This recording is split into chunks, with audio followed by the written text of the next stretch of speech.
Chapter 1. I, Captain Sharkey.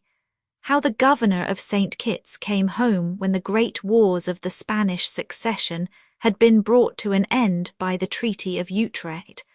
The vast number of privateers which had been fitted out by the contending parties found their occupation gone. Some took to the more peaceful but less lucrative ways of ordinary commerce. Others were absorbed into the fishing fleets, and a few of the more reckless hoisted the Jolly Roger at the mizzen and the bloody flag at the main, declaring a private war upon their own account against the whole human race. With mixed crews, recruited from every nation, they scoured the seas, disappearing occasionally to careen in some lonely inlet or putting in for a debauch at some outlying port, where they dazzled the inhabitants by their lavishness and horrified them by their brutalities. On the Coromandel coast, at Madagascar, in the African waters, and above all in the West Indian and American seas, the pirates were a constant menace. With an insolent luxury they would regulate their depredations by the comfort of the seasons, harrying New England in the summer and dropping south again to the tropical islands in the winter. They were the more to be dreaded because they had none of that discipline and restraint which made their predecessors, the buccaneers, both formidable and respectable. These Ishmaels of the sea rendered an account to no man, and treated their prisoners according to the drunken whim of the moment. Flashes of grotesque generosity alternated with longer stretches of inconceivable ferocity, and the skipper who fell into their hands might find himself dismissed with his cargo, after serving as boon companion in some hideous debauch, or might sit at his cabin table with his own nose, and his lips served up with pepper and salt in front of him. It took a stout seaman in those days to ply his calling in the Caribbean Gulf. Such a man was Captain John Scarrow, of the ship Morning Star, and yet he breathed a long sigh of relief when he heard the splash of the falling anchor and swung at his moorings within 100 yards of the guns of the citadel of Basseterre. St. Kitts was his final port of call, and early next morning his bowsprit would be pointed for Old England. He had had enough of those robber-haunted seas, ever since he had left Maracaibo upon the main with his full lading of sugar and red pepper. He had winced at every topsail which glimmered over the violet edge of the tropical sea. He had coasted up the windward islands, touching here and there, and assailed continually by stories of villainy and outrage. Captain Sharkey of the 20-gun pirate bark, Happy Delivery, had passed down the coast, and had littered it with gutted vessels and with murdered men. Dreadful anecdotes were current of his grim pleasantries and of his inflexible ferocity. From the Bahamas to the Main, his coal-black bark with the ambiguous name had been freighted with death, and many things which are worse than death. So nervous was Captain Scarrow, with his new full-rigged ship and her full and valuable lading, that he struck out to the west as far as Bird's Island to be out of the usual track of commerce, and yet even in those solitary waters he had been unable to shake off sinister traces of Captain Sharkey. One morning they had raised a single skiff adrift upon the face of the ocean. Its only occupant was a delirious seaman, who yelled hoarsely as they hoisted him aboard, and showed a dried-up tongue like a black and wrinkled fungus at the back of his mouth. Water and nursing soon transformed him into the strongest and smartest sailor on the ship. He was from Marblehead in New England, it seemed, and was the sole survivor of a schooner which had been scuttled by the dreadful Sharkey. For a week Hiram Evanson, for that was his name, had been adrift beneath a tropical sun. Sharkey had ordered the mangled remains of his late captain to be thrown into the boat, as provisions for the voyage, but the seamen had at once committed them to the deep, lest the temptation should be more than he could bear. He had lived upon his own huge frame, until at the last moment the morning star had found him in that madness which is the precursor of such a death. It was no bad find for Captain Scarrow, for with a short-handed crew, such a seaman as this big New Englander was a prize worth having. He vowed that he was the only man whom Captain Sharkey had ever placed under an obligation. Now that they lay under the guns of Basseterre, all danger from the pirate was at an end, and yet the thought of him lay heavily upon the seaman's mind as he watched the agent's boat shooting out from the custom-house quay. "I'll lay you a wager, Morgan," said he to the first mate, "that the agent will speak of Sharkey in the first 100 words that pass his lips." "Well, Captain, I'll have you a silver dollar and chance it," said the rough old Bristol man beside him. The negro rowers shot the boat alongside, and the linen-clad steersman sprang up the ladder. "Welcome, Captain Scarrow," he cried. "Have you heard about Sharkey?" The captain grinned at the mate. "What devilry has he been up to now?" he asked. "Devilry you've not heard, then? Why, we've got him safe under lock and key here at Basseterre. He was tried last Wednesday, and he is to be hanged tomorrow morning." Captain and mate gave a shout of joy, which an instant later was taken up by the crew. Discipline was forgotten as they scrambled up through the break of the poop to hear the news. The New Englander was in the front of them with a radiant face turned up to heaven, for he came of the Puritan stock. "Sharkey to be hanged," he cried. "You don't know, Master Agent, if they lack a hangman, do you?" "Stand back," cried the mate, whose outraged sense of discipline was even stronger than his interest at the news. "I'll pay that dollar, Captain Scarrow, with the lightest heart that ever I paid a wager yet. How came the villain to be taken?" Why, as to that, he became more than his own comrades could abide, and they took such a horror of him that they would not have him on the ship, so they marooned him upon the Little Mangles to the south of the Mysteriosa bank, and there he was found by a Portobello trader who brought him in. There was talk of sending him to Jamaica to be tried, but our good little governor, Sir Charles Ewan, would not hear of it. "He's my meat," said he, "and I claim the cooking of it. If you can stay till tomorrow morning at 10, you'll see the joint swinging." "I wish I could," said the captain wistfully, "but I am sadly behind time now. I should start with the evening tide." "That you can't do," said the agent with decision. "The governor is going back with you." "The governor?" "Yes, he's had a dispatch from government to return without delay. The fly-boat that brought it has gone on to Virginia. So Sir Charles has been waiting for you, as I told him you were due before the rains." "Well, well," cried the captain in some perplexity, "I'm a plain seaman, and I don't know much of governors and baronets and their ways. I don't remember that I ever so much as spoke to one. But if it's in King George's service, and he asks a cast in the Morning Star as far as London, I'll do what I can for him. There's my own cabin he can have and welcome. As to the cooking, it's lobscouse and salmagundy 6 days in the week, but he can bring his own cook aboard with him if he thinks our galley too rough for his taste." "You need not trouble your mind, Captain Scarrow," said the agent. "Sir Charles is in weak health just now, only clear of a quartan ague, and it is likely he will keep his cabin most of the voyage. Dr. Larrow said that he would have sunk had the hanging of Sharkey not put fresh life into him.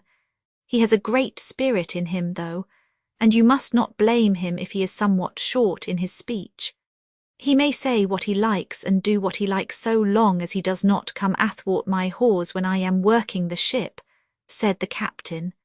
"He is governor of St. Kitts, but I am governor of the Morning Star, and by his leave I must weigh with the first tide, for I owe a duty to my employer just as he does to King George.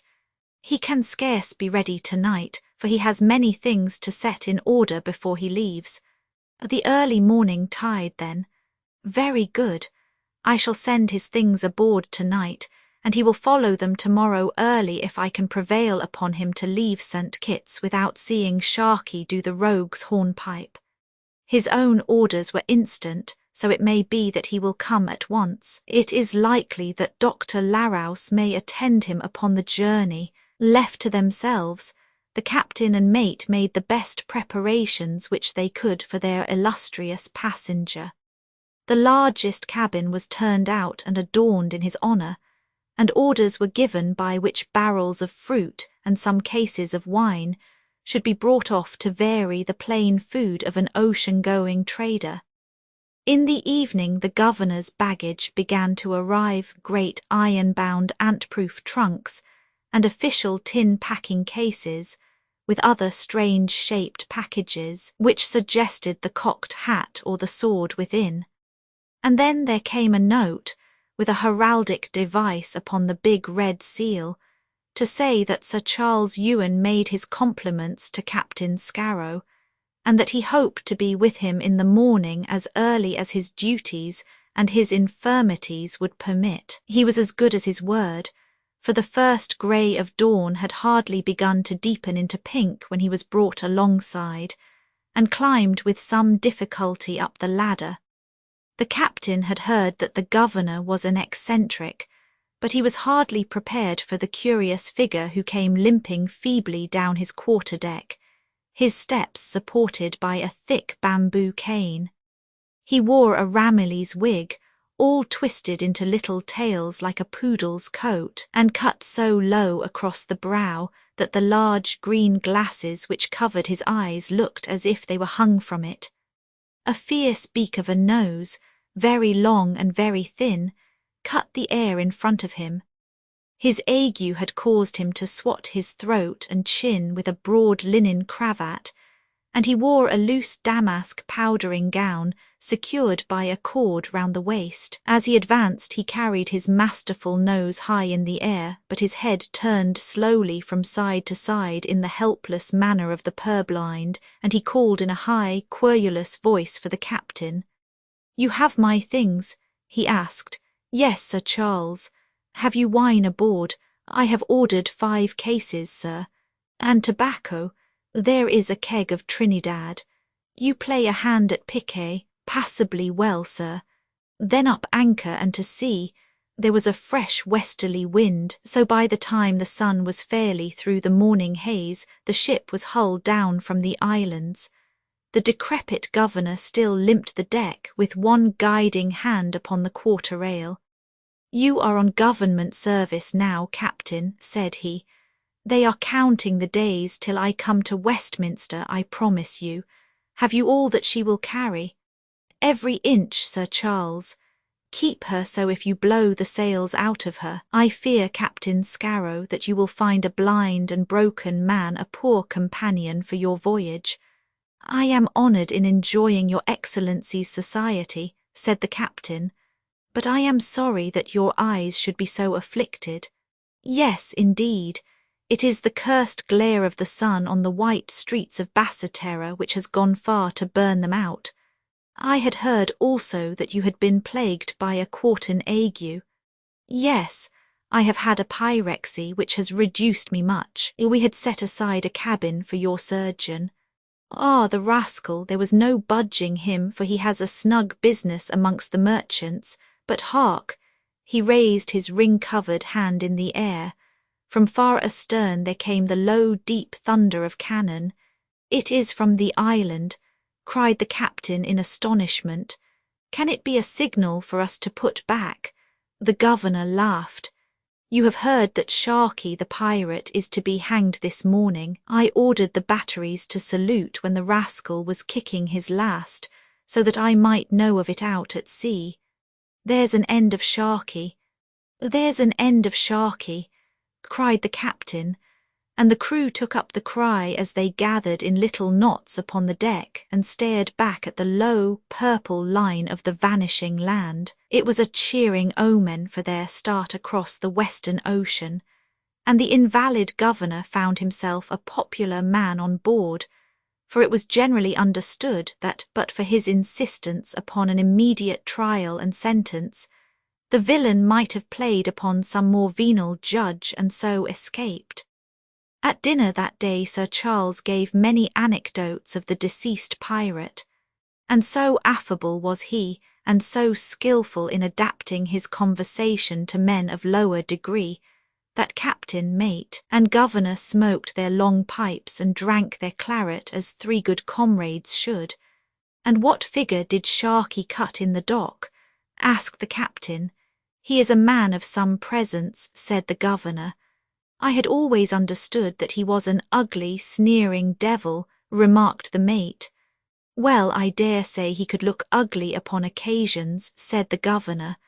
I have heard a New Bedford whaleman say that he could not forget his eyes, said Captain Scarrow. They were of the lightest filmy blue, with red-rimmed lids. Was that not so, Sir Charles? Alas, my own eyes will not permit me to know much of those of others. But I remember now that the Adjutant General said that he had such an eye as you describe, and added that the jury were so foolish as to be visibly discomposed when it was turned upon them. It is well for them that he is dead, for he was a man who would never forget an injury, and if he had laid hands upon any one of them, he would have stuffed him with straw and hung him for a figurehead. The idea seemed to amuse the governor, for he broke suddenly into a high, neighing laugh, and the two seamen laughed also, but not so heartily, for they remembered that Sharkey was not the last pirate who sailed the western seas, and that as grotesque a fate might come to be their own. Another bottle was broached to drink to a pleasant voyage, and the governor would drink just one other on the top of it, so that the seamen were glad at last to stagger off, the one to his watch and the other to his bunk. But when after his 4 hours' spell the mate came down again, he was amazed to see the governor in his Ramillies wig, his glasses, and his powdering gown still seated sedately at the lonely table with his reeking pipe and 6 black bottles by his side. I have drunk with the governor of St. Kitts when he was sick, said he, and God forbid that I should ever try to keep pace with him when he is well. The voyage of the Morning Star was a successful one, and in about 3 weeks she was at the mouth of the British Channel. From the first day the infirm governor had begun to recover his strength, and before they were halfway across the Atlantic he was, save only for his eyes, as well as any man upon the ship. Those who uphold the nourishing qualities of wine might point to him in triumph, for never a night passed that he did not repeat the performance of his first one. And yet he would be out upon deck in the early morning as fresh and brisk as the best of them, peering about with his weak eyes, and asking questions about the sails and the rigging, for he was anxious to learn the ways of the sea, and he made up for the deficiency of his eyes by obtaining leave from the captain that the New England seaman, he who had been cast away in the boat, should lead him about, and above all that he should sit beside him when he played cards and count the number of the pips, for unaided he could not tell the king from the knave. It was natural that this Evanson should do the governor willing service, since the one was the victim of the vile Sharkey, and the other was his avenger. One could see that it was a pleasure to the big American to lend his arm to the invalid, and at night he would stand with all respect behind his chair in the cabin, and lay his great stub-nailed forefinger upon the card which he should play. Between them there was little in the pockets either of Captain Scarrow or of Morgan, the first mate, by the time they sighted the Lizard, and it was not long before they found that all they had heard of the high temper of Sir Charles Ewan fell short of the mark.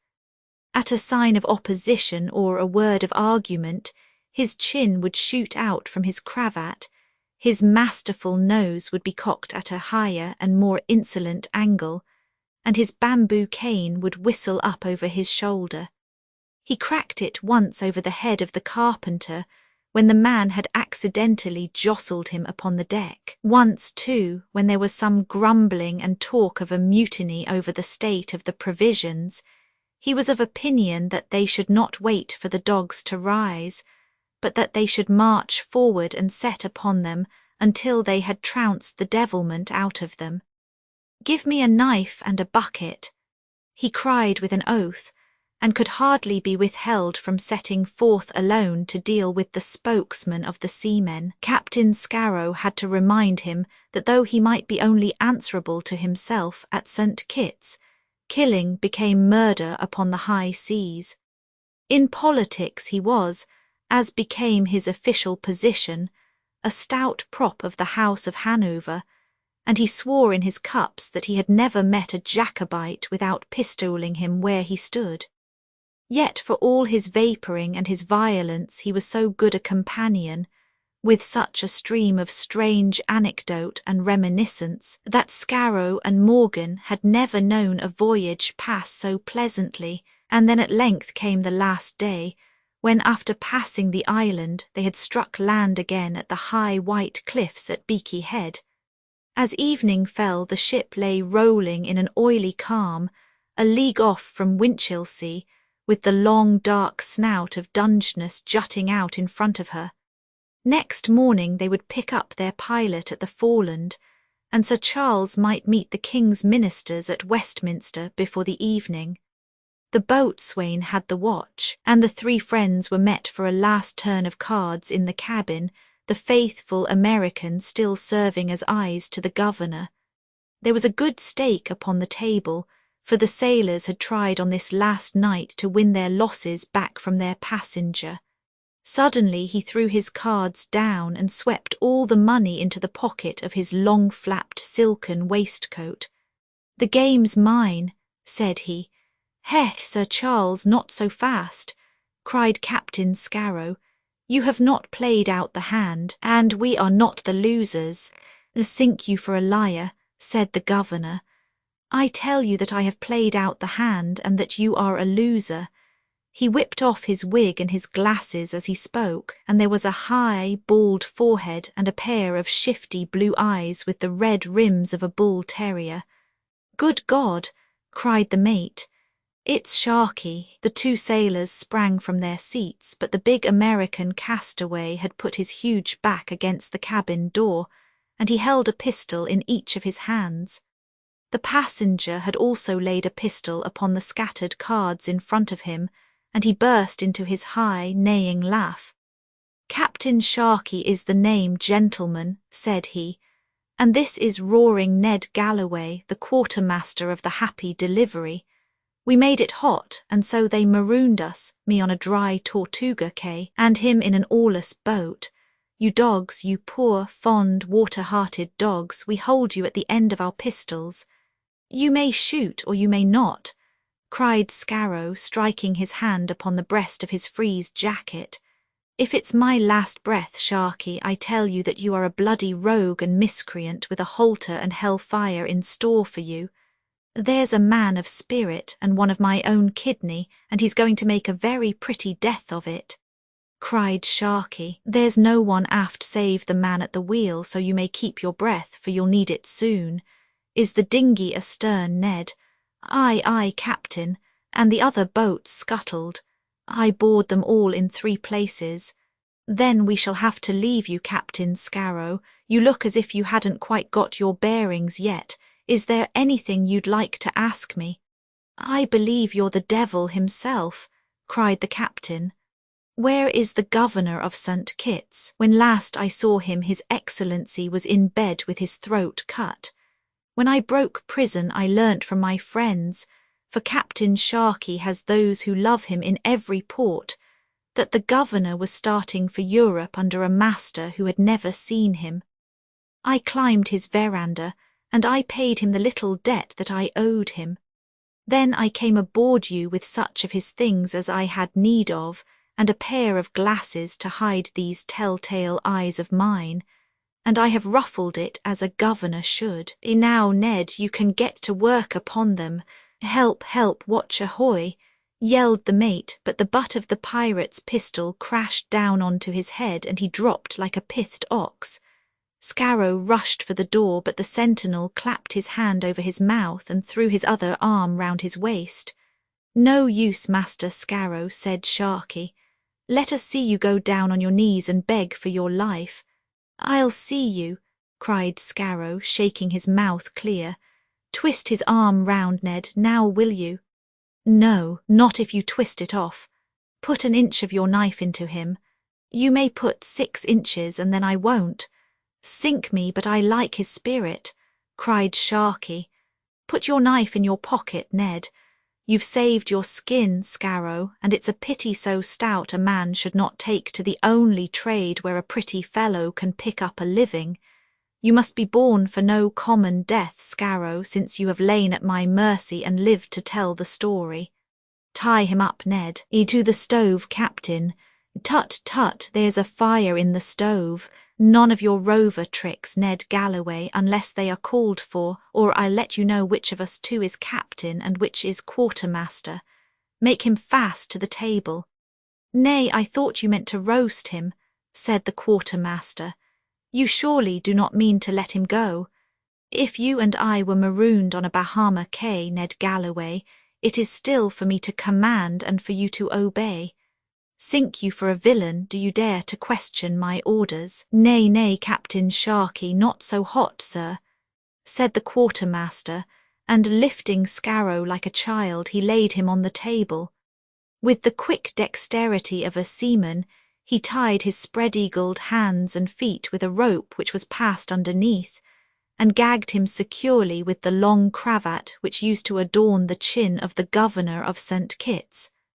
"Now, Captain Scarrow, we must take our leave of you," said the pirate. "If I had 6 of my brisk boys at my heels, I should have had your cargo and your ship, but Roaring Ned could not find a foremast hand with the spirit of a mouse. I see there are some small craft about, and we shall get one of them. When Captain Sharkey has a boat, he can get a smack. When he has a smack, he can get a brig. When he has a brig, he can get a bark. And when he has a bark, he'll soon have a full-rigged ship of his own. So make haste into London town, or I may be coming back, after all, for the Morning Star." Captain Scarrow heard the key turn in the lock as they left the cabin. Then, as he strained at his bonds, he heard their footsteps pass up the companion and along the quarter-deck to where the dinghy hung in the stern. Then, still struggling and writhing, he heard the creak of the falls and the splash of the boat in the water. In a mad fury he tore and dragged at his ropes, until at last, with flayed wrists and ankles, he rolled from the table, sprang over the dead mate, kicked his way through the closed door and rushed hatless on to the deck. "Ahoy, Peterson, Armitage, Wilson," he screamed. "Cutlasses and pistols, clear away the long boat, clear away the gig. Sharkey, the pirate, is in yonder dinghy. Whistle up the larboard watch, boatswain, and tumble into the boats, all hands." Down splashed the longboat and down splashed the gig, but in an instant the coxswains and crews were swarming up the falls on to the deck once more. "The boats are scuttled," they cried. "They are leaking like a sieve." The captain gave a bitter curse. He had been beaten and outwitted at every point. Above was a cloudless, starlit sky with neither wind nor the promise of it. The sails flapped idly in the moonlight. Far away lay a fishing smack with the men clustering over their net.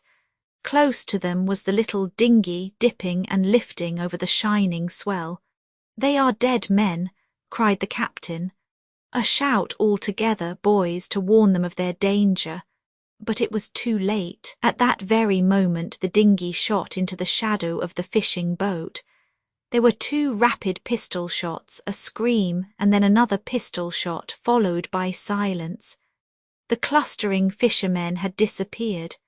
And then, suddenly, as the first puffs of a land breeze came out from the Sussex shore, the boom swung out, the mainsail filled, and the little craft crept out with her nose to the Atlantic. II, the dealings of Captain Sharkey with Stephen Craddock careening was a very necessary operation for the old pirate.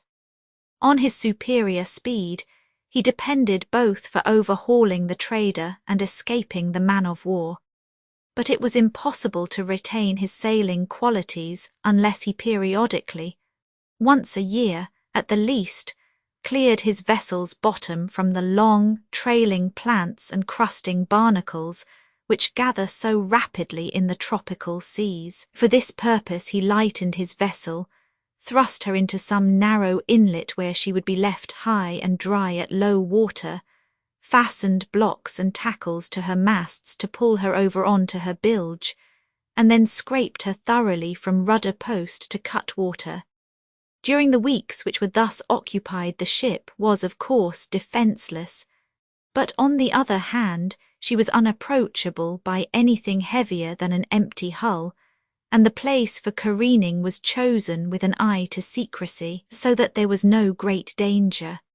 So secure did the captains feel that it was not uncommon for them at such times to leave their ships under a sufficient guard and to start off in the longboat, either upon a sporting expedition or, more frequently, upon a visit to some outlying town, where they turned the heads of the women by their swaggering gallantry, or broached pipes of wine in the market square, with a threat to pistol all who would not drink with them. Sometimes they would even appear in cities of the size of Charleston, and walk the streets with their clattering sidearms, an open scandal to the whole law-abiding colony. Such visits were not always paid with impunity. It was one of them, for example, which provoked Lieutenant Maynard to hack off Blackbeard's head and to spear it upon the end of his bowsprit. But as a rule, the pirate ruffled and bullied and drabbed without let or hindrance until it was time for him to go back to his ship once more. There was one pirate, however, who never crossed even the skirts of civilization, and that was the sinister Sharkey of the bark Happy Delivery. It may have been from his morose and solitary temper, or, as is more probable, that he knew that his name upon the coast was such that outraged humanity would, against all odds, have thrown themselves upon him. But never once did he show his face in a settlement. When his ship was laid up, he would leave her under the charge of Ned Galloway, her New England quartermaster, and would take long voyages in his boat, sometimes, it was said, for the purpose of burying his share of the plunder, and sometimes to shoot the wild oxen of Hispaniola, which, when dressed and barbecued, provided provisions for his next voyage. In the latter case the bark would come round to some pre-arranged spot to pick him up and take on board what he had shot. There had always been a hope in the islands that Sharkey might be taken on one of these occasions, and at last there came news to Kingston which seemed to justify an attempt upon him. It was brought by an elderly logwood cutter who had fallen into the pirates' hands, and in some freak of drunken benevolence had been allowed to get away with nothing worse than a slit nose and a drubbing.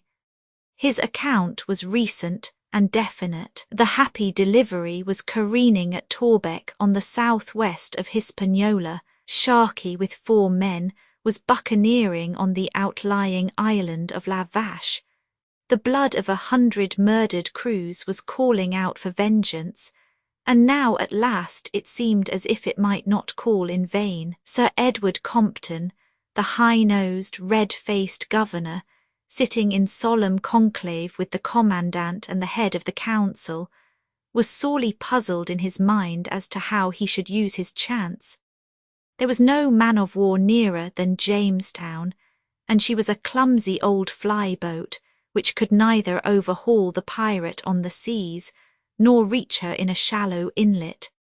There were forts and artillerymen both at Kingston and Port Royal, but no soldiers available for an expedition. A private venture might be fitted out, and there were many who had a blood feud with Sharkey, But what could a private venture do? The pirates were numerous and desperate. As to taking Sharkey and his 4 companions, that of course would be easy if they could get at them. But how were they to get at them on a large, well-wooded island like La Vache, full of wild hills and impenetrable jungles? A reward was offered to whoever could find a solution, and that brought a man to the front who had a singular plan, and was himself prepared to carry it out. Stephen Craddock had been that most formidable person, the Puritan gone wrong, sprung from a decent Salem family. His ill-doing seemed to be a recoil from the austerity of their religion, and he brought to vice all the physical strength and energy with which the virtues of his ancestors had endowed him. He was ingenious, fearless, and exceedingly tenacious of purpose, so that when he was still young his name became notorious upon the American coast. He was the same Craddock who was tried for his life in Virginia for the slaying of the Seminole chief, and though he escaped, it was well known that he had corrupted the witnesses and bribed the judge. Afterwards, as a slaver, and even as it was hinted as a pirate, he had left an evil name behind him in the Bight of Benin. Finally, he had returned to Jamaica with a considerable fortune, and had settled down to a life of sombre dissipation. This was the man, gaunt, austere, and dangerous, who now waited upon the governor with a plan for the extirpation of Sharkey. Sir Edward received him with little enthusiasm, for in spite of some rumours of conversion and reformation, he had always regarded him as an infected sheep who might taint the whole of his little flock. Craddock saw the governor's mistrust under his thin veil of formal and restrained courtesy. "You've no call to fear me, sir," said he. "I'm a changed man from what you've known. I've seen the light again of late after losing sight of it for many a black year. It was through the ministration of the Rev. John Simons of our own people. Sir, if your spirit should be in need of quickening, you would find a very sweet savour in his discourse." The governor cocked his Episcopalian nose at him. "You came here to speak of Sharkey, Master Craddock," said he. "The man Sharkey is a vessel of wrath," said Craddock.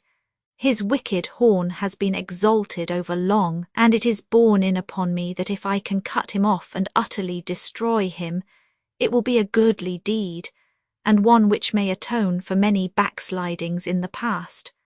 A plan has been given to me whereby I may encompass his destruction." The governor was keenly interested, for there was a grim and practical air about the man's freckled face which showed that he was in earnest.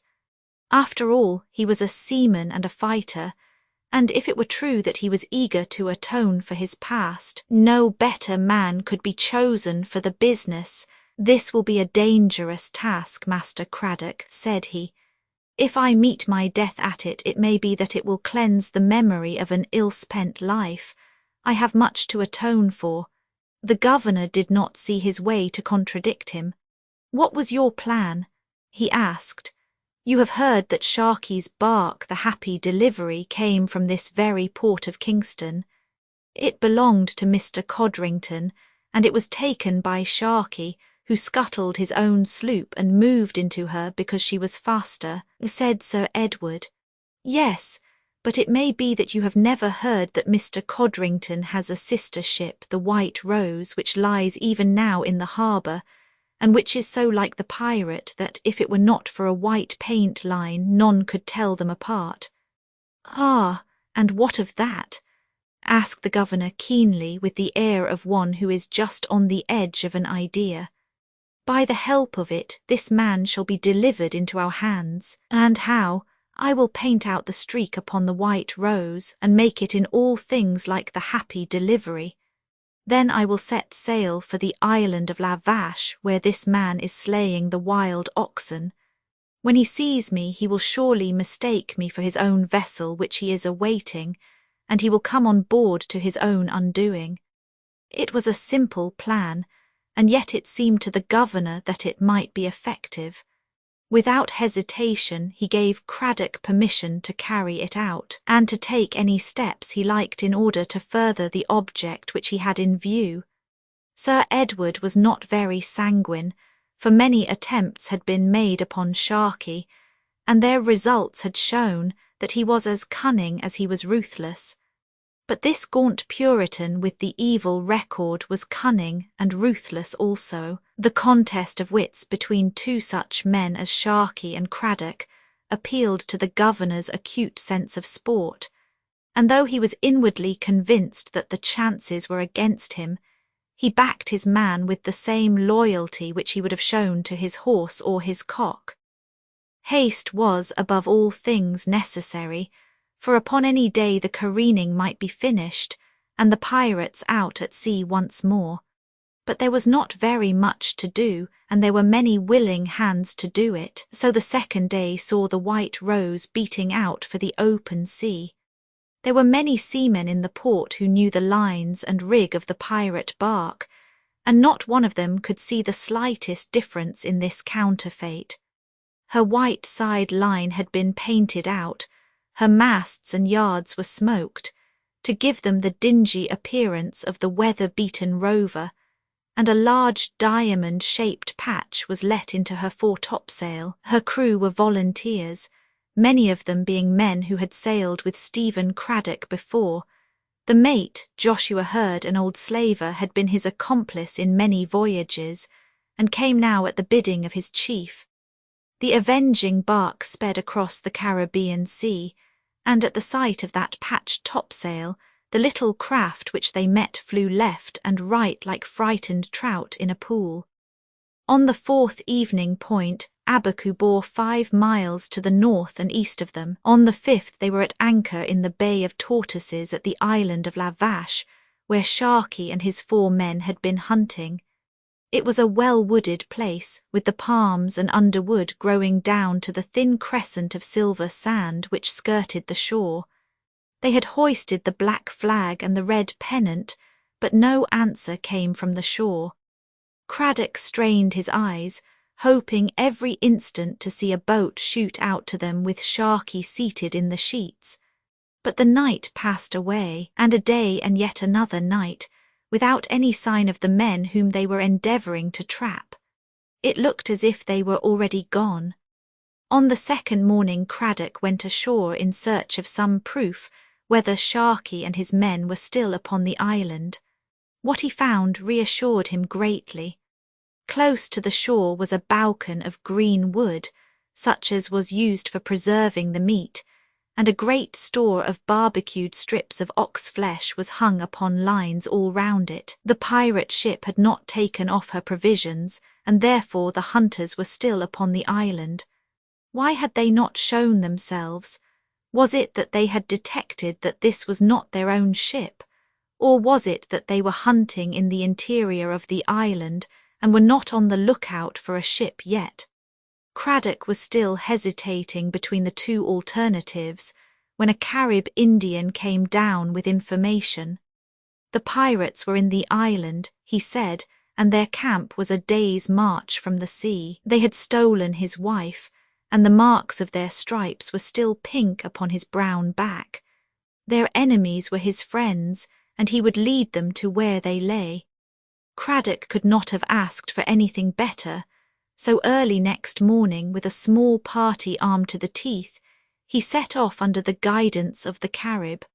All day they struggled through brushwood and clambered over rocks, pushing their way further and further into the desolate heart of the island. Here and there they found traces of the hunters, the bones of a slain ox or the marks of feet in a morass, and once towards evening it seemed to some of them that they heard the distant rattle of guns. That night they spent under the trees and pushed on again with the earliest light. About noon they came to the huts of bark, which the Carib told them were the camp of the hunters, but they were silent and deserted. No doubt their occupants were away at the hunt and would return in the evening, so Craddock and his men lay in ambush in the brushwood around them. But no one came, and another night was spent in the forest. Nothing more could be done, and it seemed to Craddock that after the 2 days' absence it was time that he returned to his ship once more. The return journey was less difficult, as they had already blazed a path for themselves. Before evening they found themselves once more at the Bay of Palms, and saw their ship riding at anchor where they had left her. Their boat and oars had been hauled up among the bushes, so they launched it and pulled out to the bark. "No luck, then," cried Joshua Hurd the mate, looking down with a pale face from the poop. "His camp was empty, but he may come down to us yet," said Craddock with his hand on the ladder. Somebody upon deck began to laugh. "I think," said the mate, "that these men had better stay in the boat." "Why so?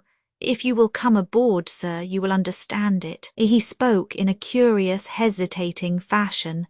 The blood flushed to Craddock's gaunt face. "How is this, Master Hurd?" he cried, springing up the side. "What mean you by giving orders to my boat's crew?" But as he passed over the bulwarks with one foot upon the deck and one knee upon the rail, a tow-bearded man whom he had never before observed aboard his vessel grabbed suddenly at his pistol. Craddock clutched at the fellow's wrist, but at the same instant his mate snatched the cutlass from his side. "What roguery is this?" shouted Craddock, looking furiously around him, but the crew stood in little knots about the deck, laughing and whispering amongst themselves, without showing any desire to go to his assistance. Even in that hurried glance Craddock noticed that they were dressed in the most singular manner, with long riding coats, full-skirted velvet gowns, and coloured ribands at their knees, more like men of fashion than seamen. As he looked at their grotesque figures, he struck his brow with his clenched fist to be sure that he was awake. The deck seemed to be much dirtier than when he had left it, and there were strange, sun-blackened faces turned upon him from every side. Not one of them did he know save only Joshua Hurd. Had the ship been captured in his absence? Were these Sharkey's men who were around him? At the thought, he broke furiously away and tried to climb over to his boat, but a dozen hands were on him in an instant, and he was pushed aft through the open door of his own cabin, and it was all different from the cabin which he had left. The floor was different, the ceiling was different, the furniture was different. His had been plain and austere. This was sumptuous and yet dirty, hung with rare velvet curtains splashed with wine stains, and panelled with costly woods which were pocked with pistol marks.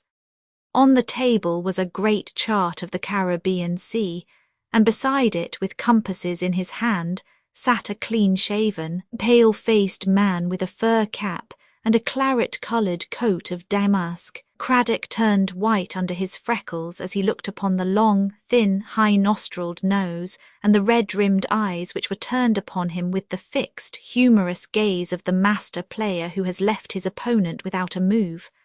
"Sharkey!" cried Craddock.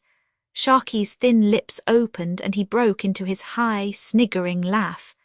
"You fool!" he cried, and leaning over, he stabbed Craddock's shoulder again and again with his compasses. "You poor, dull-witted fool, would you match yourself against me?" It was not the pain of the wounds, but it was the contempt in Sharkey's voice which turned Craddock into a savage madman.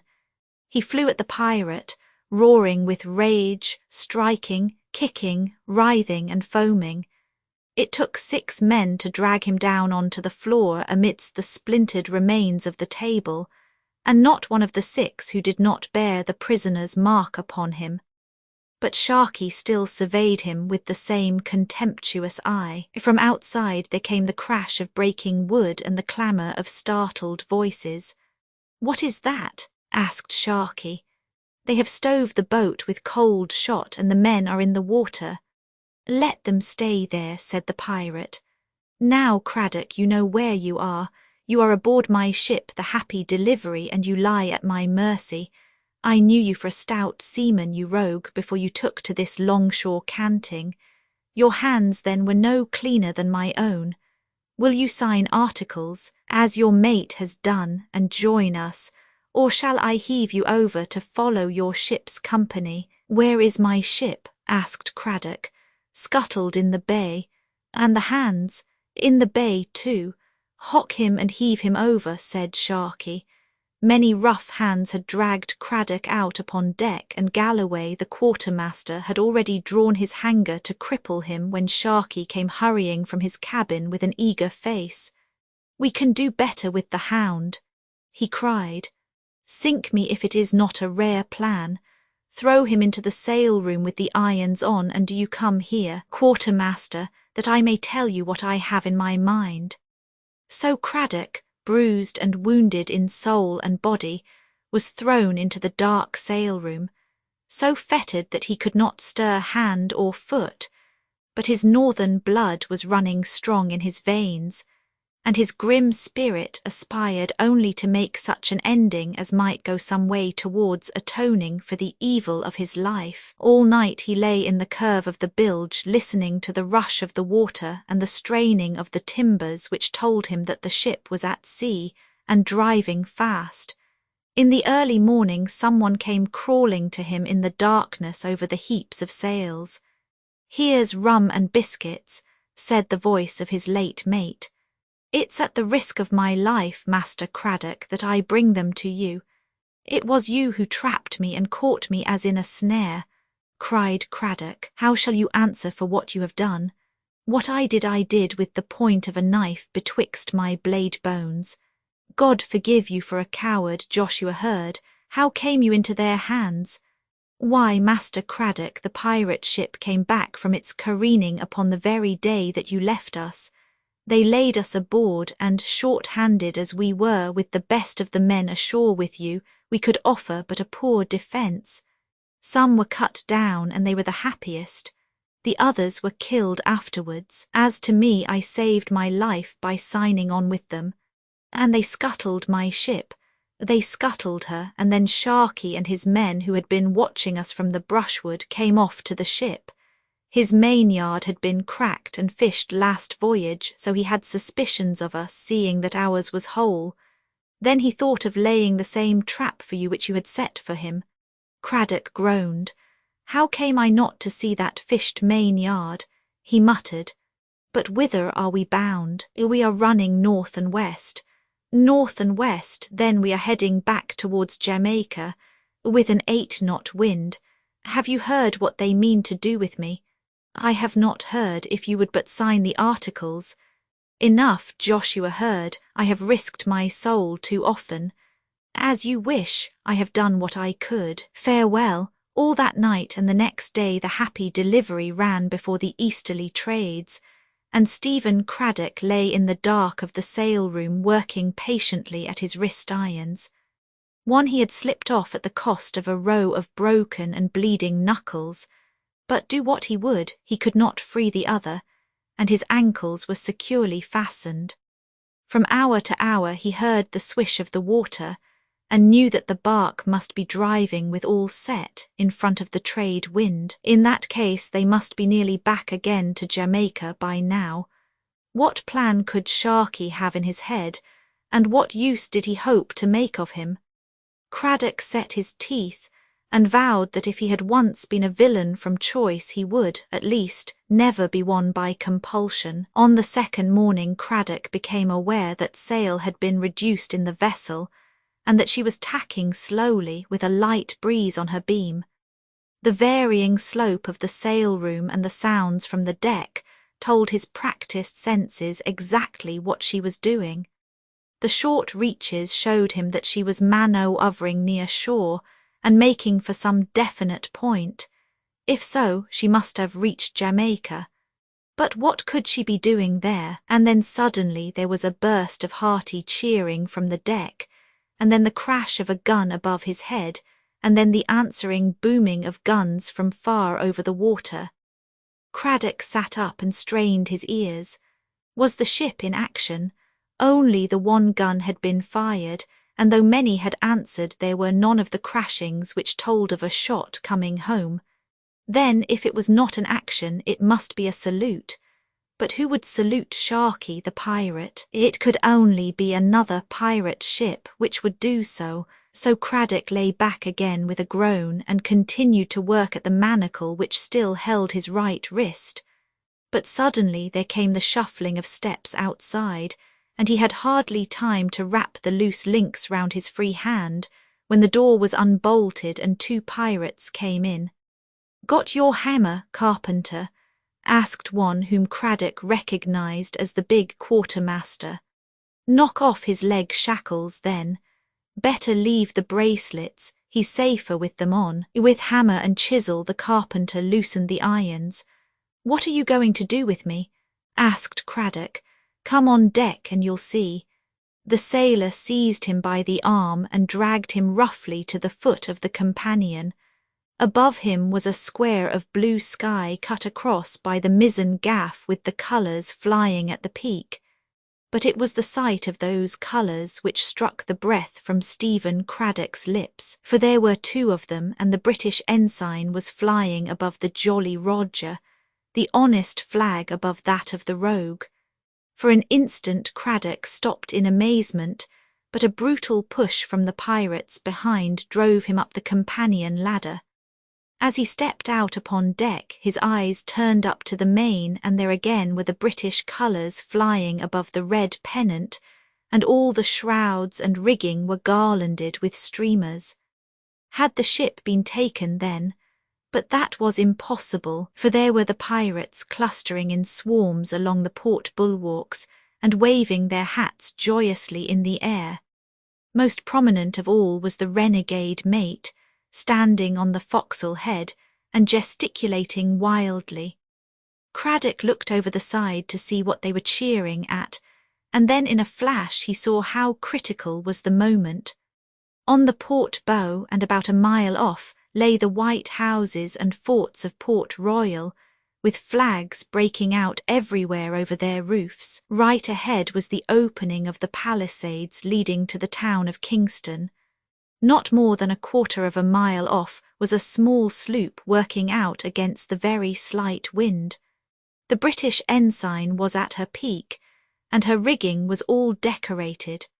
On her deck could be seen a dense crowd of people cheering and waving their hats, and the gleam of scarlet told that there were officers of the garrison among them. In an instant, with the quick perception of a man of action, Craddock saw through it all.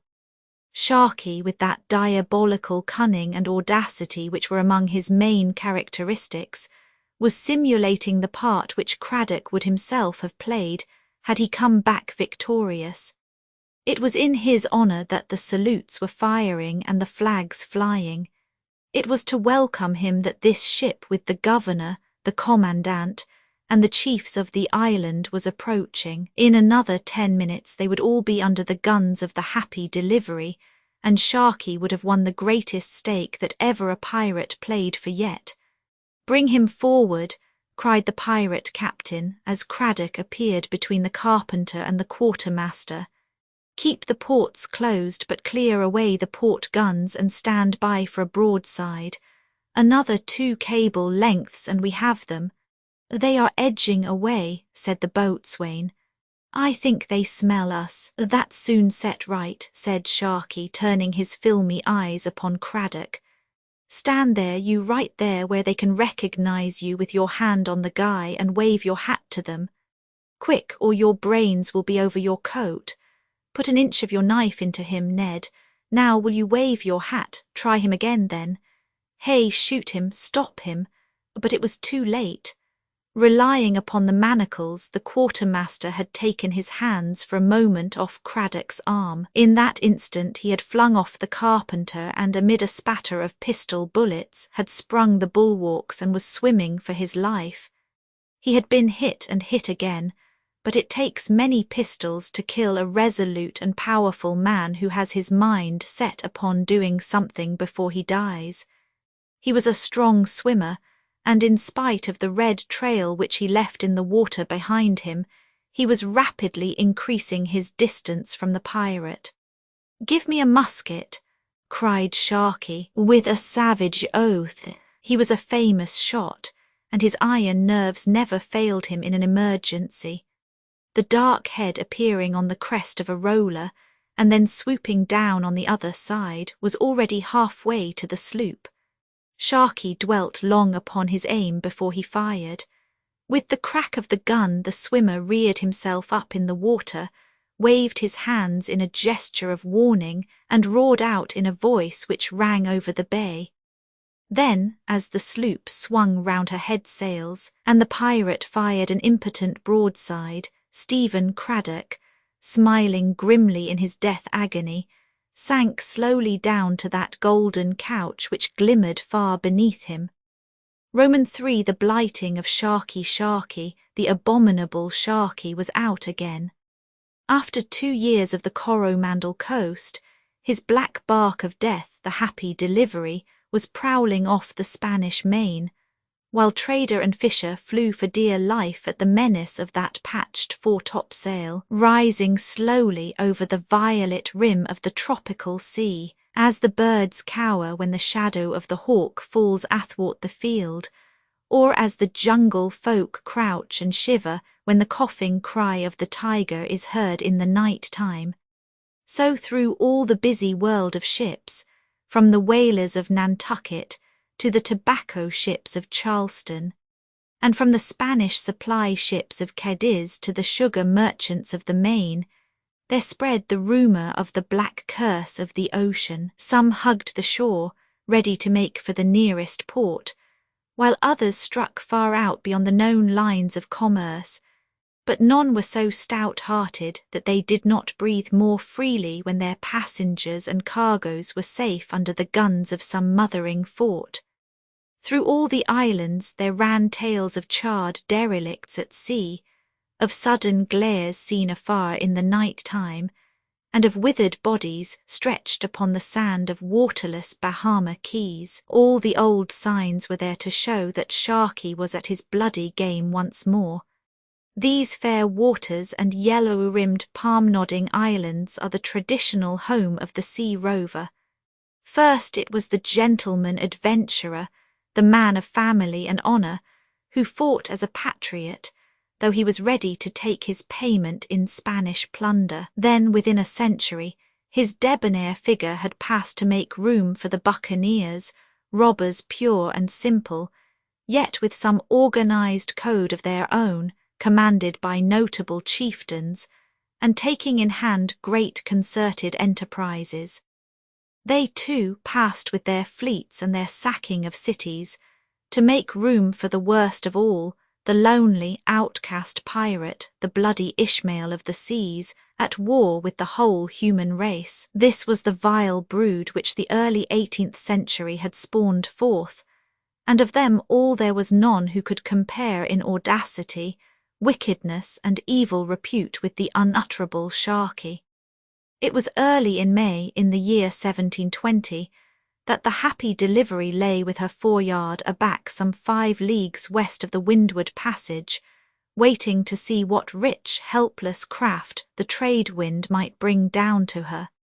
3 days she had lain there, a sinister black speck, in the centre of the great sapphire circle of the ocean. Far to the southeast the low blue hills of Hispaniola showed up on the skyline. Hour by hour, as he waited without avail, Sharkey's savage temper had risen, for his arrogant spirit chafed against any contradiction, even from fate itself. To his quartermaster, Ned Galloway, he had said that night with his odious neighing laugh that the crew of the next captured vessel should answer to him for having kept him waiting so long. The cabin of the pirate bark was a good-sized room, hung with much tarnished finery, and presenting a strange medley of luxury and disorder. The panelling of carved and polished sandalwood was blotched with foul smudges and chipped with bullet marks fired in some drunken revelry. Rich velvets and laces were heaped upon the brocaded settees, while metal work and pictures of great price filled every niche and corner, for anything which caught the pirate's fancy in the sack of 100 vessels was thrown haphazard into his chamber. A rich, soft carpet covered the floor, but it was mottled with wine stains and charred with burned tobacco. Above, a great brass hanging lamp threw a brilliant yellow light upon this singular apartment, and upon the two men who sat in their shirt-sleeves with the wine between them and the cards in their hands, deep in a game of piquet. Both were smoking long pipes, and the thin blue reek filled the cabin and floated through the skylight above them, which, half opened, disclosed a slip of deep violet sky, spangled with great silver stars. Ned Galloway, the quartermaster, was a huge New England wastrel, the one rotten branch upon a goodly Puritan family tree. His robust limbs and giant frame were the heritage of a long line of God-fearing ancestors, while his black savage heart was all his own. Bearded to the temples, with fierce blue eyes, a tangled lion's mane of coarse, dark hair, and huge gold rings in his ears, he was the idol of the women in every waterside hell from the Tortugas to Maracaibo on the Main.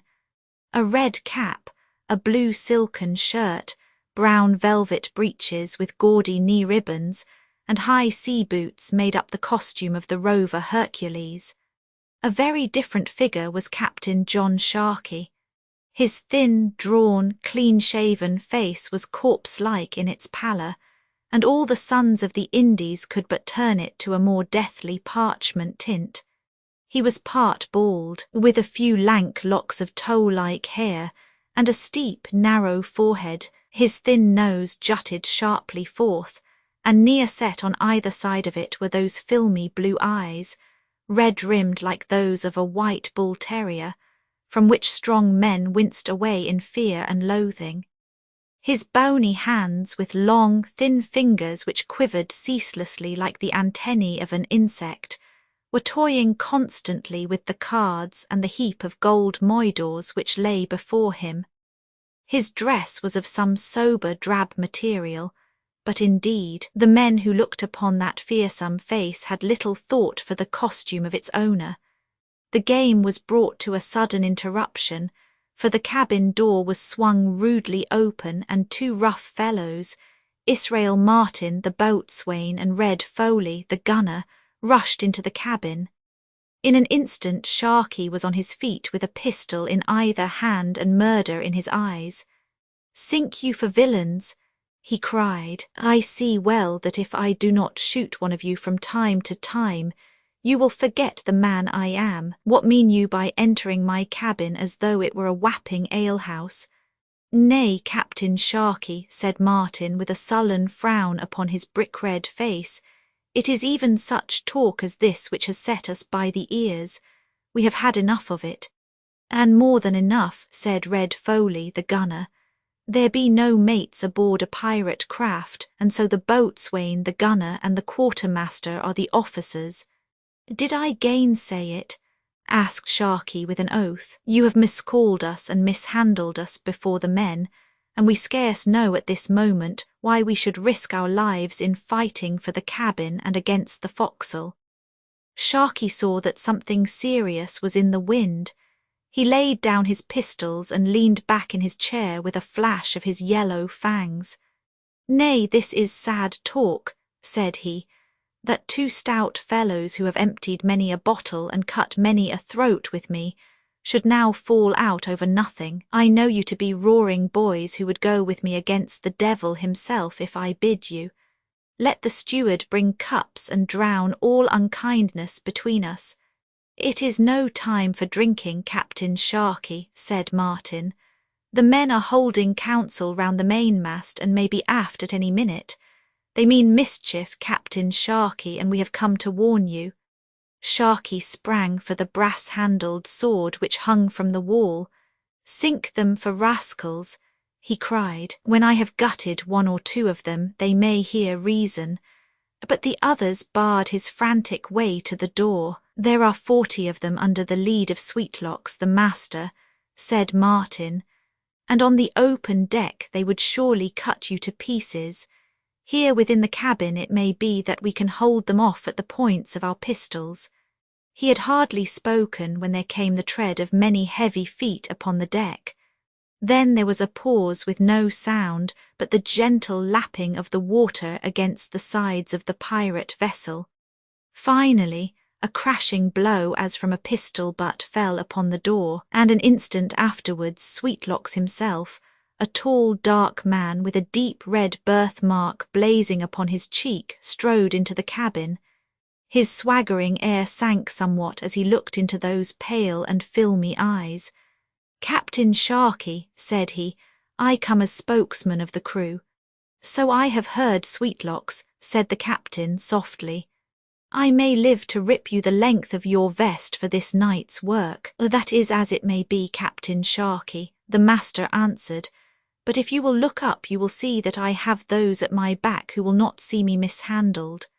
"Cursed if we do," growled a deep voice from above, and glancing upwards the officers in the cabin were aware of a line of fierce, bearded, sun-blackened faces looking down at them through the open skylight.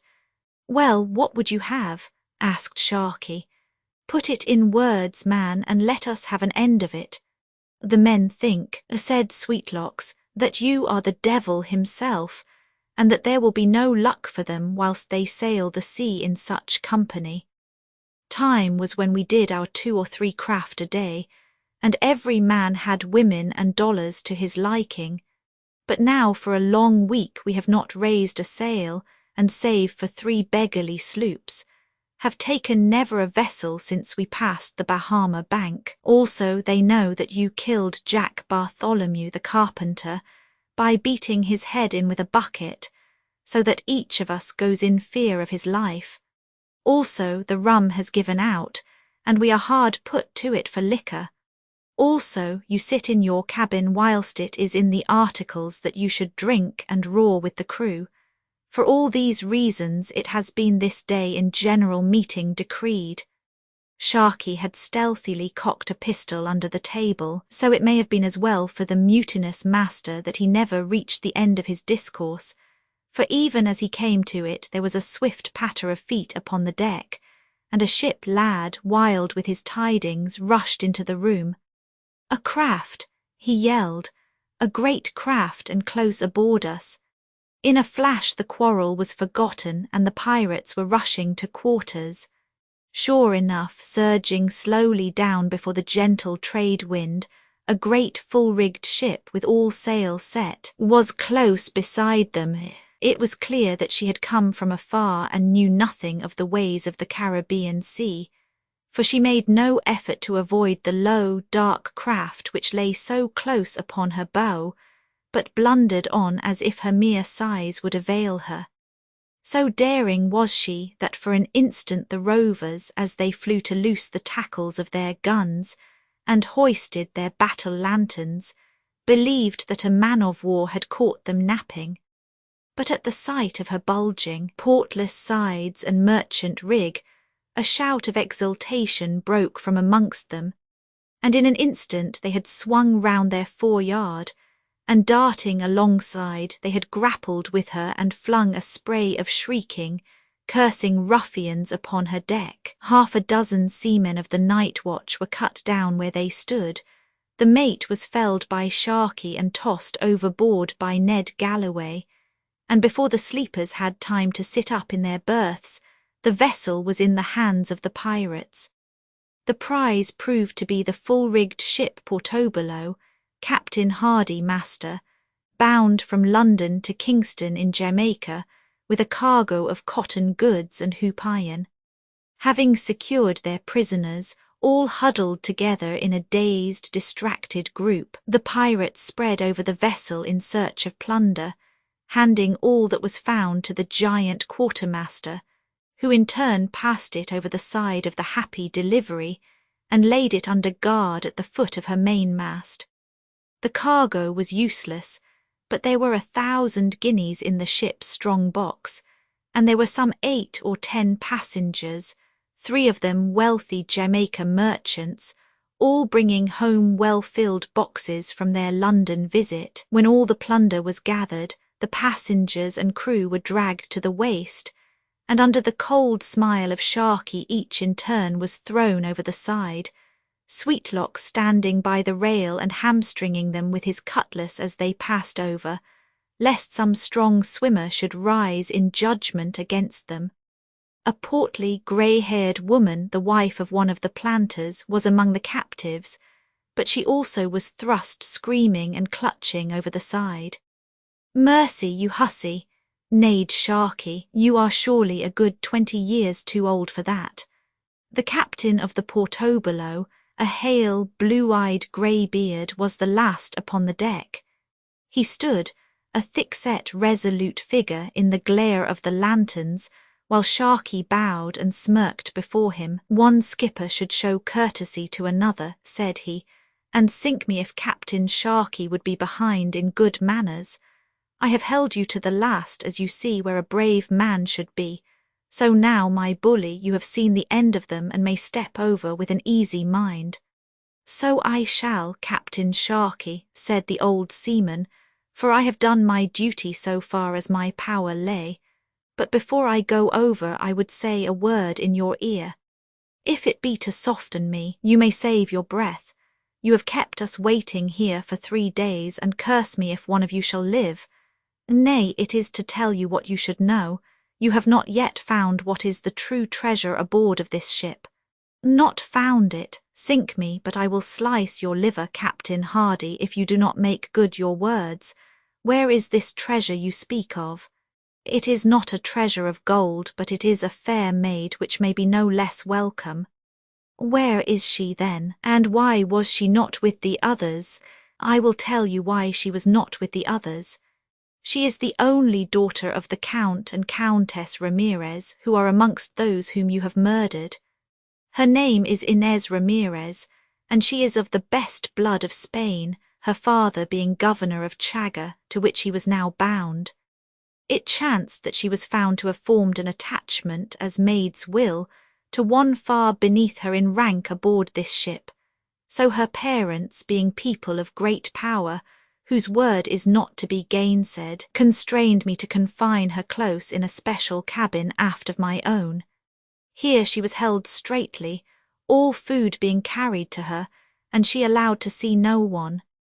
This I tell you as a last gift, though why I should make it to you I do not know, for indeed you are a most bloody rascal, and it comforts me in dying to think that you will surely be gallows meat in this world, and hell's meat in the next." At the words he ran to the rail, and vaulted over into the darkness, praying as he sank into the depths of the sea, that the betrayal of this maid might not be counted too heavily against his soul.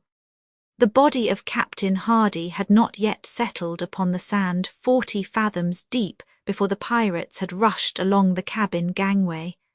There, sure enough, at the further end was a barred door, overlooked in their previous search. There was no key, but they beat it in with their gun-stocks, whilst shriek after shriek came from within. In the light of their outstretched lanterns they saw a young woman, in the very prime and fullness of her youth, crouching in a corner, her unkempt hair hanging to the ground, her dark eyes glaring with fear, her lovely form straining away in horror from this inrush of savage, blood-stained men. Rough hands seized her, she was jerked to her feet, and dragged with scream on scream to where John Sharkey awaited her. He held the light long and fondly to her face, then, laughing loudly, he bent forward and left his red handprint upon her cheek. "'Tis the rover's brand, lass, that he marks his use. Take her to the cabin and use her well. Now, hearties, get her under water, and out to our luck once more."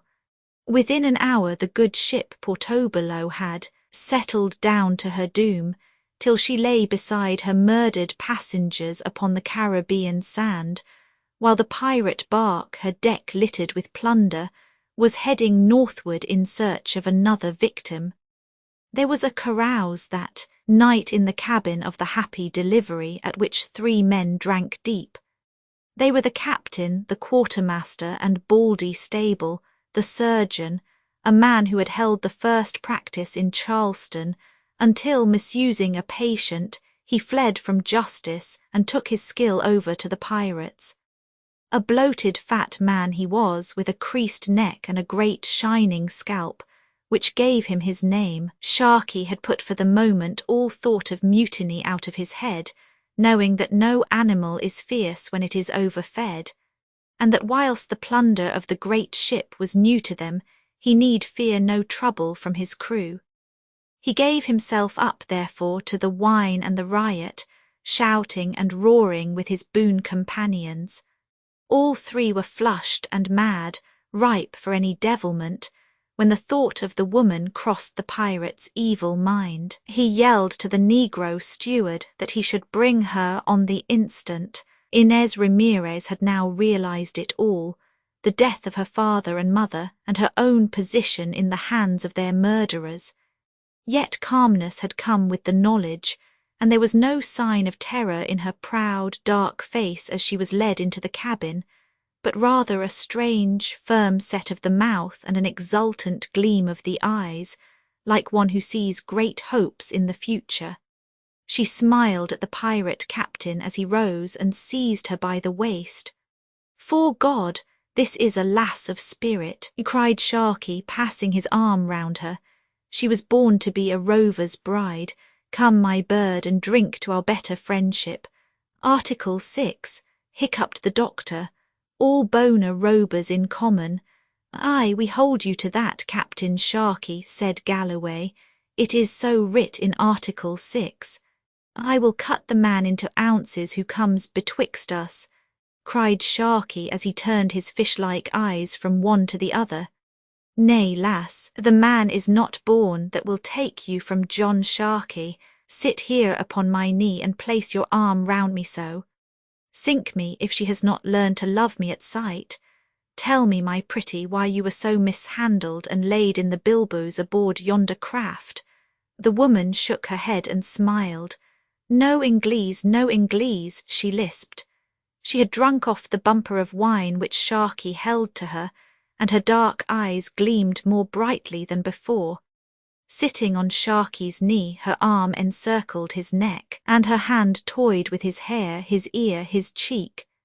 Even the strange quartermaster and the hardened surgeon felt a horror as they watched her, but Sharkey laughed in his joy. "Curse me if she is not a lass of metal," he cried, as he pressed her to him and kissed her unresisting lips. But a strange, intent look of interest had come into the surgeon's eyes as he watched her, and his face set rigidly, as if a fearsome thought had entered his mind. There stole a grey pallor over his bull face, mottling all the red of the tropics and the flush of the wine. "Look at her hand, Captain Sharkey," he cried. "For the Lord's sake, look at her hand." Sharkey stared down at the hand which had fondled him.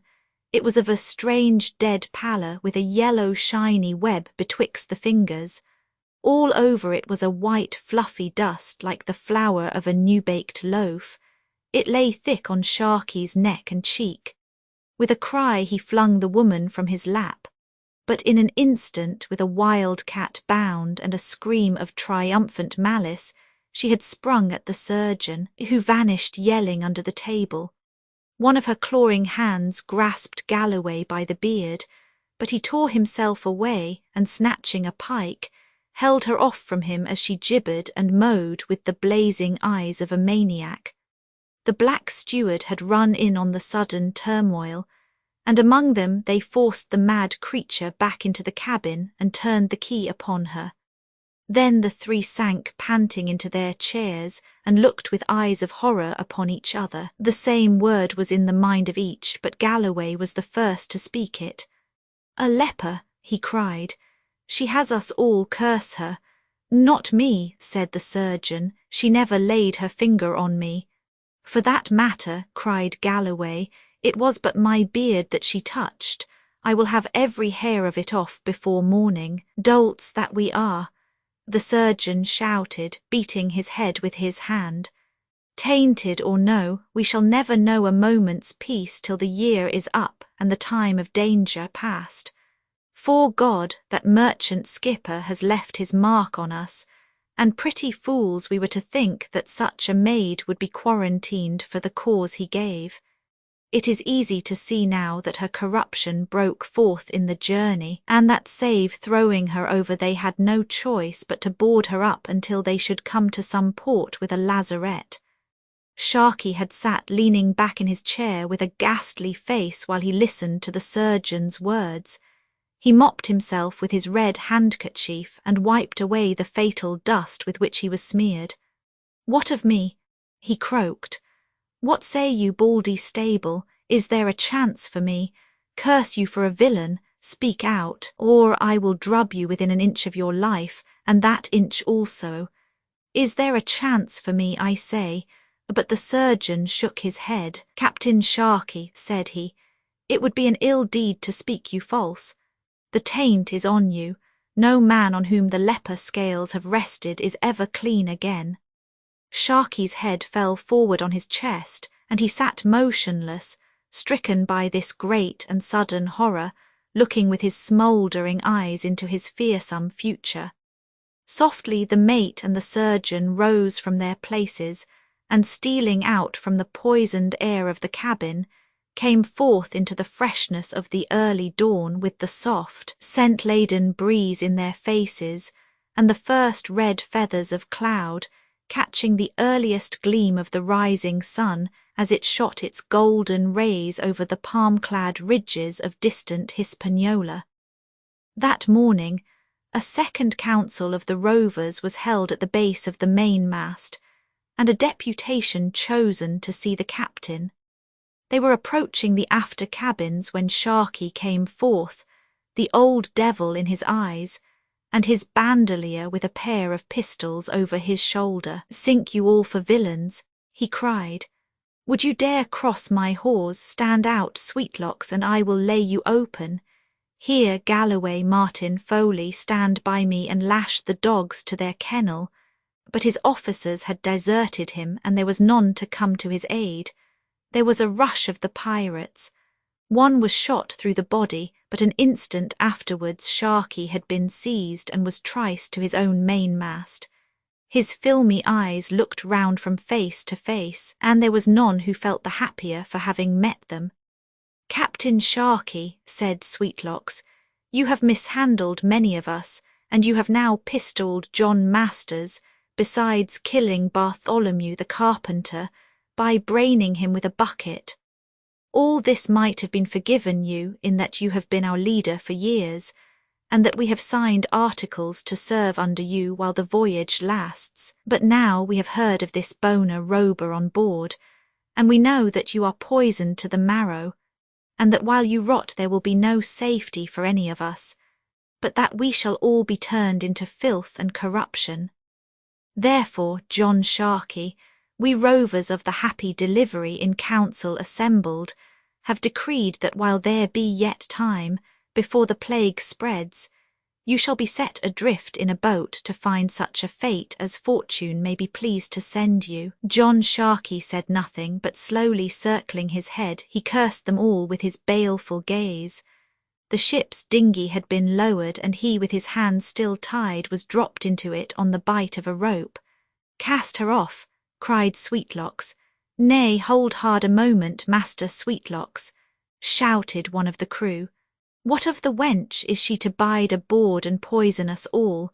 Send her off with her mate," cried another, and the rovers roared their approval. Driven forth at the end of pikes, the girl was pushed towards the boat.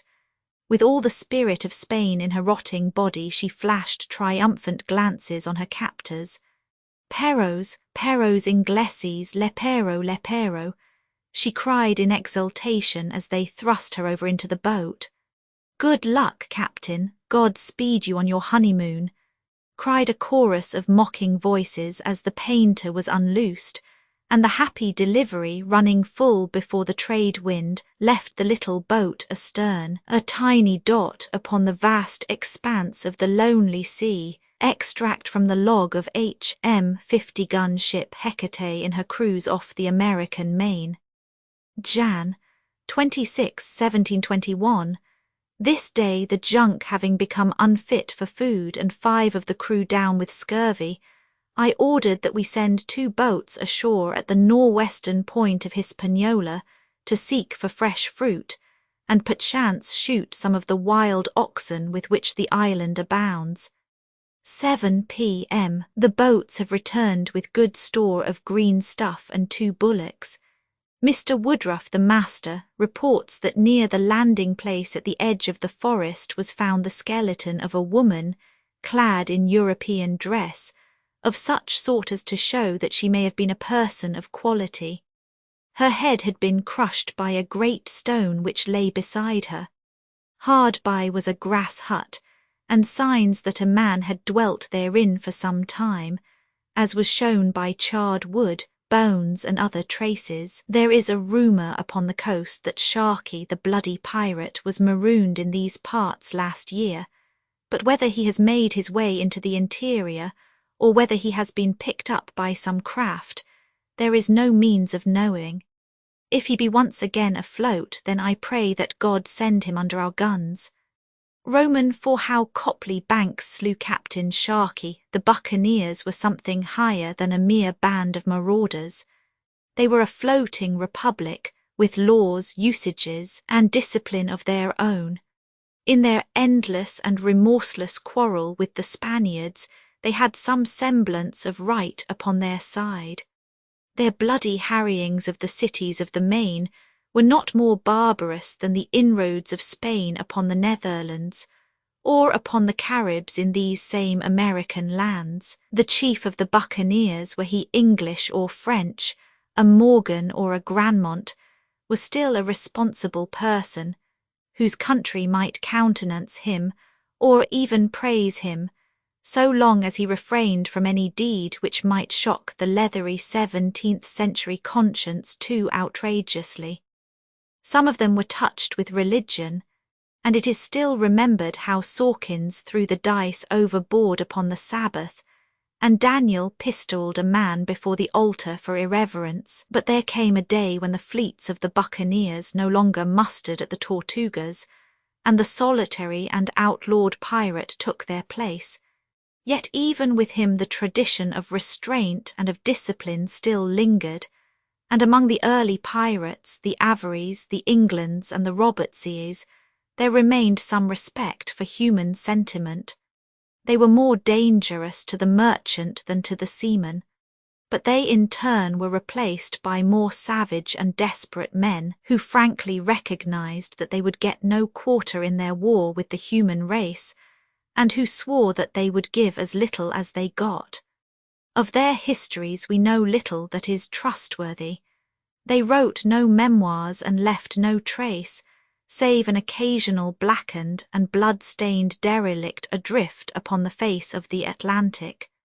Their deeds could only be surmised from the long roll of ships which never made their port. Searching the records of history, it is only here and there in an old-world trial that the veil that shrouds them seems for an instant to be lifted, and we catch a glimpse of some amazing and grotesque brutality behind. Such was the breed of Ned Lowe, of Gow the Scotchman, and of the infamous Sharkey, whose coal-black bark, the Happy Delivery, was known from the Newfoundland banks to the mouths of the Orinoco as the dark forerunner of misery and of death. There were many men, both among the islands and on the Main, who had a blood feud with Sharkey, but not one who had suffered more bitterly than Copley Banks of Kingston. Banks had been one of the leading sugar merchants of the West Indies. He was a man of position, a member of the council, the husband of a Percival, and the cousin of the governor of Virginia. His 2 sons had been sent to London to be educated, and their mother had gone over to bring them back. On their return voyage, the ship, the Duchess of Cornwall, fell into the hands of Sharkey, and the whole family met with an infamous death. Copley Banks said little when he heard the news, but he sank into a morose and enduring melancholy. He neglected his business, avoided his friends, and spent much of his time in the low taverns of the fishermen and seamen.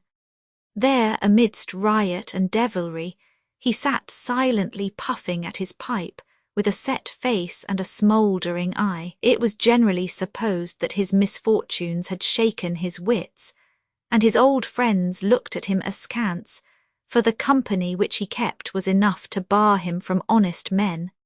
From time to time there came rumours of Sharkey over the sea. Sometimes it was from some schooner which had seen a great flame upon the horizon, and approaching to offer help to the burning ship, had fled away at the sight of the sleek, black bark, lurking like a wolf near a mangled sheep. Sometimes it was a frightened trader, which had come tearing in with her canvas curved like a lady's bodice, because she had seen a patched foretopsail rising slowly above the violet water-line. Sometimes it was from a coaster, which had found a waterless Bahama quay littered with sun-dried bodies. Once there came a man who had been mate of a Guineaman and who had escaped from the pirates' hands.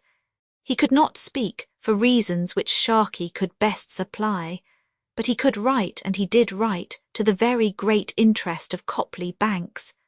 For hours they sat together over the map, and the dumb man pointed here and there to outlying reefs and tortuous inlets, while his companion sat smoking in silence with his unvarying face and his fiery eyes. One morning, some 2 years after his misfortune, Mr. Copley Banks strode into his own office with his old air of energy and alertness. The manager stared at him in surprise, for it was months since he had shown any interest in business. "Good morning, Mr. Banks," said he. "Good morning, Freeman. I see that Ruffling Harry is in the bay." "Yes, sir. She clears for the Windward Islands on Wednesday." "I have other plans for her, Freeman. I have determined upon a slaving venture to Whydah." "But her cargo is ready, sir." "Then it must come out again, Freeman. My mind is made up, and the Ruffling Harry must go slaving to Whydah." All argument and persuasion were vain, so the manager had dolefully to clear the ship once more. And then Copley Banks began to make preparations for his African voyage. It appeared that he relied upon force rather than barter for the filling of his hold, for he carried none of those showy trinkets which savages love, but the brig was fitted with 8 9-pounder guns and racks full of muskets and cutlasses. The after-sail room next the cabin was transformed into a powder magazine, and she carried as many round shot as a well-found privateer. Water and provisions were shipped for a long voyage, but the preparation of his ship's company was most surprising. It made Freeman, the manager, realize that there was truth in the rumour that his master had taken leave of his senses, for under one pretext or another, he began to dismiss the old and tried hands who had served the firm for years, and in their place he embarked the scum of the port, men whose reputations were so vile that the lowest crimp would have been ashamed to furnish them. There was Birthmark Sweetlocks, who was known to have been present at the killing of the logwood cutters, so that his hideous scarlet disfigurement was put down by the fanciful as being a red afterglow from that great crime. He was first mate, and under him was Israel Martin, a little sun-wilted fellow who had served with Howell Davies at the taking of Cape Coast Castle. The crew were chosen from amongst those whom Banks had met and known in their own infamous haunts, and his own table steward was a haggard-faced man, who gobbled at you when he tried to talk. His beard had been shaved, and it was impossible to recognize him as the same man whom Sharkey had placed under the knife, and who had escaped to tell his experiences to Copley Banks. These doings were not unnoticed, nor yet uncommented upon in the town of Kingston. The commandant of the troops, Major Harvey of the artillery, made serious representations to the governor. "She is not a trader, but a small warship," said he. "I think it would be as well to arrest Copley Banks and to seize the vessel." "What do you suspect?" asked the governor, who was a slow-witted man, broken down with fevers and port wine. "I suspect," said the soldier, "that it is Stede Bonnet over again." Now, Stede Bonnet was a planter of high reputation and religious character. who, from some sudden and overpowering freshet of wildness in his blood, had given up everything in order to start off pirating in the Caribbean Sea. The example was a recent one, and it had caused the utmost consternation in the islands.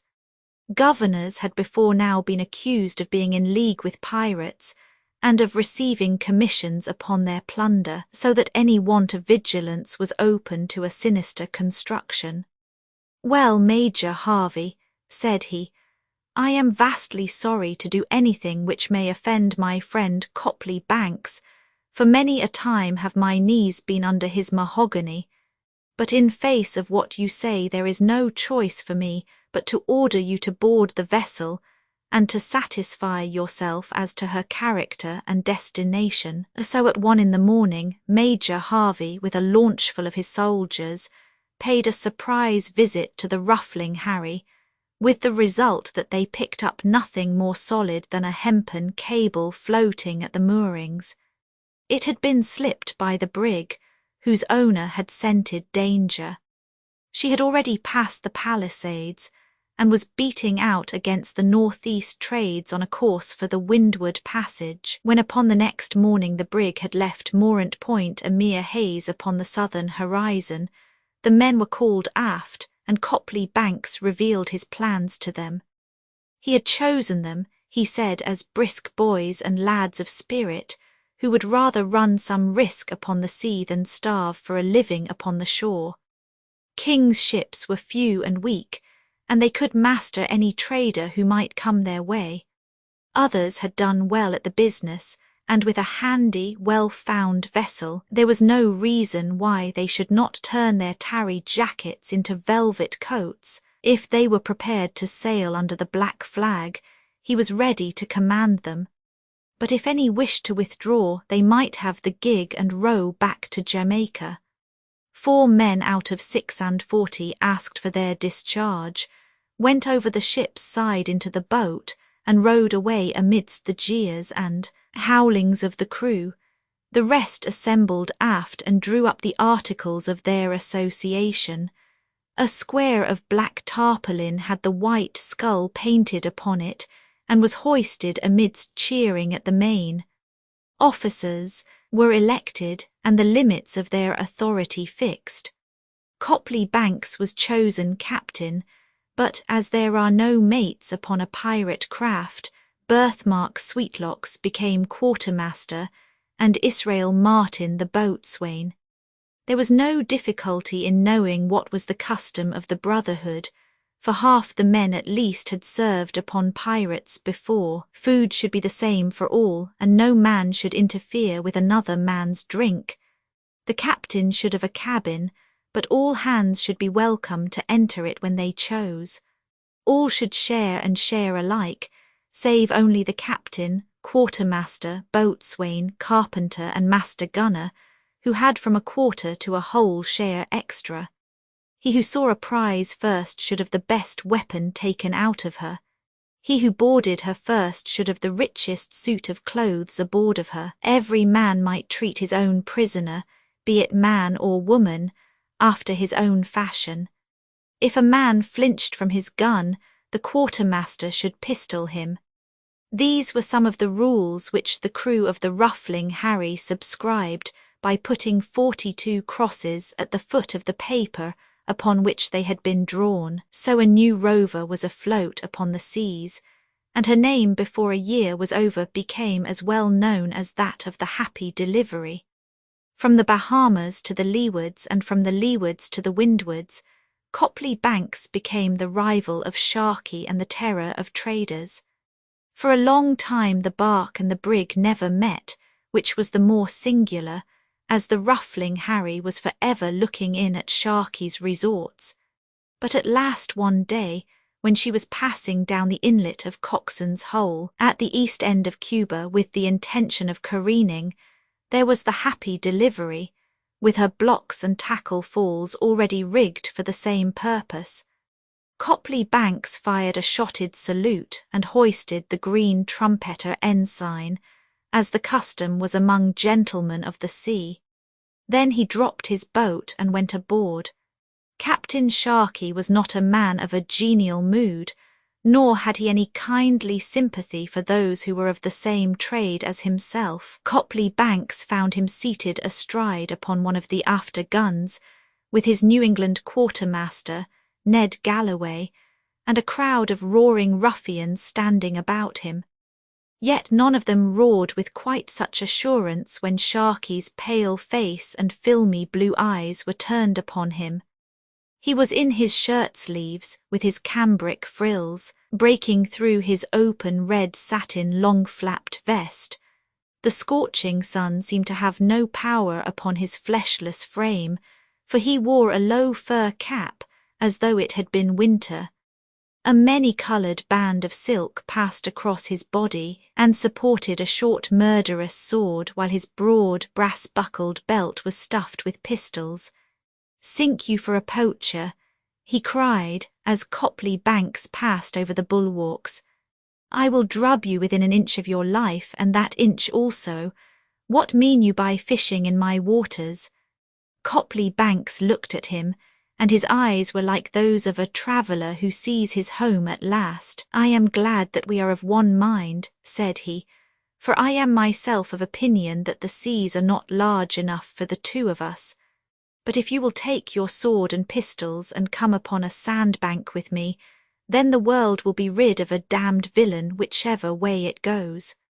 "Now this is talking," cried Sharkey, jumping off the gun and holding out his hand. I have not met many who could look John Sharkey in the eyes and speak with a full breath. "May the devil seize me if I do not choose you as a consort. But if you play me false, then I will come aboard of you and gut you upon your own poop." "And I pledge you the same," said Copley Banks, and so the two pirates became sworn comrades to each other. That summer they went north as far as the Newfoundland banks, and harried the New York traders and the whale ships from New England. It was Copley Banks who captured the Liverpool ship House of Hanover, but it was Sharkey who fastened her master to the windlass and pelted him to death with empty claret bottles. Together they engaged the King's ship Royal Fortune, which had been sent in search of them, and beat her off after a night action of 5 hours, the drunken, raving crews fighting naked in the light of the battle lanterns, with a bucket of rum and a pannikin laid by the tackles of every gun. They ran to Topsail Inlet in North Carolina to refit, and then in the spring they were at the Grand Caicos, ready for a long cruise down the West Indies. By this time Sharkey and Copley Banks had become very excellent friends, for Sharkey loved a whole-hearted villain, and he loved a man of metal, and it seemed to him that the two met in the captain of the Ruffling Harry. It was long before he gave his confidence to him, for cold suspicion lay deep in his character. Never once would he trust himself outside his own ship and away from his own men. But Copley Banks came often on board the Happy Delivery and joined Sharkey in many of his morose debauches, so that at last any lingering misgivings of the latter were set at rest. He knew nothing of the evil that he had done to his new boon companion, for of his many victims how could he remember the woman and the 2 boys whom he had slain with such levity so long ago? When, therefore, he received a challenge to himself and to his quartermaster for a carouse upon the last evening of their stay at the Caicos bank, he saw no reason to refuse. A well-found passenger ship had been rifled the week before, so their fare was of the best, and after supper 5 of them drank deeply together. There were the 2 captains, Birthmark Sweetlocks, Ned Galloway, and Israel Martin, the old buccaneersman. To wait upon them was the dumb steward, whose head Sharkey split with his glass because he had been too slow in the filling of it. The quartermaster had slipped Sharkey's pistols away from him, for it was an old joke with him to fire them cross-handed under the table, and see who was the luckiest man. It was a pleasantry which had cost his boatswain his leg, so now, when the table was cleared, They would coax Sharkey's weapons away from him on the excuse of the heat, and lay them out of his reach. The captain's cabin of the Ruffling Harry was in a deck house upon the poop, and a stern-chaser gun was mounted at the back of it. Round shot were racked round the wall, and 3 great hogsheads of powder made a stand for dishes and for bottles. In this grim room the 5 pirates sang and roared and drank, while the silent steward still filled up their glasses, and passed the box and the candle round for their tobacco pipes. Hour after hour the talk became fouler, the voices hoarser, the curses and shoutings more incoherent, until 3 of the 5 had closed their bloodshot eyes and dropped their swimming heads upon the table.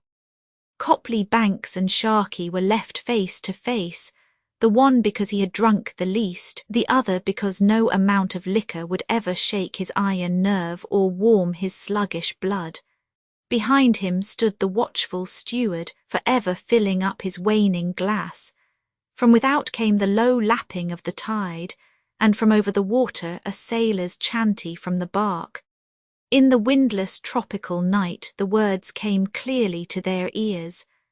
A trader sailed from Stepney town, wake her up, shake her up, try her with the mainsail. A trader sailed from Stepney town, with a keg full of gold and a velvet gown. Ho, the bully rover Jack, waiting with his yard aback out upon the lowland sea. The 2 boon companions sat listening in silence. Then Copley Banks glanced at the steward, and the man took a coil of rope from the shot-rack behind him. "Captain Sharkey," said Copley Banks, "do you remember the Duchess of Cornwall, hailing from London, which you took and sank 3 years ago off the Statira shoal?" "Curse me if I can bear their names in mind," said Sharkey. "We did as many as 10 ships a week about that time. There were a mother and 2 sons among the passengers. Maybe that will bring it back to your mind." Captain Sharkey leant back in thought with his huge thin beak of a nose jutting upwards. Then he burst suddenly into a high treble neighing laugh. He remembered it, he said, and he added details to prove it. "But burn me if it had not slipped from my mind," he cried. "How came you to think of it?" "It was of interest to me," said Copley Banks, "for the woman was my wife and the lads were my only sons." Sharkey stared across at his companion and saw that the smouldering fire which lurked always in his eyes had burned up into a lurid flame. He read their menace, and he clapped his hands to his empty belt. Then he turned to seize a weapon, but the bight of a rope was cast round him, and in an instant his arms were bound to his side. He fought like a wild cat and screamed for help. "Ned!" he yelled. "Ned, wake up, here's damned villainy. Help, Ned, help." But the 3 men were far too deeply sunk in their swinish sleep for any voice to wake them. Round and round went the rope, until Sharkey was swathed like a mummy from ankle to neck. They propped him stiff and helpless against a powder barrel, and they gagged him with a handkerchief, but his filmy, red-rimmed eyes still looked curses at them. The dumb man chattered in his exultation, and Sharkey winced for the first time when he saw the empty mouth before him. He understood that vengeance, slow and patient, had dogged him long and clutched him at last. The 2 captors had their plans all arranged, and they were somewhat elaborate. First of all they stove the heads of 2 of the great powder barrels, and they heaped the contents out upon the table and floor. They piled it round and under the 3 drunken men until each sprawled in a heap of it. Then they carried Sharkey to the gun, and they triced him sitting over the porthole, with his body about a foot from the muzzle. Wriggle as he would, he could not move an inch either to right or left, and the dumb man trussed him up with a sailor's cunning, so that there was no chance that he should work. "Free, now, you bloody devil," said Copley Banks softly. "You must listen to what I have to say to you, for they are the last words that you will hear. You are my man now, and I have bought you at a price, for I have given all that a man can give here below, and I have given my soul as well. To reach you I have had to sink to your level. For 2 years I strove against it, hoping that some other way might come, but I learnt that there was no other way.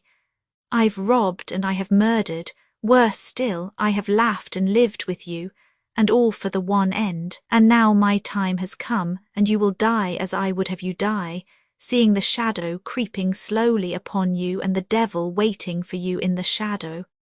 Sharkey could hear the hoarse voices of his rovers singing their chanty over the water. Where is the trader of Stepney town? Wake her up, shake her up, every stick bending. Where is the trader of Stepney town? His gold's on the capstan, his blood's on his gown. All for bully rover Jack, reaching on the weather tack right across the lowland sea. The words came clear to his ear, and just outside he could hear 2 men pacing backwards and forwards upon the deck. And yet he was helpless, staring down the mouth of the 9-pounder, unable to move an inch or to utter so much as a groan. Again there came the burst of voices from the deck of the bark. So it's up and it's over to Stornoway Bay, pack it on, crack it on, try her with the stun sails. It's off on a bowline to Stornoway Bay, where the liquor is good and the lasses are gay, waiting for their bully Jack, watching for him sailing back right across the lowland sea. To the dying pirate the jovial words and rollicking tune made his own fate seem the harsher, but there was no softening in his venomous blue eyes.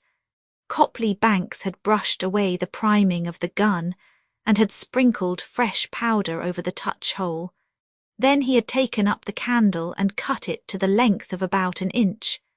This he placed upon the loose powder at the breech of the gun. Then he scattered powder thickly over the floor beneath, so that when the candle fell at the recoil it must explode the huge pile in which the 3 drunkards were wallowing. "You've made others look death in the face, Sharkey," said he. "Now it has come to be your own turn. You and these swine here shall go together." He lit the candle end as he spoke and blew out the other lights upon the table. Then he passed out with the dumb man and locked the cabin door upon the outer side. But before he closed it, he took an exultant look backwards and received one last curse from those unconquerable eyes.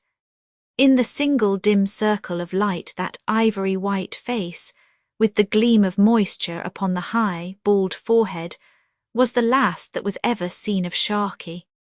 There was a skiff alongside, and in it Copley Banks and the dumb steward made their way to the beach, and looked back upon the brig riding in the moonlight just outside the shadow of the palm trees. They waited and waited, watching that dim light which shone through the stern port, and then at last there came the dull thud of a gun, and an instant later the shattering crash of the explosion.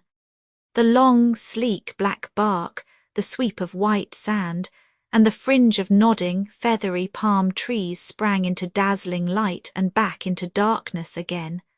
Voices screamed and called upon the bay. Then Copley Banks, his heart singing within him, touched his companion upon the shoulder, and they plunged together into the lonely jungle of the Caicos. The slapping Sal it was in the days when France's power was already broken upon the seas, and when more of her 3-deckers lay rotting in the Medway than were to be found in Brest harbour. But her frigates and corvettes still scoured the ocean, closely followed ever by those of her rival. At the uttermost ends of the earth, these dainty vessels, with sweet names of girls or of flowers, mangled and shattered each other for the honour of the 4 yards of bunting which flapped from the end of their gaffs. It had blown hard in the night, but the wind had dropped with the dawning, and now the rising sun tinted the fringe of the storm rack as it dwindled into the west and glinted on the endless crests of the long, green waves. To north and south and west lay a skyline which was unbroken save by the spout of foam when 2 of the great Atlantic seas dashed each other into spray. To the east was a rocky island, jutting out into craggy points, with a few scattered clumps of palm trees and a pennant of mist streaming out from the bare, conical hill which capped it. A heavy surf beat upon the shore, and at a safe distance from it, the British 32-gun frigate Leader, Captain A.P. Johnson, raised her black, glistening side upon the crest of a wave, or swooped down into an emerald valley, dipping away to the nor'ard under easy sail. On her snow-white quarterdeck stood a stiff little brown-faced man who swept the horizon with his glass. "Mr. Wharton," he cried with a voice like a rusty hinge. A thin, knock-kneed officer shambled across the poop to him. "Yes, sir. I've opened the sealed orders, Mr. Wharton." A glimmer of curiosity shone upon the meagre features of the first lieutenant. The Leader had sailed with her consort, the Dido, from Antigua the week before, and the Admiral's orders had been contained in a sealed envelope. We were to open them on reaching the deserted island of Sombrero, lying in north latitude 18, 36, west longitude 63, 28. Sombrero bore 4 miles to the northeast from our portbow when the gale cleared, Mr. Wharton. The lieutenant bowed stiffly. He and the captain had been bosom friends from childhood. They had gone to school together, joined the navy together, fought again and again together, and married into each other's families. But so long as their feet were on the poop, the iron discipline of the service struck all that was human out of them, and left only the superior and the subordinate. Captain Johnson took from his pocket a blue paper, which crackled as he unfolded it. The 32-gun frigates Leader and Dido, Captains A.P. Johnson and James Munro, are to cruise from the point at which these instructions are read to the mouth of the Caribbean Sea, in the hope of encountering the French frigate La Gloire 48, which has recently harassed our merchant ships in that quarter. H.M. frigates are also directed to hunt down the piratical craft known sometimes as the Slapping Sal and sometimes as the Hairy Hudson, which has plundered the British ships as per margin, inflicting barbarities upon their crews. She is a small brig carrying 10 light guns with 1 24-pound carronade forward. She was last seen upon the 23rd, ult. to the northeast of the island of Sombrero. Signed James Montgomery, Rear Admiral. HMS Colossus, Antigua. "We appear to have lost our consort," said Captain Johnson, folding up his instructions and again sweeping the horizon with his glass. "She drew away after we reefed down. It would be a pity if we met this heavy Frenchman without the Dido, Mr. Wharton." The lieutenant twinkled and smiled. "She has 18-pounders on the main and 12s on the poop, sir," said the captain. "She carries 400 to our 231. Captain de Milon is the smartest man in the French service. Oh, Bobby boy, I'd give my hopes of my flag to rub my side up against her." He turned on his heel, ashamed of his momentary lapse. "Mr. Wharton," said he, looking back sternly over his shoulder, "get those square sails shaken out and bear away a point more to the west." "The brig on the portbow," came a voice from the forecastle. "A brig on the portbow," said the lieutenant. The captain sprang upon the bulwarks and held on by the mizzen shrouds, a strange little figure with flying skirts and puckered eyes. The lean lieutenant craned his neck and whispered to Smeaton, the second, while officers and men came popping up from below and clustered along the weather rail, shading their eyes with their hands, for the tropical sun was already clear of the palm trees. The strange brig lay at anchor in the throat of a curving estuary, and it was already obvious that she could not get out without passing under the guns of the frigate. A long, rocky point to the north of her held her in. "Keep her as she goes, Mr. Wharton," said the captain. "Hardly worth while our clearing for action, Mr. Smeaton, but the men can stand by the guns in case she tries to pass us." Cast loose the boat chasers and send the small-arm men to the forecastle. Her British crew went to its quarters in those days with the quiet serenity of men on their daily routine. In a few minutes, without fuss or sound, the sailors were knotted round their guns, the marines were drawn up and leaning on their muskets, and the frigate's bowsprit pointed straight for her little victim. Is it the slapping Sal, sir? I have no doubt of it, Mr. Wharton. They don't seem to like the look of us, sir. They've cut their cable and are clapping on sail. It was evident that the brig meant struggling for her freedom. One little patch of canvas fluttered out above another, and her people could be seen working like madmen in the rigging. She made no attempt to pass her antagonist, but headed up the estuary. The captain rubbed his hands. She's making for shoal water, Mr. Wharton, and we shall have to cut her out, sir. She's a footy little brig, but I should have thought a fore and after would have been more handy. It was a mutiny, sir. Ah, indeed. Yes, sir, I heard of it at Manila. A bad business, sir. Captain and 2 mates murdered. This Hudson, or Hairy Hudson as they call him, led the mutiny. He's a Londoner, sir, and a cruel villain as ever walked. His next walk will be to execution dock, Mr. Wharton. She seems heavily manned. I wish I could take 20 topmen out of her, but they would be enough to corrupt the crew of the Ark, Mr. Wharton. Both officers were looking through their glasses at the brig. Suddenly the lieutenant showed his teeth in a grin, while the captain flushed a deeper red. That's Hairy Hudson on the after rail, sir. The low, impertinent blackguard. He'll play some other antics before we are done with him. Could you reach him with the long 18, Mr. Smeaton? Another cable length will do it, sir. The brig yawed as they spoke, and as she came round a spurt of smoke whiffed out from her quarter. It was a pure piece of bravado, for the gun could scarce carry halfway. Then with a jaunty swing the little ship came into the wind again and shot round a fresh curve in the winding channel. The water's shoaling rapidly, sir, repeated the second lieutenant. There's 6 fathoms by the chart, 4 by the lead, sir. When we clear this point we shall see how we lie. Ha, I thought as much. Lay her to, Mr. Wharton. Now we have got her at our mercy. The frigate was quite out of sight of the sea now at the head of this river-like estuary.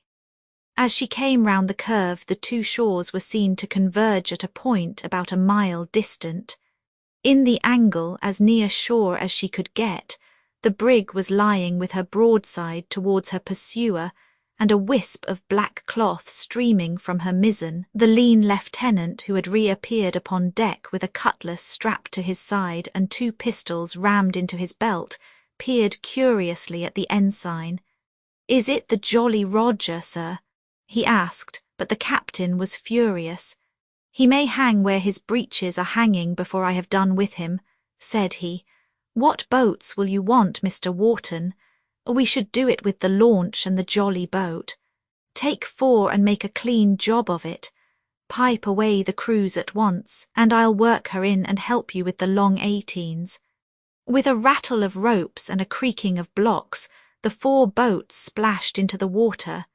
Their crews clustered thickly into them, barefooted sailors, stolid marines, laughing middies, and in the sheets of each the senior officers with their stern schoolmaster faces.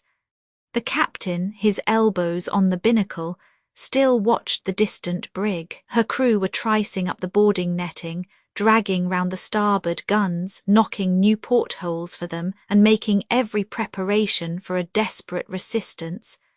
In the thick of it all a huge man, bearded to the eyes, with a red nightcap upon his head, was straining and stooping and hauling.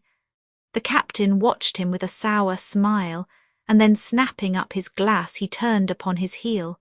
For an instant he stood staring. "Call back the boats," he cried in his thin, creaking voice. "Clear a way for action there. Cast loose those main-deck guns. Brace back the yards, Mr. Smeaton, and stand by to go about when she has way enough." Round the curve of the estuary was coming a huge vessel. Her great yellow bowsprit and white-winged figurehead were jutting out from the cluster of palm trees, while high above them towered 3 immense masts with the tricolour flag floating superbly from the mizzen. Round she came, the deep blue water creaming under her forefoot until her long, curving black side, her line of shining copper beneath and of snow-white hammocks above, and the thick clusters of men who peered over her bulwarks were all in full view. Her lower yards were slung, her ports triced up, and her guns run out all ready for action. Lying behind one of the promontories of the island, the lookout men of the Gloire upon the shore had seen the cul-de-sac into which the British frigate was headed, so that Captain de Milon had served the leader as Captain Johnson had the slapping sal. But the splendid discipline of the British service was at its best in such a crisis. The boats flew back, their crews clustered aboard, they were swung up at the davits and the fall ropes made fast. Hammocks were brought up and stowed, bulkheads sent down, ports and magazines opened, the fires put out in the galley and the drums beat to quarters.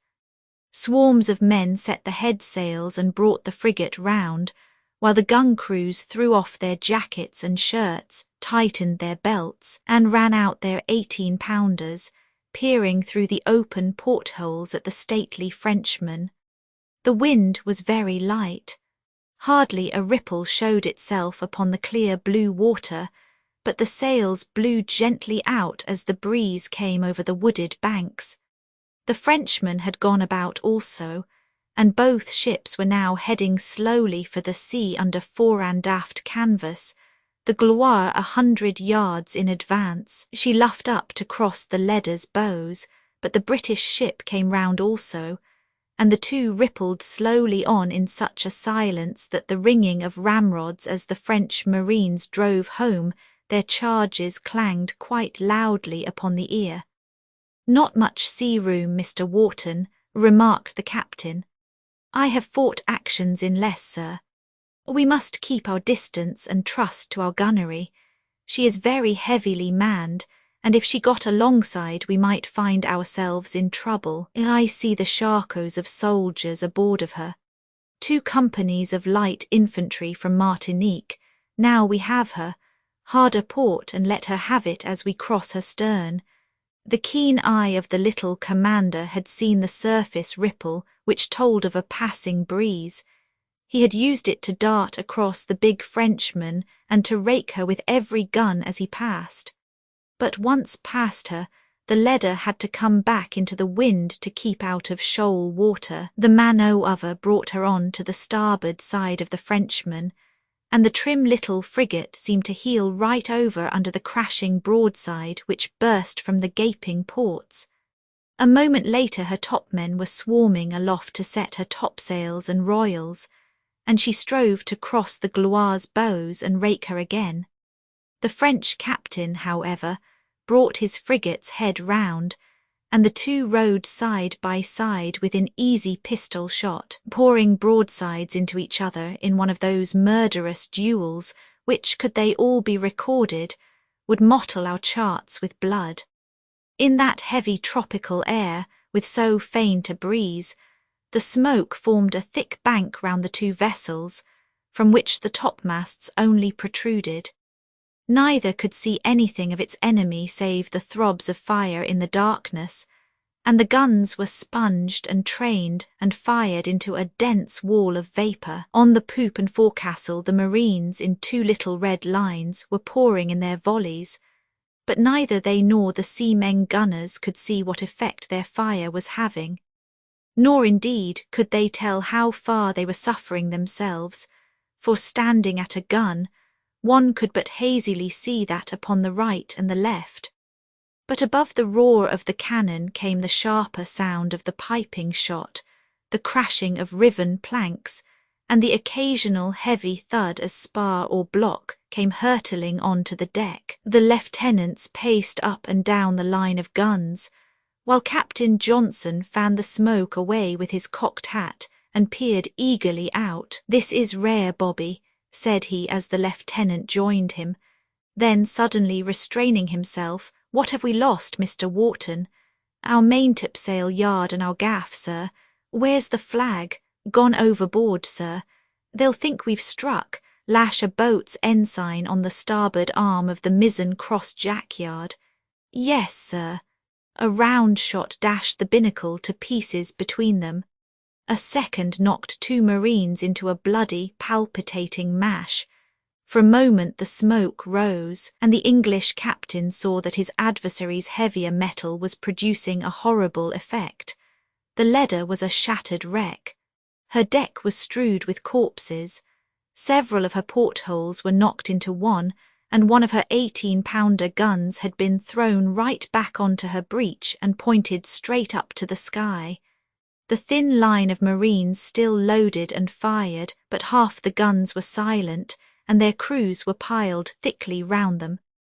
"Stand by to repel boarders," yelled the captain. "Cutlasses, lads, cutlasses," roared Wharton. "Hold your volley till they touch," cried the captain of marines. The huge loom of the Frenchman was seen bursting through the smoke. Thick clusters of boarders hung upon her sides and shrouds.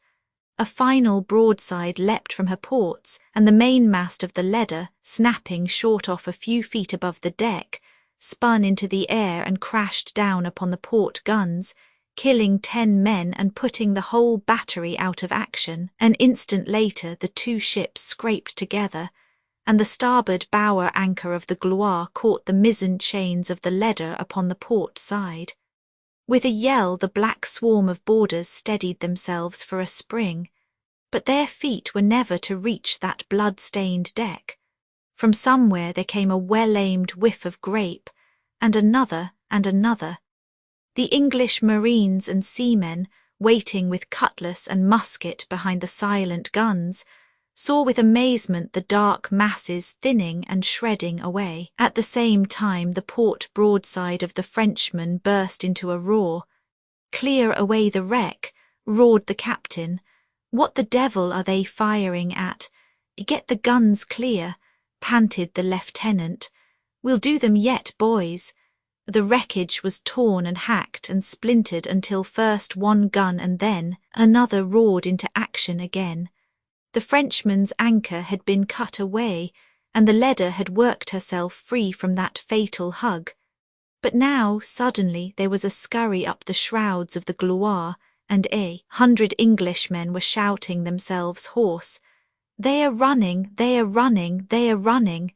And it was true. The Frenchman had ceased to fire and was intent only upon clapping on every sail that he could carry. But that shouting 100 could not claim it all as their own. As the smoke cleared, it was not difficult to see the reason. The ships had gained the mouth of the estuary during the fight, and there, about 4 miles out to sea, was the leader's consort bearing down under full sail to the sound of the guns.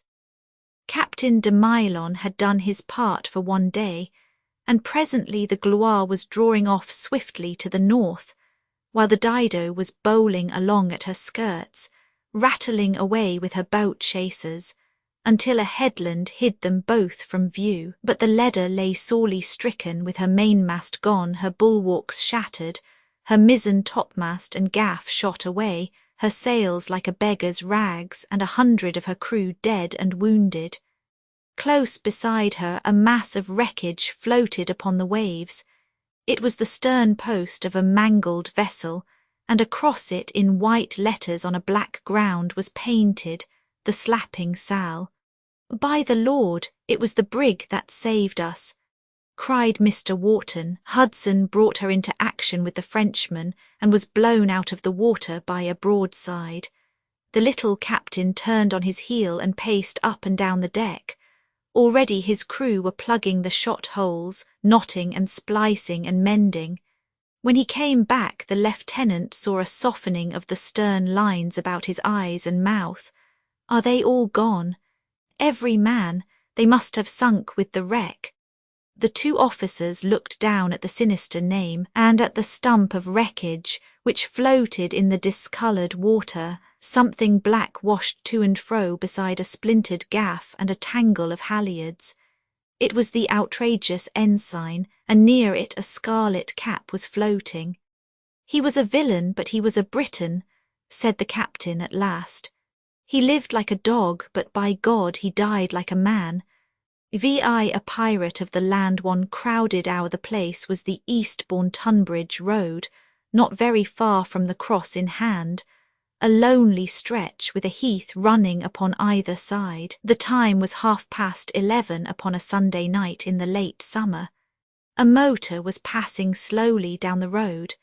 It was a long, lean Rolls-Royce, running smoothly with a gentle purring of the engine. Through the two vivid circles cast by the electric headlights, the waving grass fringes and clumps of heather streamed swiftly like some golden cinematograph, leaving a blacker darkness behind and around them.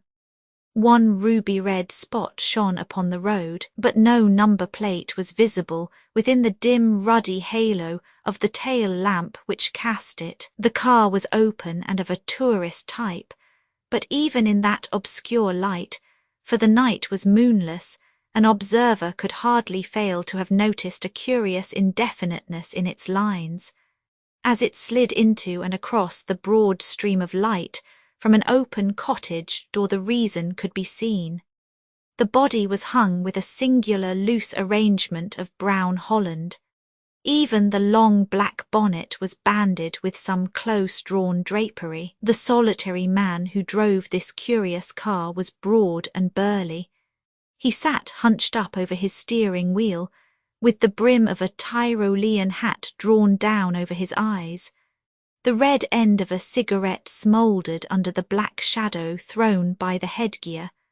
A dark ulster of some frieze-like material was turned up in the collar until it covered his ears. His neck was pushed forward from his rounded shoulders, and he seemed, as the car now slid noiselessly down the long sloping road, with the clutch disengaged and the engine running free, to be peering ahead of him through the darkness in search of some eagerly expected object. The distant toot of a motor horn came faintly from some point far to the south of him.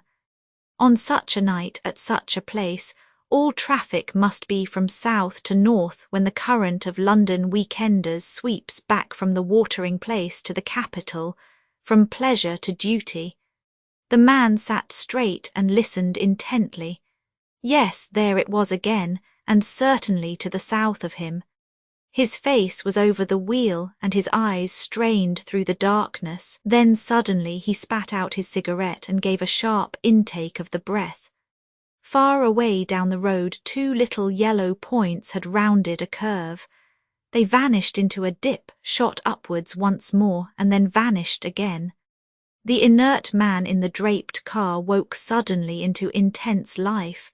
From his pocket he pulled a mask of dark cloth, which he fastened securely across his face, adjusting it carefully that his sight might be unimpeded. For an instant he uncovered an acetylene hand lantern, took a hasty glance at his own preparations, and laid it beside a Morse pistol upon the seat alongside him. Then, twitching his hat down lower than ever, he released his clutch and slid downward his gear lever. With a chuckle and shudder, the long black machine sprang forward and shot with a soft sigh from her powerful engines down the sloping gradient. The driver stooped and switched off his electric headlights. Only a dim grey swat cut through the black heath indicated the line of his road. From in front there came presently a confused puffing and rattling and clanging as the oncoming car breasted the slope. It coughed and spluttered on a powerful, old-fashioned low gear, while its engine throbbed like a weary heart. The yellow, glaring lights dipped for the last time into a switchback curve. When they reappeared over the crest, the 2 cars were within 30 yards of each other. The dark one darted across the road and barred the other's passage, while a warning acetylene lamp was waved in the air. With a jarring of brakes, the noisy newcomer was brought to a halt. "I say," cried an aggrieved voice, "'pon my soul, you know, we might have had an accident. Why the devil don't you keep your headlights on? I never saw you till I nearly burst my radiators on you." The acetylene lamp held forward discovered a very angry young man, blue-eyed, yellow-moustached, and florid, sitting alone at the wheel of an antiquated 12-horse Walsally. Suddenly the aggrieved look upon his flushed face changed to one of absolute bewilderment.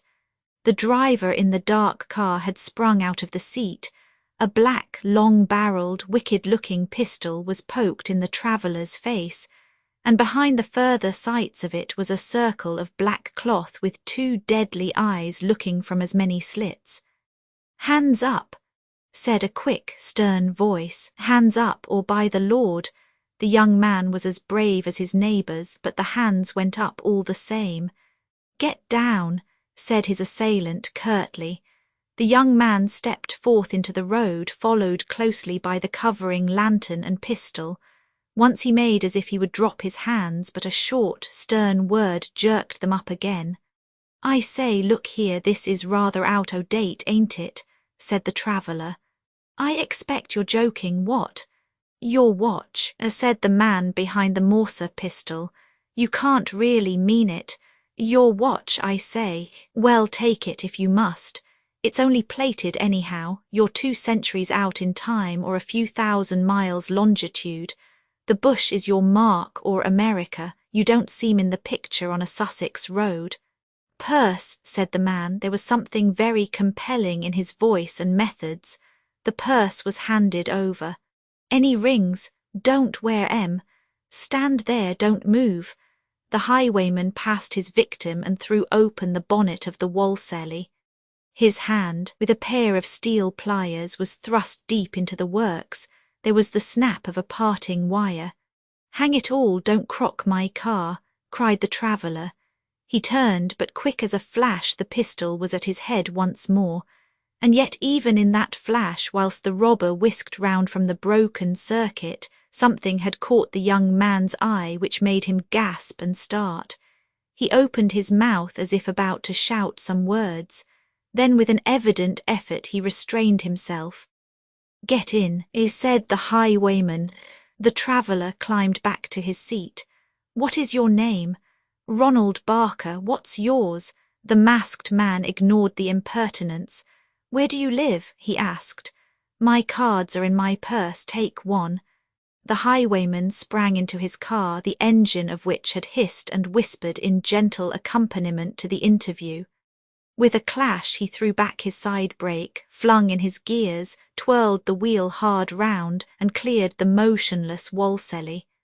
A minute later he was gliding swiftly, with all his lights gleaming, some half-mile southward on the road, while Mr. Ronald Barker, a side lamp in his hand, was rummaging furiously among the odds and ends of his repair box for a strand of wire which would connect up his electricity and set him on his way once more.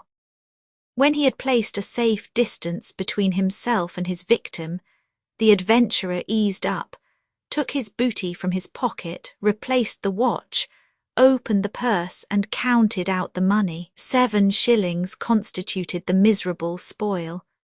The poor result of his efforts seemed to amuse rather than annoy him, for he chuckled as he held the 2 half-crowns and the florin in the glare of his lantern. Then suddenly his manner changed. He thrust the thin purse back into his pocket, released his brake, and shot onwards with the same tense bearing with which he had started upon his adventure. The lights of another car were coming down the road. On this occasion the methods of the highwayman were less furtive. Experience had clearly given him confidence. With lights still blazing he ran towards the newcomers, and, halting in the middle of the road, summoned them to stop. From the point of view of the astonished travellers, the result was sufficiently impressive. They saw in the glare of their own headlights 2 glowing discs on either side of the long, black-muzzled snout of a high-power car, and above the masked face and menacing figure of its solitary driver, in the golden circle thrown by the rover, there stood an elegant, open-topped, 20-horse Humber, with an undersized and very astonished chauffeur blinking from under his peaked cap. From behind the windscreen, the veil-bound hats and wondering faces of two very pretty young women protruded, one upon either side, and a little crescendo of frightened squeaks announced the acute emotion of one of them. The other was cooler and more critical. "Don't give it away, Hilda," she whispered. "Do shut up and don't be such a silly. It's Bertie or one of the boys playing it on us." No, it's the real thing, Flossie. It's a robber, sure enough. Oh, my goodness, whatever shall we do?" "What an ad!" cried the other. "Oh, what a glorious ad! Too late now for the mornings, but they'll have it in every evening paper, sure." "What's it going to cost?" groaned the other. "Oh, Flossie, I'm sure I'm going to faint. Don't you think if we both screamed together we could do some good? Isn't he too awful with that black thing over his face? Oh dear, he's killing poor little Alf." The proceedings of the robber were indeed somewhat alarming. Springing down from his car, he had pulled the chauffeur out of his seat by the scruff of his neck. The sight of the morser had cut short all remonstrance, and under its compulsion the little man had pulled open the bonnet and extracted the sparking plugs. Having thus secured the immobility of his capture, the masked man walked forward, lantern in hand, to the side of the car. He had laid aside the gruff sternness with which he had treated Mr. Ronald Barker, and his voice and manner were gentle though determined. He even raised his hat as a prelude to his address. "I am sorry to inconvenience you, ladies," said he, and his voice had gone up several notes since the previous interview. "May I ask who you are?" Miss Hilda was beyond coherent speech, but Miss Flossie was of a sterner mould. "This is a pretty business," said she. "What right have you to stop us on the public road, I should like to know?" "My time is short," said the robber in a sterner voice. "I must ask you to answer my question." "Tell him, Flossie, for goodness' sake be nice to him," cried Hilda. "Well, we are from the Gaiety Theatre, London, if you want to know," said the young lady. "Perhaps you've heard of Miss Flossie Thornton and Miss Hilda Mannering. We've been playing a week at the Royal at Eastbourne and took a Sunday off to ourselves. So now you know. I must ask you for your purses and for your jewellery." Both ladies set up shrill expostulations, but they found, as Mr. Ronald Barker had done, that there was something quietly compelling in this man's methods. In a very few minutes they had handed over their purses, and a pile of glittering rings, bangles, brooches and chains was lying upon the front seat of the car.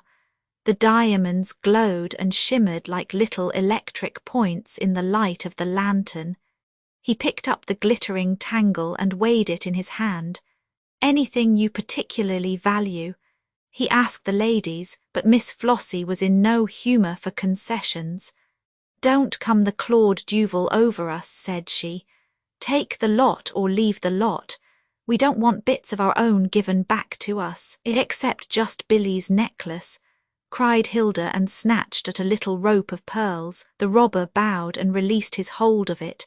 "Anything else?" The valiant Flossie began suddenly to cry. Hilda did the same. The effect upon the robber was surprising. He threw the whole heap of jewellery into the nearest lap. There, take it," he said. "It's trumpery stuff anyhow. It's worth something to you and nothing to me." Tears changed in a moment to smiles. "You're welcome to the purses. The ad is worth 10 times the money. But what a funny way of getting a living nowadays. Aren't you afraid of being caught? It's all so wonderful, like a scene from a comedy." "It may be a tragedy," said the robber. "Oh, I hope not, I'm sure I hope not," cried the two ladies of the drama, but the robber was in no mood for further conversation. Far away down the road tiny points of light had appeared. Fresh business was coming to him, and he must not mix his cases. Disengaging his machine, he raised his hat and slipped off to meet this new arrival, while Miss Flossie and Miss Hilda leaned out of their derelict car. still palpitating from their adventure, and watched the red gleam of the tail light until it merged into the darkness.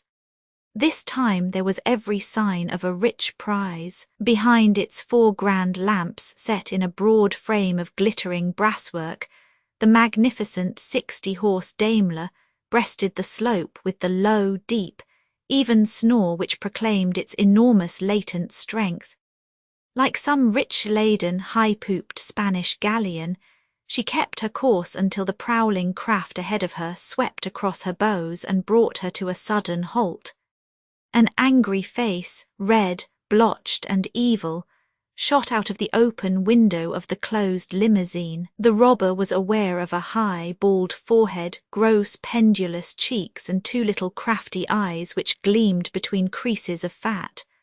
"Out of my way, sir, out of my way this instant," cried a rasping voice. "Drive over him, Ian, get down and pull him off the seat. The fellow's drunk, he's drunk, I say." Up to this point the proceedings of the modern highwayman might have passed as gentle. Now they turned in an instant to savagery. The chauffeur, a burly, capable fellow, incited by that raucous voice behind him, sprang from the car and seized the advancing robber by the throat. The latter hit out with the butt end of his pistol, and the man dropped groaning on the road. Stepping over his prostrate body, the adventurer pulled open the door, seized the stout occupant savagely by the ear, and dragged him bellowing on the highway. Then, very deliberately, he struck him twice across the face with his open hand. The blows rang out like pistol shots in the silence of the night. The fat traveller turned a ghastly colour and fell back half senseless against the side of the limousine. The robber dragged open his coat, wrenched away the heavy gold watch chain with all that it held, plucked out the great diamond pin that sparkled in the black satin tie, dragged off 4 rings, not one of which could have cost less than 3 figures, and finally tore from his inner pocket a bulky leather notebook. All this property he transferred to his own black overcoat, and added to it the man's pearl cuff links and even the golden stud which held his collar. Having made sure that there was nothing else to take, the robber flashed his lantern upon the prostrate chauffeur and satisfied himself that he was stunned and not dead. Then, returning to the master, he proceeded very deliberately to tear all his clothes from his body with a ferocious energy, which set his victim whimpering and writhing in imminent expectation of murder. Whatever the tormentor's intention may have been, it was very effectually frustrated. A sound made him turn his head, and there, no very great distance off, were the lights of a car coming swiftly from the north. Such a car must have already passed the wreckage which this pirate had left behind him. It was following his track with a deliberate purpose, and might be crammed with every county constable of the district. The adventurer had no time to lose. He darted from his bedraggled victim, sprang into his own seat, and with his foot on the accelerator shot swiftly off down the road. Some way down there was a narrow side lane, and into this the fugitive turned, cracking on his high speed and leaving a good 5 miles between him and any pursuer before he ventured to stop. Then, in a quiet corner, he counted over his booty of the evening, the paltry plunder of Mr. Ronald Barker, the rather better furnished purses of the actresses, which contained £4 between them, and finally the gorgeous jewellery and well-filled notebook of the plutocrat upon the Daimler. 5 notes of £50, 4 of 10, 15 sovereigns, and a number of valuable papers made up a most noble haul. It was clearly enough for one night's work. The adventurer replaced all his ill-gotten gains in his pocket, and lighting a cigarette, set forth upon his way with the air of a man who has no further care upon his mind. It was on the Monday morning following upon this eventful evening that Sir Henry Hailworthy, of Walcot Old Place, having finished his breakfast in a leisurely fashion, strolled down to his study with the intention of writing a few letters before setting forth to take his place upon the county bench. Sir Henry was a deputy lieutenant of the county. He was a baronet of ancient blood. He was a magistrate of 10 years' standing, and he was famous above all as the breeder of many a good horse and the most desperate rider in all the Weald country. A tall, upstanding man with a strong, clean-shaven face, heavy black eyebrows and a square, resolute jaw, he was one whom it was better to call friend than foe. Though nearly 50 years of age, he bore no sign of having passed his youth, save that nature, in one of her freakish moods, had planted one little feather of white hair above his right ear, making the rest of his thick black curls the darker by contrast. He was in thoughtful mood this morning, for having lit his pipe he sat at his desk with his blank note paper in front of him, lost in a deep reverie. Suddenly his thoughts were brought back to the present. From behind the laurels of the curving drive there came a low, clanking sound, which swelled into the clatter and jingle of an ancient car. Then from round the corner there swung an old-fashioned Walselly with a fresh-complexioned, yellow-moustached young man at the wheel. Sir Henry sprang to his feet at the sight, and then sat down once more. He rose again as a minute later the footman announced Mr. Ronald Barker. It was an early visit, but Barker was Sir Henry's intimate friend. As each was a fine shot, horseman and billiard player, there was much in common between the two men, and the younger and poorer was in the habit of spending at least 2 evenings a week at Walcot Old Place. Therefore Sir Henry advanced cordially with outstretched hand to welcome him. "You're an early bird this morning," said he. "What's up? If you are going over to Lewes we could motor together." But the younger man's demeanour was peculiar and ungracious. He disregarded the hand which was held out to him, and he stood pulling at his own long moustache and staring with troubled, questioning eyes at the county magistrate. "Well, what's the matter?" asked the latter. Still the young man did not speak. He was clearly on the edge of an interview which he found it most difficult to open. His host grew impatient. "You don't seem yourself this morning. What on earth is the matter? Anything upset you?"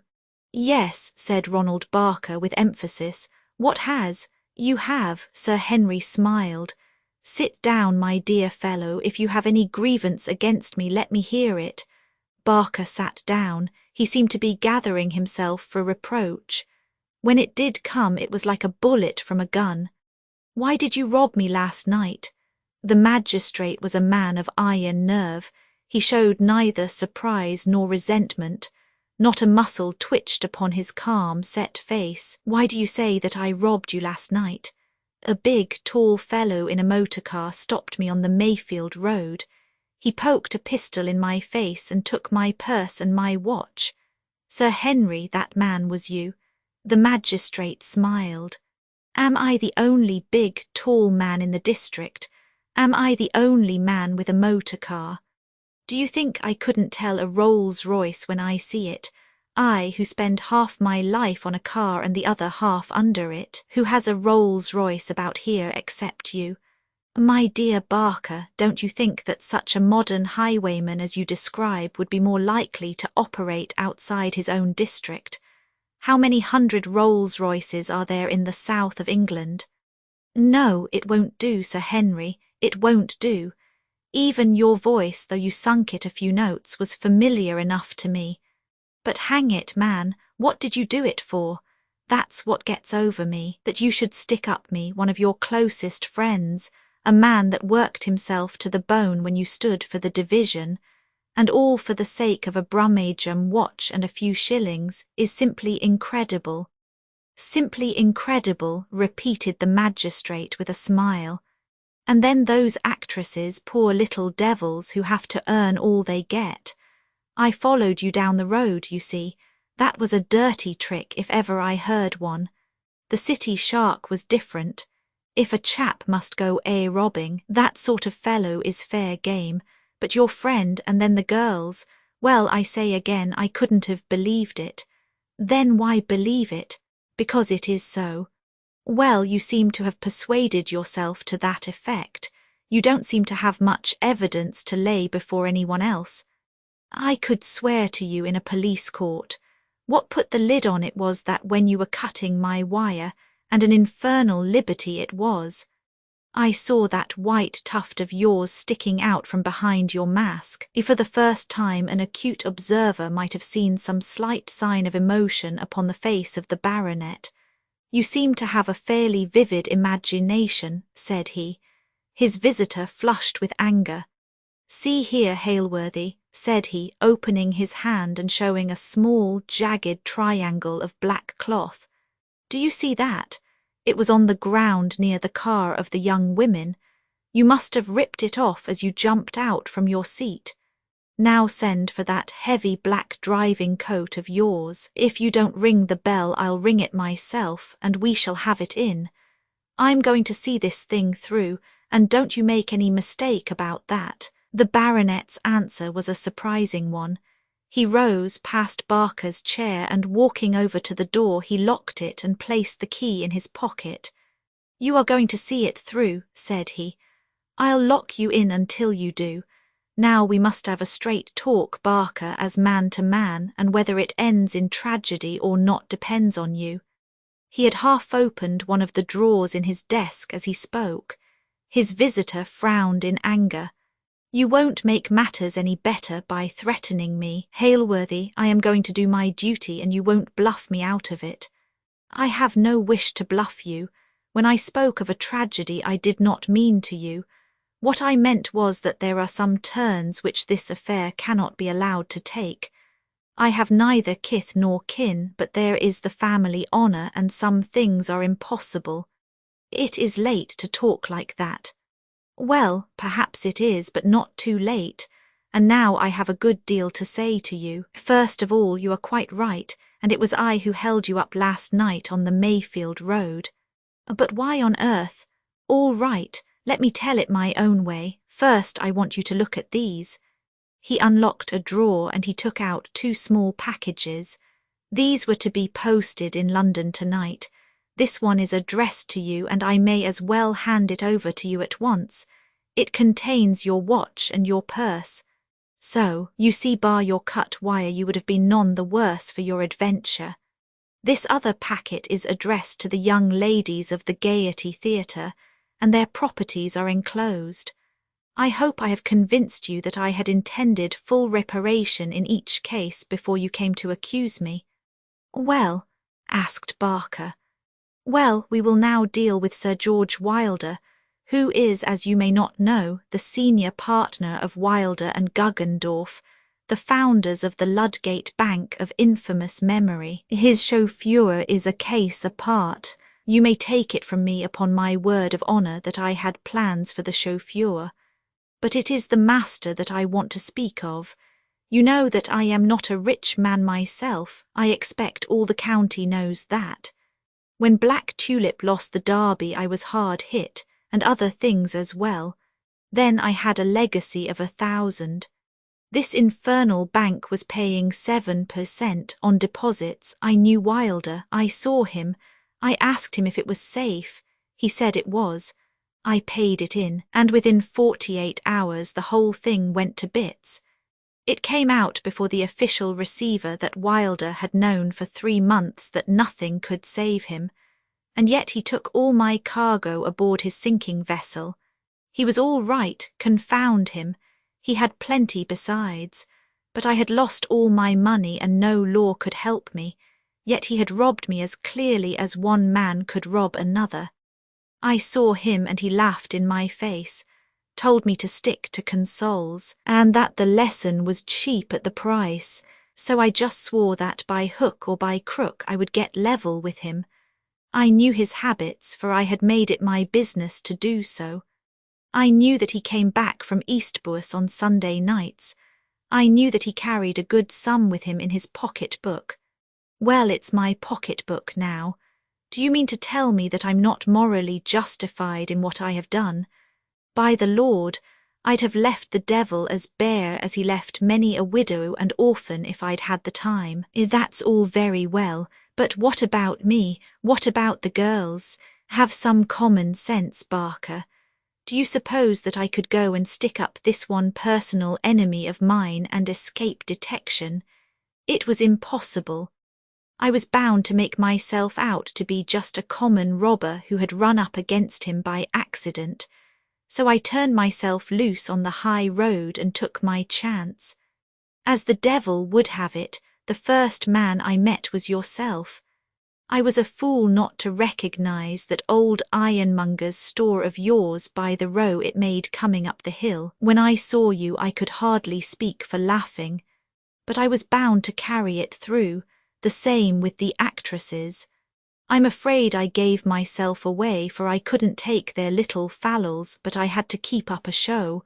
Then came my man himself. There was no bluff about that. I was out to skin him, and I did. Now, Barker, what do you think of it all? I had a pistol at your head last night, and by George, whether you believe it or not, you have one at mine this morning. The young man rose slowly, and with a broad smile he wrung the magistrate by the hand. Don't do it again. It's too risky, said he. The swine would score heavily if you were taken. You're a good chap, Barker, said the magistrate. No, I won't do it again. Who's the fellow who talks of one crowded hour of glorious life? By George, it's too fascinating. I had the time of my life. Talk of fox hunting. No, I'll never touch it again, for it might get a grip of me. A telephone rang sharply upon the table, and the baronet put the receiver to his ear. As he listened, he smiled at his companion. I'm rather late this morning, said he, and they are awaiting for me to try some petty larcenies on the county bench. Chapter 2. What do you make of her, Allardyce? I asked. My second mate was standing beside me upon the poop, with his short, thick legs astretch, for the gale had left a considerable swell behind it, and our 2 quarter boats nearly touched the water with every roll.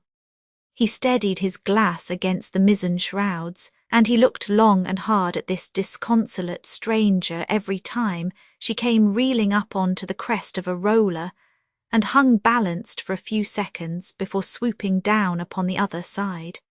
She lay so low in the water that I could only catch an occasional glimpse of a pea-green line of bulwark. She was a brig, but her mainmast had been snapped short off some 10 feet above the deck, and no effort seemed to have been made to cut away the wreckage, which floated, sails and yards, like the broken wing of a wounded gull, upon the water beside her. The foremast was still standing, but the foretopsail was flying loose, and the headsails were streaming out in long white pennons in front of her. Never have I seen a vessel which appeared to have gone through rougher handling, but we could not be surprised at that, for there had been times during the last 3 days when it was a question whether our own bark would ever see land again. For 36 hours we had kept her nose to it, and if the Mary Sinclair had not been as good a seaboat as ever left the Clyde, we could not have gone through. And yet here we were at the end of it with the loss only of our gig and of part of the starboard bulwark. It did not astonish us, however, when the smother had cleared away, to find that others had been less lucky, and that this mutilated brig, staggering about upon a blue sea, and under a cloudless sky, had been left, like a blinded man after a lightning flash, to tell of the terror which is past. Allardyce, who was a slow and methodical Scotchman, stared long and hard at the little craft, while our seamen lined the bulwark or clustered upon the fore shrouds to have a view of the stranger. In latitude 20 degrees and longitude 10 degrees, which were about our bearings, one becomes a little curious as to whom one meets, for one has left the main lines of Atlantic commerce to the north. For 10 days we had been sailing over a solitary sea. She's derelict, I'm thinking, said the second mate. I had come to the same conclusion, for I could see no sign of life upon her deck, and there was no answer to the friendly wavings from our seamen. The crew had probably deserted her under the impression that she was about to founder. "She can't last long," continued Allardyce in his measured way.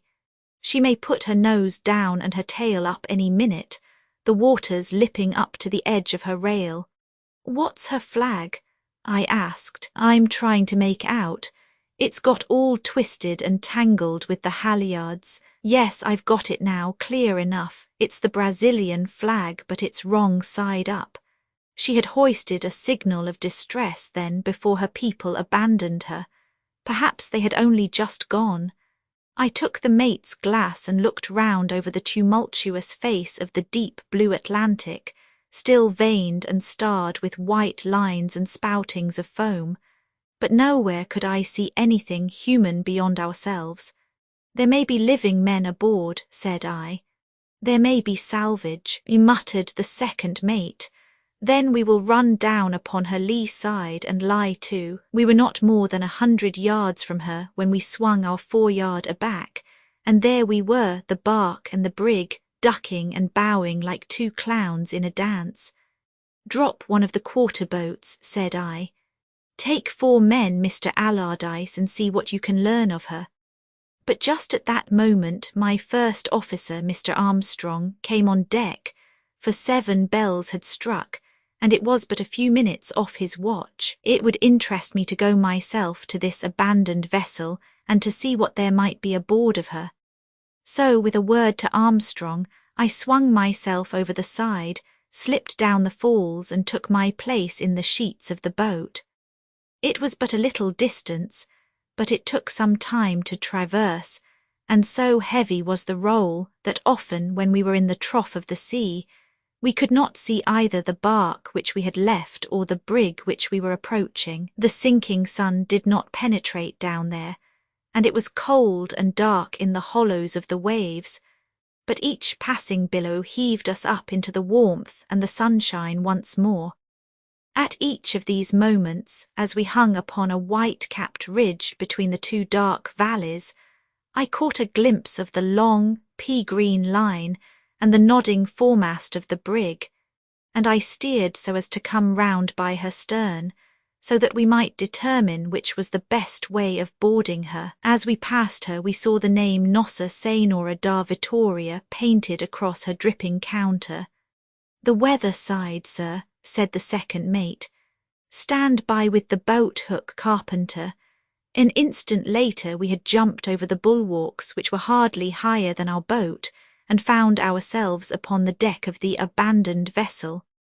Our first thought was to provide for our own safety in case, as seemed very probable, the vessel should settle down beneath our feet. With this object, 2 of our men held on to the painter of the boat and fended her off from the vessel's side, so that she might be ready in case we had to make a hurried retreat. The carpenter was sent to find out how much water there was, and whether it was still gaining, while the other seamen, Allardyce and myself, made a rapid inspection of the vessel and her cargo. The deck was littered with wreckage and with hen coops, in which the dead birds were washing about. The boats were gone, with the exception of one, the bottom of which had been stove, and it was certain that the crew had abandoned the vessel. The cabin was in a deck house, one side of which had been beaten in by a heavy sea. Allardyce and I entered it and found the captain's table as he had left it, his books and papers, all Spanish or Portuguese, scattered over it with piles of cigarette ash everywhere. I looked about for the log but could not find it.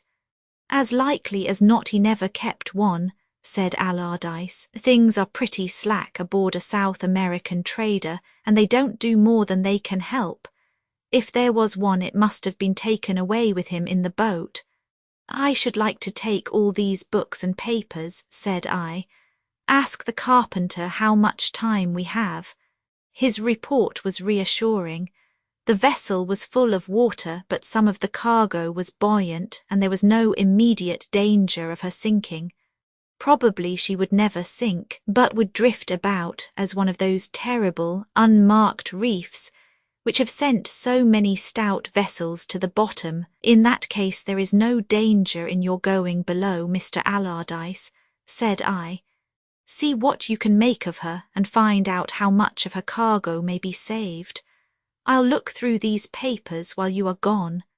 The bills of lading and some notes and letters which lay upon the desk suffice to inform me that the Brazilian brig Nossa Senhora da Vitória had cleared from Bahia a month before. The name of the captain was Texeira, but there was no record as to the number of the crew. She was bound for London, and a glance at the bills of lading was sufficient to show me that we were not likely to profit much in the way of salvage. Her cargo consisted of nuts, ginger, and wood, the latter in the shape of great logs of valuable tropical growths.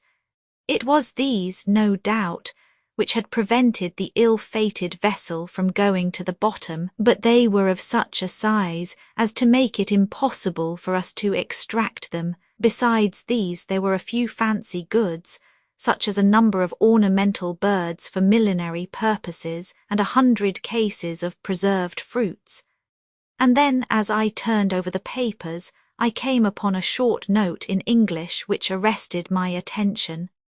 "It is requested," said the note, "that the various old Spanish and Indian curiosities, which came out of the Santiam collection, and which are consigned to Prontfoot and Newman of Oxford Street, London, should be put in some place where there may be no danger of these very valuable and unique articles being injured or tampered with. This applies most particularly to the treasure chest of Don Ramirez de Leyra, which must on no account be placed where anyone can get at it. The treasure chest of Don Ramirez, unique and valuable articles. Here was a chance of salvage after all. I had risen to my feet with the paper in my hand when my Scotch mate appeared in the doorway. "I'm thinking all isn't quite as it should be aboard of this ship, sir," said he. He was a hard-faced man, and yet I could see that he had been startled. "What's the matter?" "Murder's the matter, sir. There's a man here with his brains beaten out." "Killed in the storm," said I. "Maybe so, sir, but I'll be surprised if you think so after you have seen him." "Where is he, then?" "This way, sir, here in the main deck house." There appeared to have been no accommodation below in the brig, for there was the after-house for the captain, another by the main hatchway with the cook's galley attached to it, and a third in the forecastle for the men. It was to this middle one that the mate led me. As you entered, the galley, with its litter of tumbled pots and dishes, was upon the right, and upon the left was a small room with 2 bunks for the officers.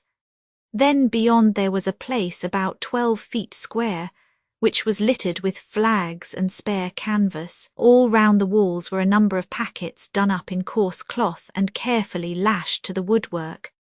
At the other end was a great box, striped red and white, though the red was so faded and the white so dirty that it was only where the light fell directly upon it that one could see the colouring.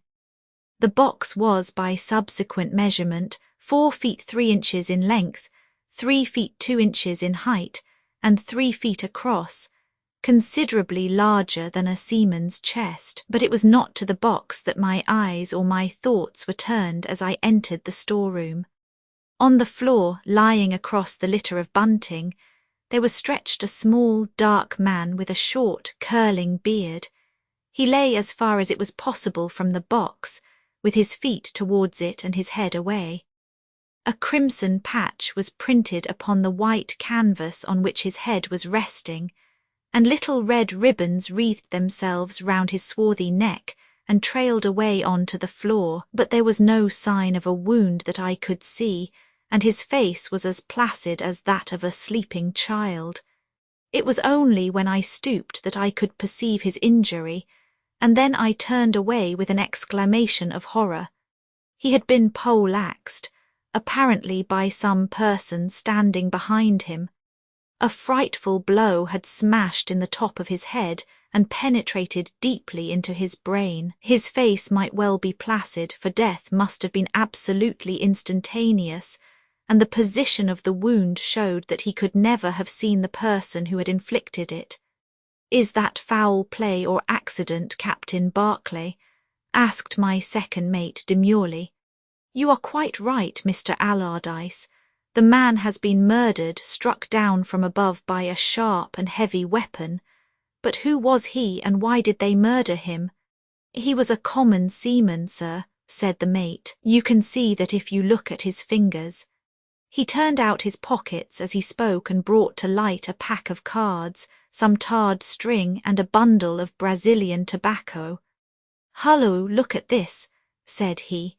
It was a large, open knife with a stiff spring blade which he had picked up from the floor. The steel was shining and bright, so that we could not associate it with the crime, and yet the dead man had apparently held it in his hand when he was struck down, for it still lay within his grasp.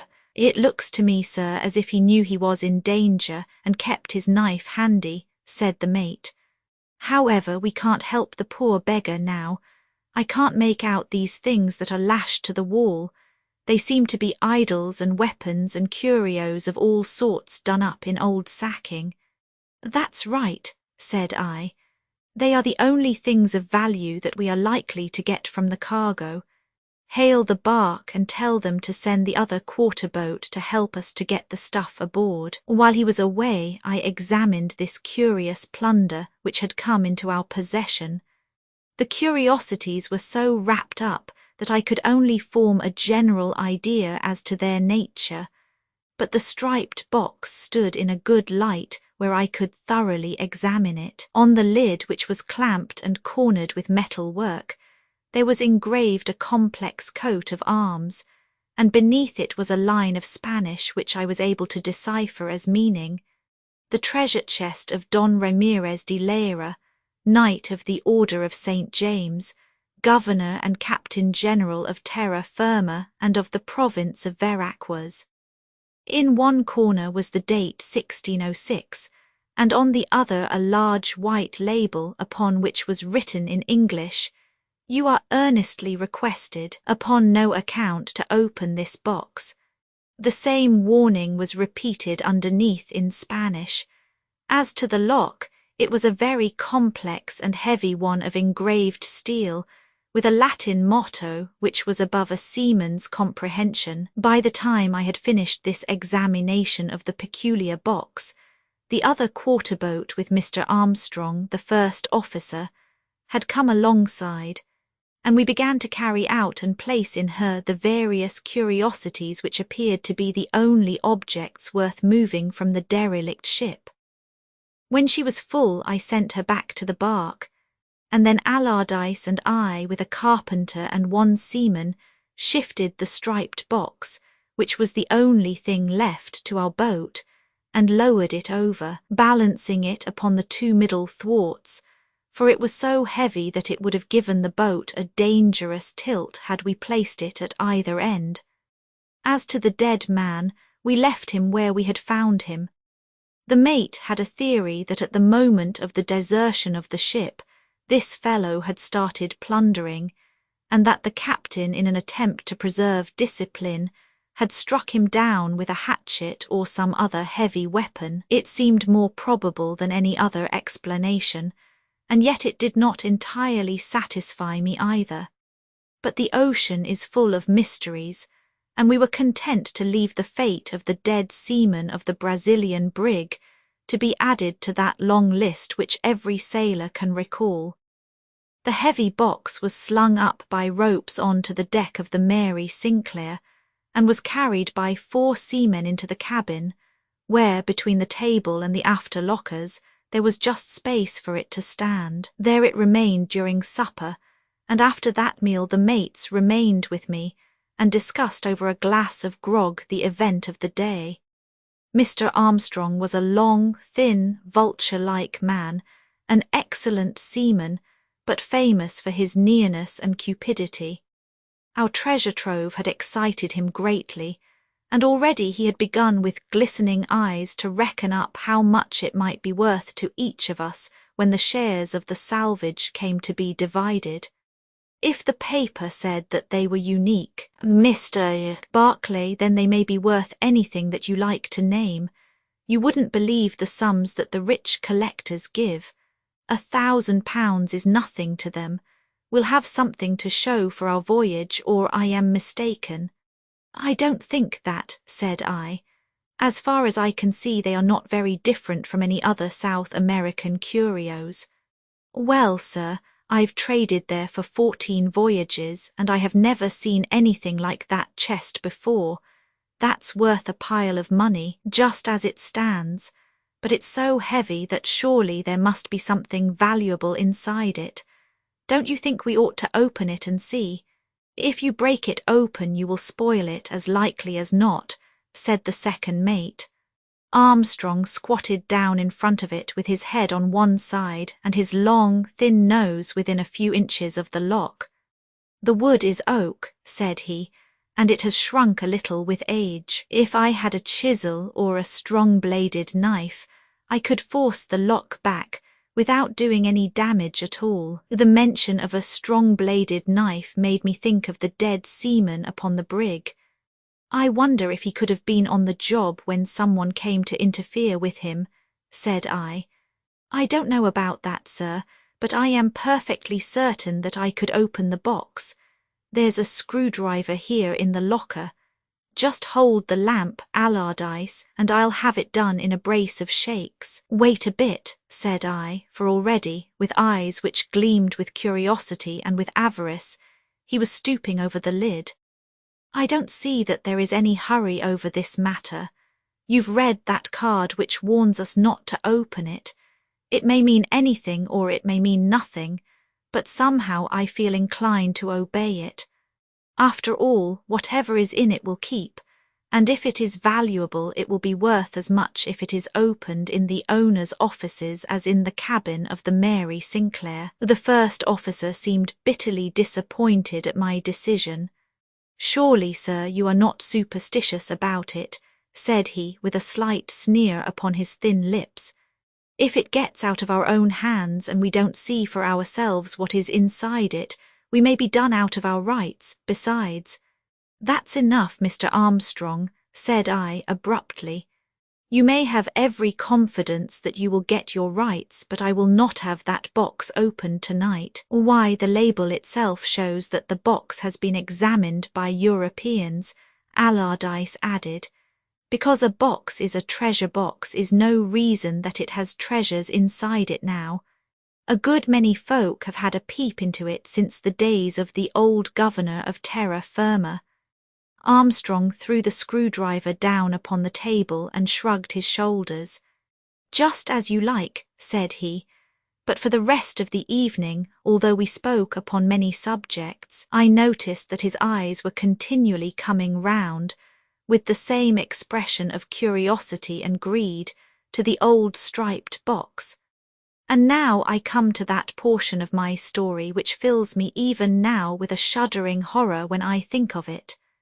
The main cabin had the rooms of the officers round it, but mine was the farthest away from it at the end of the little passage which led to the companion.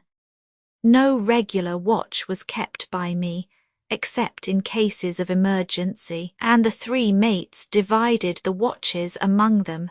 Armstrong had the middle watch, which ends at 4 in the morning, and he was relieved by Allardyce. For my part, I have always been one of the soundest of sleepers, and it is rare for anything less than a hand upon my shoulder to arouse me. And yet I was aroused that night, or rather in the early grey of the morning. It was just 4:30 by my chronometer when something caused me to sit up in my berth wide awake, and with every nerve tingling. It was a sound of some sort, a crash with a human cry at the end of it which still jarred upon my ears. I sat listening, but all was now silent, and yet it could not have been imagination, that hideous cry, for the echo of it still rang in my head, and it seemed to have come from some place quite close to me. I sprang from my bunk, and pulling on some clothes, I made my way into the cabin. At first I saw nothing unusual there. In the cold, grey light I made out the red-clothed table, the 6 rotating chairs, the walnut lockers, the swinging barometer, and there at the end the big striped chest. I was turning away with the intention of going upon deck and asking the second mate if he had heard anything, when my eyes fell suddenly upon something which projected from under the table. It was the leg of a man, a leg with a long sea boot upon it. I stooped, and there was a figure sprawling upon his face, his arms thrown forward and his body twisted. One glance told me that it was Armstrong, the first officer, and a second that he was a dead man. For a few moments I stood gasping. Then I rushed on to the deck, called Allardyce to my assistance, and came back with him into the cabin.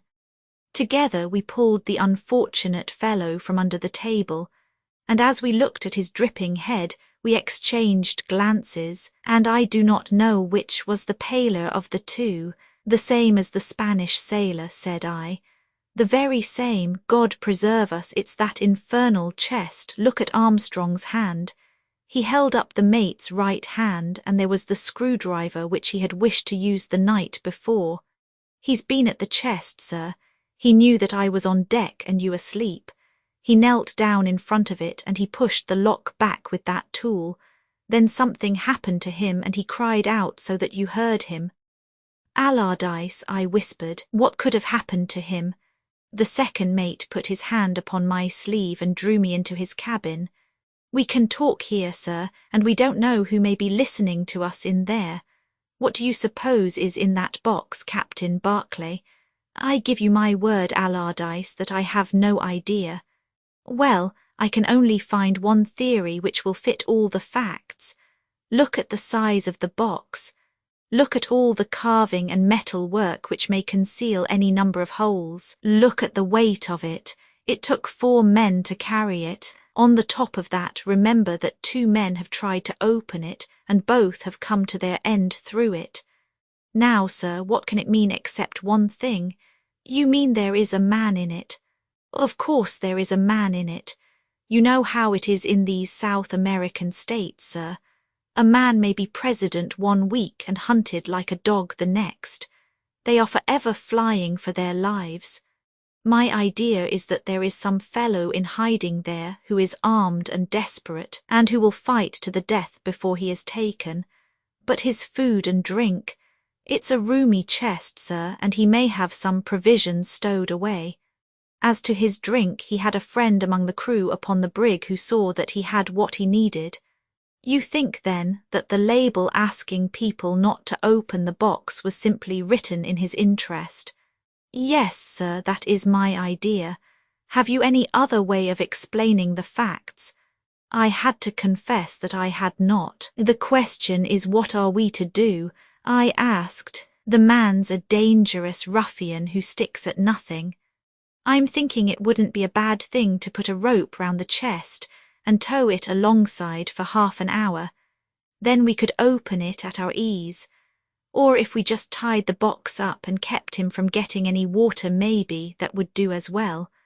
Or the carpenter could put a coat of varnish over it and stop all the blowholes. Come, Allardyce, said I angrily.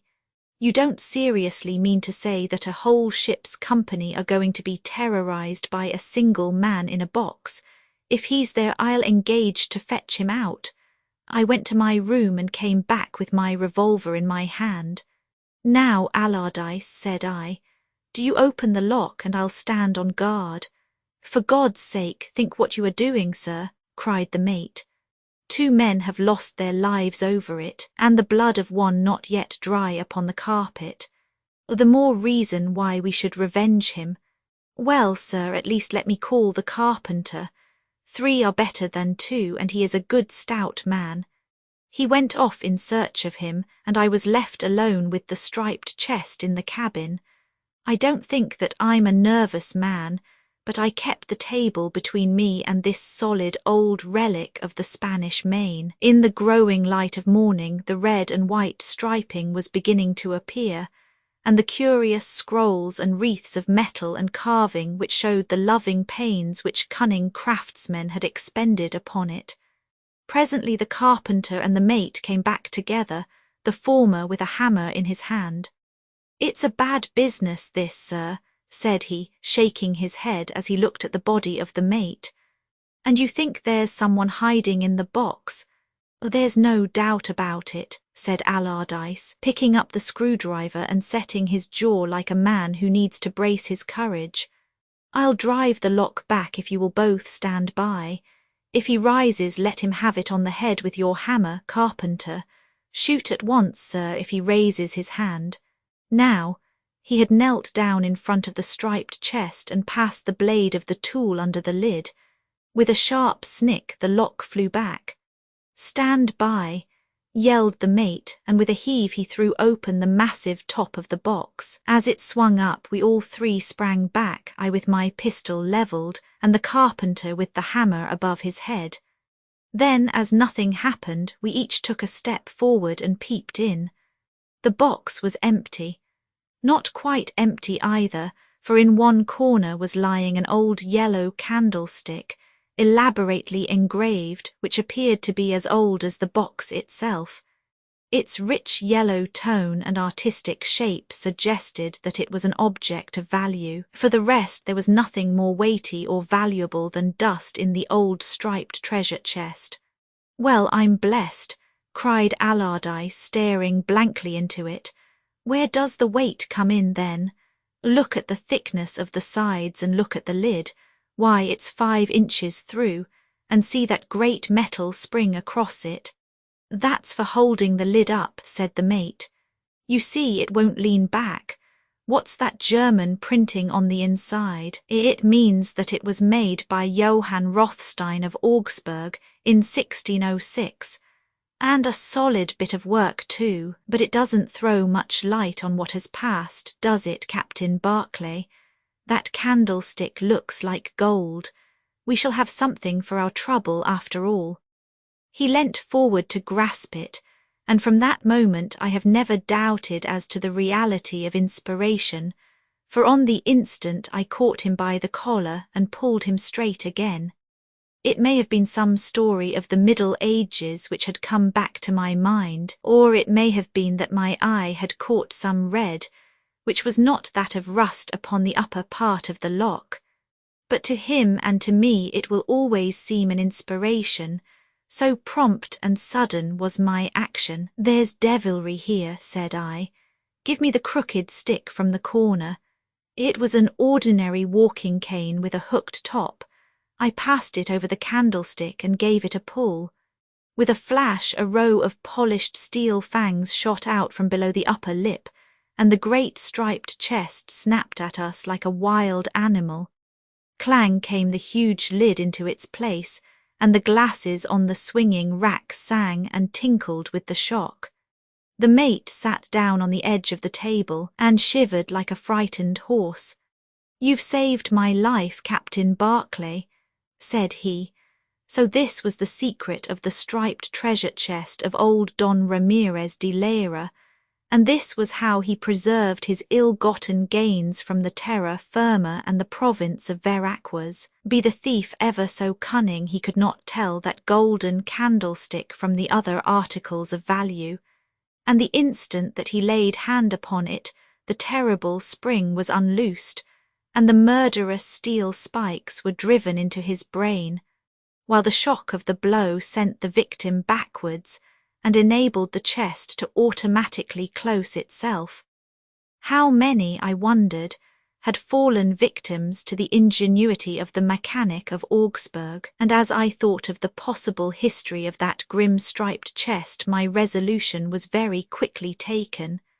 "Carpenter, bring 3 men and carry this on deck." "Going to throw it overboard, sir?" "Yes, Mr. Allardyce. I'm not superstitious as a rule, but there are some things which are more than a sailor can be called upon to stand. No wonder that brig made heavy weather, Captain Barclay, with such a thing on board. The glass is dropping fast, sir, and we are only just in time, so we did not even wait for the 3 sailors. but we carried it out, the mate, the carpenter, and I, and we pushed it with our own hands over the bulwarks. There was a white spout of water, and it was gone.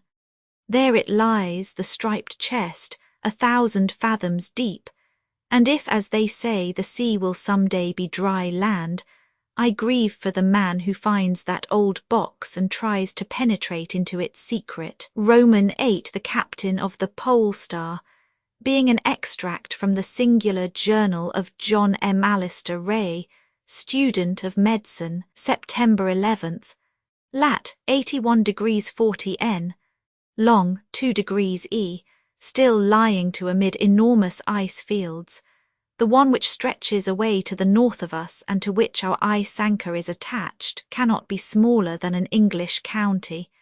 To the right and left unbroken sheets extend to the horizon. This morning the mate reported that there were signs of pack ice to the southward. Should this form of sufficient thickness to bar our return, we shall be in a position of danger, as the food, I hear, is already running somewhat short. It is late in the season, and the nights are beginning to reappear. This morning I saw a star twinkling just over the foreyard, the first since the beginning of May.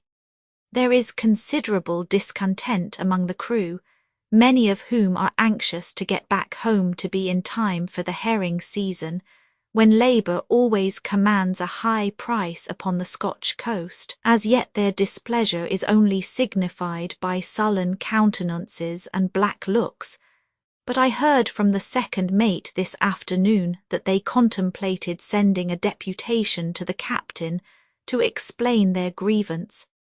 I much doubt how he will receive it, as he is a man of fierce temper, and very sensitive about anything approaching to an infringement of his rights.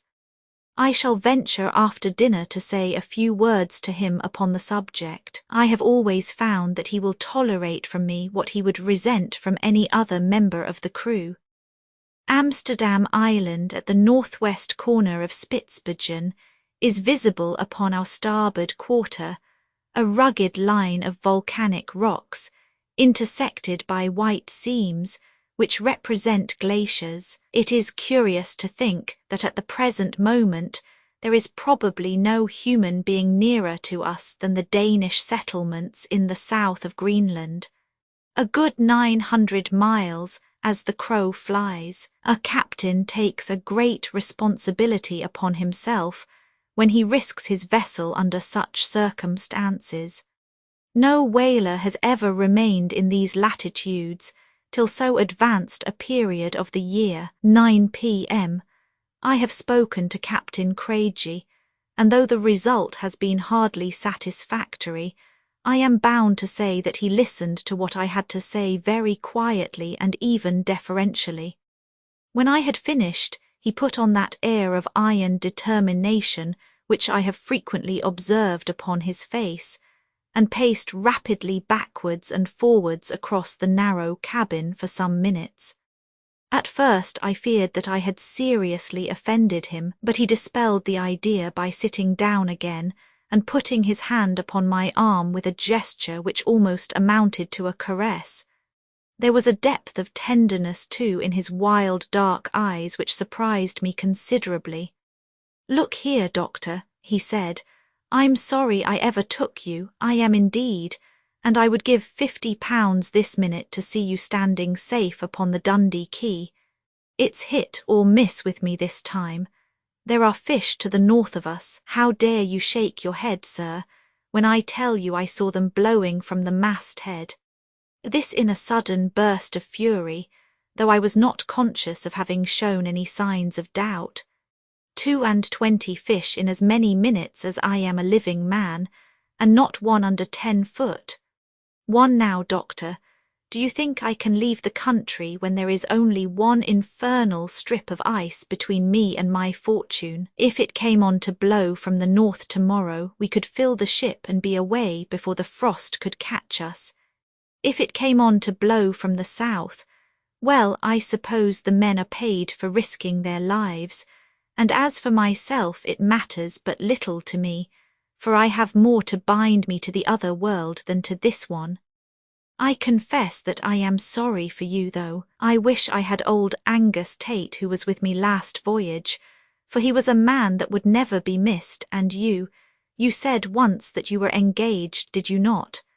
Yes, I answered, snapping the spring of the locket which hung from my watch chain and holding up the little vignette of Flora. Curse you, he yelled, springing out of his seat with his very beard bristling with passion. What is your happiness to me? What have I to do with her that you must dangle her photograph before my eyes? I almost thought that he was about to strike me in the frenzy of his rage, but with another imprecation he dashed open the door of the cabin and rushed out upon deck, leaving me considerably astonished at his extraordinary violence. It is the first time that he has ever shown me anything but courtesy and kindness. I can hear him pacing excitedly up and down overhead as I write these lines. I should like to give a sketch of the character of this man, but it seems presumptuous to attempt such a thing upon paper, when the idea in my own mind is at best a vague and uncertain one. Several times I have thought that I grasped the clue which might explain it, but only to be disappointed by his presenting himself in some new light which would upset all my conclusions. It may be that no human eye but my own shall ever rest upon these lines, yet as a psychological study I shall attempt to leave some record of Captain Nicholas Craigie. A man's outer case generally gives some indication of the soul within. The captain is tall and well-formed, with dark, handsome face, and a curious way of twitching his limbs which may arise from nervousness, or be simply an outcome of his excessive energy. His jaw and whole cast of countenance is manly and resolute, but the eyes are the distinctive feature of his face. They are of the very darkest hazel, bright and eager, with a singular mixture of recklessness in their expression, and of something else which I have sometimes thought was more allied with horror than any other emotion. Generally the former predominated, but on occasions, and more particularly when he was thoughtfully inclined, the look of fear would spread and deepen until it imparted a new character to his whole countenance. It is at these times that he is most subject to tempestuous fits of anger, and he seems to be aware of it, for I have known him lock himself up so that no one might approach him until his dark hour was past. He sleeps badly, and I have heard him shouting during the night, but his cabin is some little distance from mine, and I could never distinguish the words which he said. This is one phase of his character, and the most disagreeable one. It is only through my close association with him, thrown together as we are day after day, that I have observed it. Otherwise he is an agreeable companion, well-read and entertaining, and as gallant a seaman as ever trod a deck. I shall not easily forget the way in which he handled the ship when we were caught by a gale among the loose ice at the beginning of April. I have never seen him so cheerful and even hilarious as he was that night, as he paced backwards and forwards upon the bridge amid the flashing of the lightning and the howling of the wind. He has told me several times that the thought of death was a pleasant one to him, which is a sad thing for a young man to say. He cannot be much more than 30, though his hair and moustache are already slightly grizzled. Some great sorrow must have overtaken him and blighted his whole life. Perhaps I should be the same if I lost my Flora, God knows. I think if it were not for her that I should care very little whether the wind blew from the north or the south tomorrow. There, I hear him come down the companion, and he has locked himself up in his room, which shows that he is still in an unamiable mood. And so to bed, as old Pepys would say, for the candle is burning down. We have to use them now since the nights are closing in, and the steward has turned in, so there are no hopes of another one. September 12th. Calm, clear day and still lying in the same position. What wind there is comes from the southeast, but it is very slight. Captain is in a better humour, and apologised to me at breakfast for his rudeness. He still looks somewhat distrait, however, and retains that wild look in his eyes which in a Highlander would mean that he was fey. At least so our chief engineer remarked to me, and he has some reputation among the Celtic portion of our crew as a seer and expounder of omens. It is strange that superstition should have obtained such mastery over this hard-headed and practical race. I could not have believed to what an extent it is carried had I not observed it for myself. We have had a perfect epidemic of it this voyage, until I have felt inclined to serve out rations of sedatives and nerve tonics, with the Saturday allowance of grog. The first symptom of it was that shortly after leaving Shetland, the men at the wheel used to complain that they heard plaintive cries and screams in the wake of the ship, as if something were following it and were unable to overtake it. This fiction has been kept up during the whole voyage, and on dark nights at the beginning of the seal fishing, it was only with great difficulty that men could be induced to do their spell. No doubt what they heard was either the creaking of the rudder chains or the cry of some passing sea bird. I have been fetched out of bed several times to listen to it, but I need hardly say that I was never able to distinguish anything unnatural. The men, however, are so absurdly positive upon the subject that it is hopeless to argue with them. I mentioned the matter to the captain once, but to my surprise he took it very gravely, and indeed appeared to be considerably disturbed by what I told him. I should have thought that he at least would have been above such vulgar delusions. All this disquisition upon superstition leads me up to the fact that Mr. Manson, our second mate, saw a ghost last night, or at least says that he did, which of course is the same thing. It is quite refreshing to have some new topic of conversation after the eternal routine of bears and whales which has served us for so many months. Manson swears the ship is haunted, and that he would not stay in her a day if he had any other place to go to. Indeed, the fellow is honestly frightened, and I had to give him some chloral and bromide of potassium this morning to steady him down. He seemed quite indignant when I suggested that he had been having an extra glass the night before, and I was obliged to pacify him by keeping as grave a countenance as possible during his story, which he certainly narrated in a very straightforward and matter-of-fact way. I was on the bridge, he said, about 4 bells in the middle watch just when the night was at its darkest. There was a bit of a moon, but the clouds were blowing across it so that you couldn't see far from the ship. John M. Loud, the harpooner, came aft from the forecastle head and reported a strange noise on the starboard bow. I went forward and we both heard it, sometimes like a bairn crying and sometimes like a wench in pain. I've been 17 years to the country and I never heard seal, old or young, make a sound like that. As we were standing there on the forecastle head, the moon came out from behind a cloud, and we both saw a sort of white figure moving across the ice field in the same direction that we had heard the cries. We lost sight of it for a while, but it came back on the port bow, and we could just make it out like a shadow on the ice. I sent a hand aft for the rifles, and M. Loud and I went down onto the pack, thinking that maybe it might be a bear. When we got on the ice, I lost sight of M. Loud, but I pushed on in the direction where I could still hear the cries.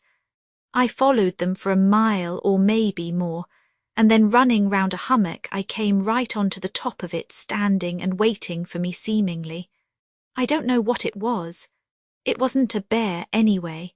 It was tall and white and straight, and if it wasn't a man nor a woman, I'll stake my Davy it was something worse.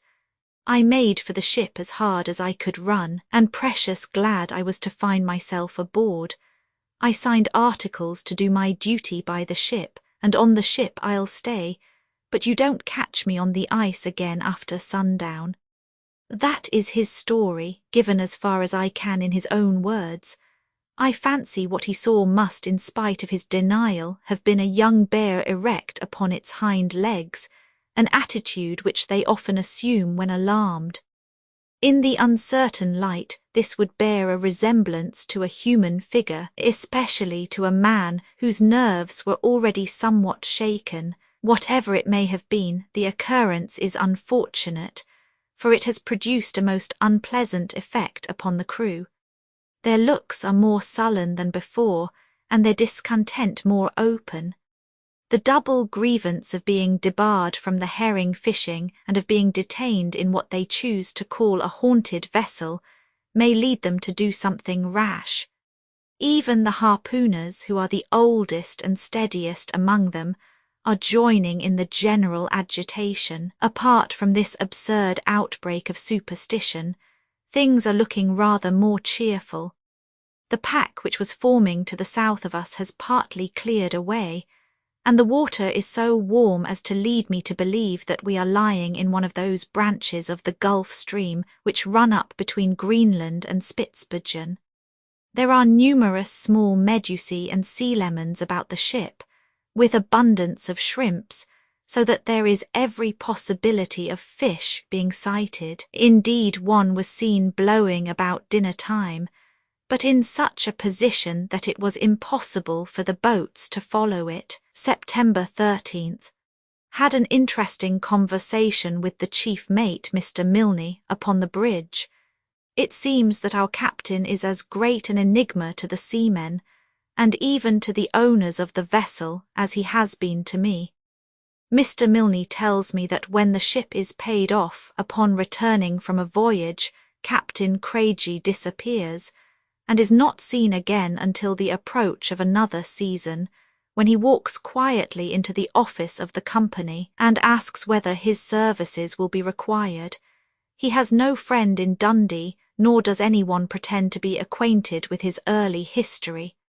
His position depends entirely upon his skill as a seaman, and the name for courage and coolness which he had earned in the capacity of mate, before being entrusted with a separate command.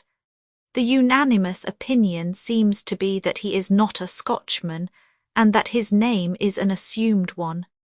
Mr. Milne thinks that he has devoted himself to whaling simply for the reason that it is the most dangerous occupation which he could select, and that he courts death in every possible manner.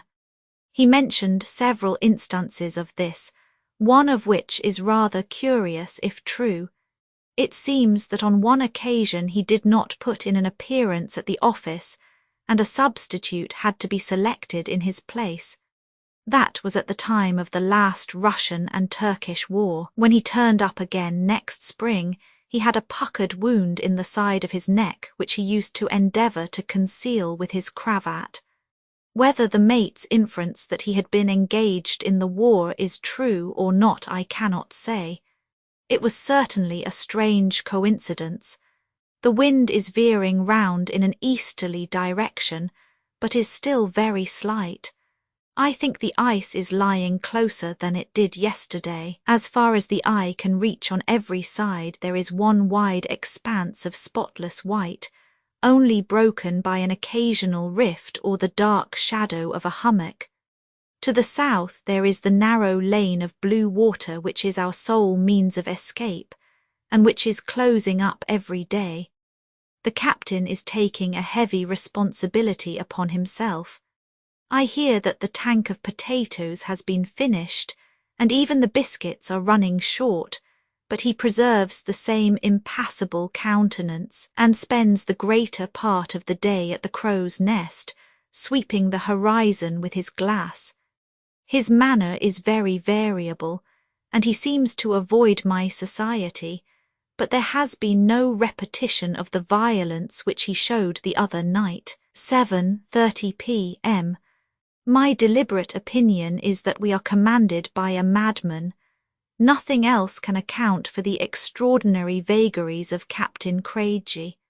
It is fortunate that I have kept this journal of our voyage, as it will serve to justify us in case we have to put him under any sort of restraint, a step which I should only consent to as a last resource. Curiously enough, it was he himself who suggested lunacy and not mere eccentricity as the secret of his strange conduct.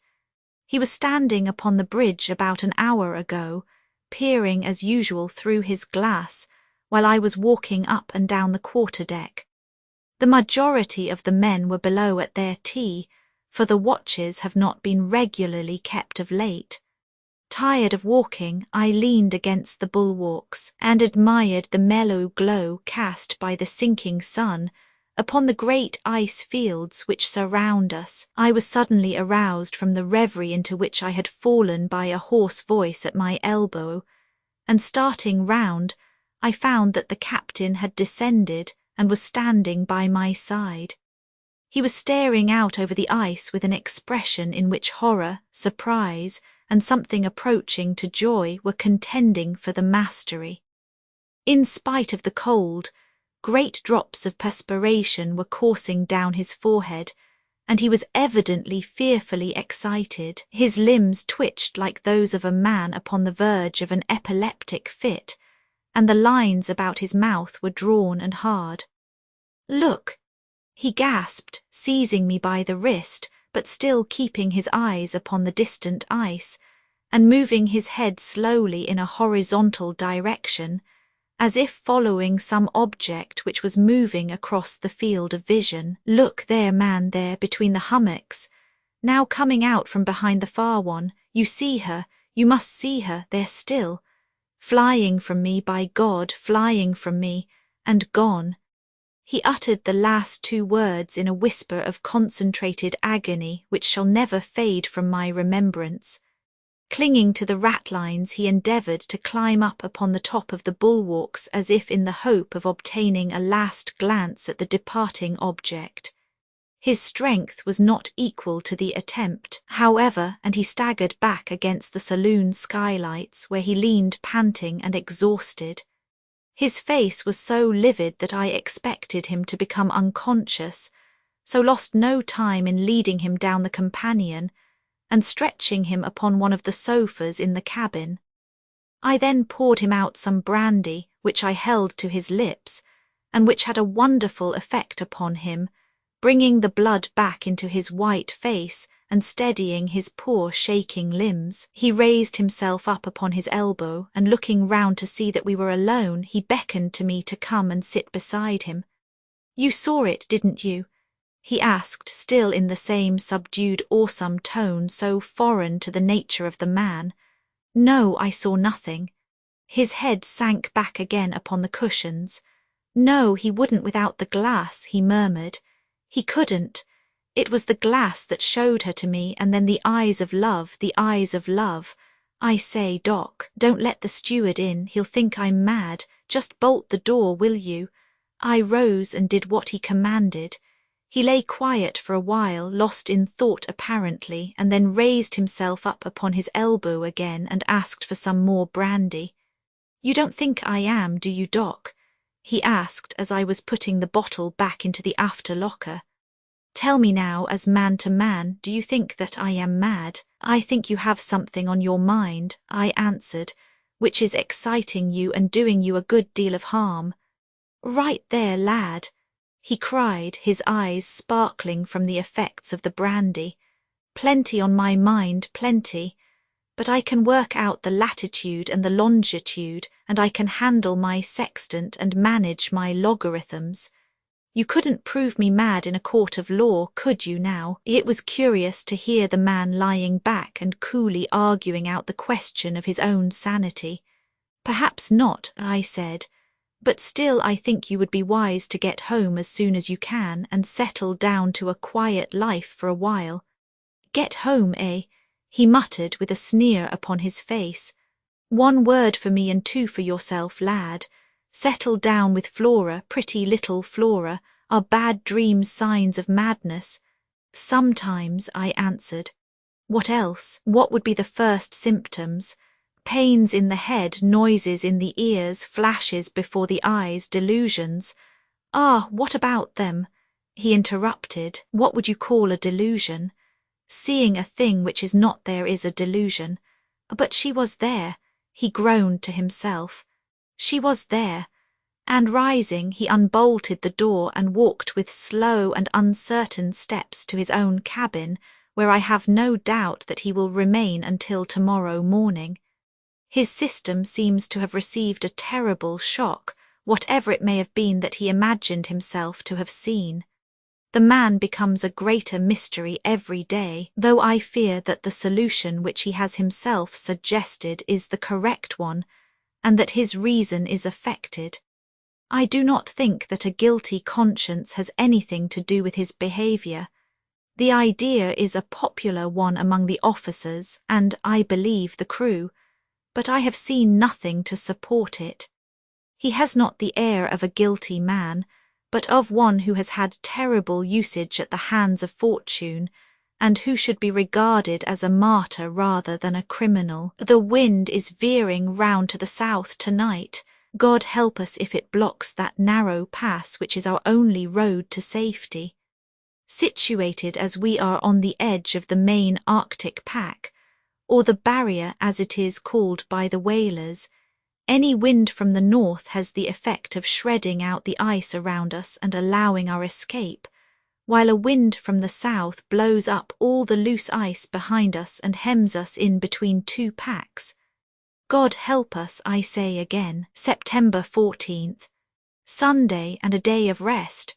My fears have been confirmed, and the thin strip of blue water has disappeared from the southward. Nothing but the great motionless ice fields around us, with their weird hummocks and fantastic pinnacles. There is a deathly silence over their wide expanse which is horrible. No lapping of the waves now, no cries of seagulls or straining of sails, but one deep universal silence in which the murmurs of the seamen and the creak of their boots upon the white shining deck seem discordant and out of place. Our only visitor was an Arctic fox, a rare animal upon the pack, though common enough upon the land. He did not come near the ship, however, but after surveying us from a distance fled rapidly across the ice. This was curious conduct, as they generally know nothing of man and being of an inquisitive nature, become so familiar that they are easily captured.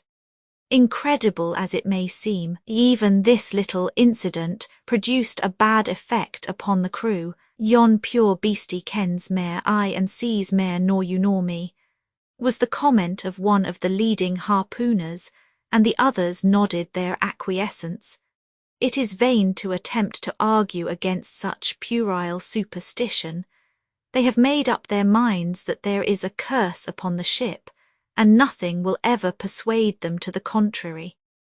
The captain remained in seclusion all day, except for about half an hour in the afternoon, when he came out upon the quarter-deck. I observed that he kept his eye fixed upon the spot where the vision of yesterday had appeared, and was quite prepared for another outburst, but none such came. He did not seem to see me, although I was standing close beside him. Divine service was read as usual by the chief engineer. It is a curious thing that in whaling vessels the Church of England prayer book is always employed, although there is never a member of that church among either officers or crew. Our men are all Roman Catholics or Presbyterians, the former predominating. Since a ritual is used which is foreign to both, neither can complain that the other is preferred to them, and they listen with all attention and devotion, so that the system has something to recommend it. A glorious sunset, which made the great fields of ice look like a lake of blood. I have never seen a finer and at the same time more weird effect. Wind is veering round. If it will blow 24 hours from the north, all will yet be well. September 15th. Today is Flora's birthday. Dear lass, it is well that she cannot see her boy, as she used to call me, shut up among the ice fields with a crazy captain and a few weeks' provisions. No doubt she scans the shipping list in the Scotsman every morning to see if we are reported from Shetland.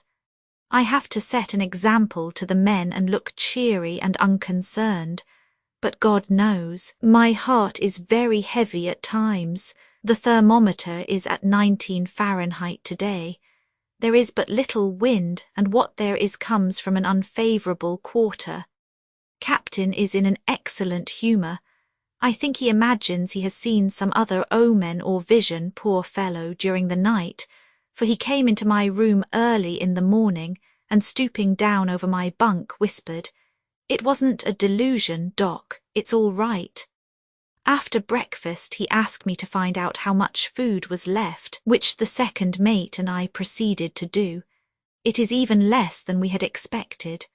Forward they have half a tank full of biscuits, 3 barrels of salt meat, and a very limited supply of coffee beans and sugar. In the afterhold and lockers there are a good many luxuries, such as tinned salmon, soups, haricot mutton, etc., but they will go a very short way among a crew of 50 men. There are 2 barrels of flour in the storeroom and an unlimited supply of tobacco. Altogether there is about enough to keep the men on half rations for 18 or 20 days, certainly not more.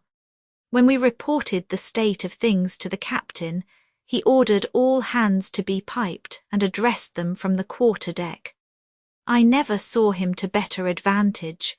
With his tall, well-knit figure and dark, animated face, he seemed a man born to command, and he discussed the situation in a cool, sailor-like way, which showed that while appreciating the danger he had an eye for every loophole of escape.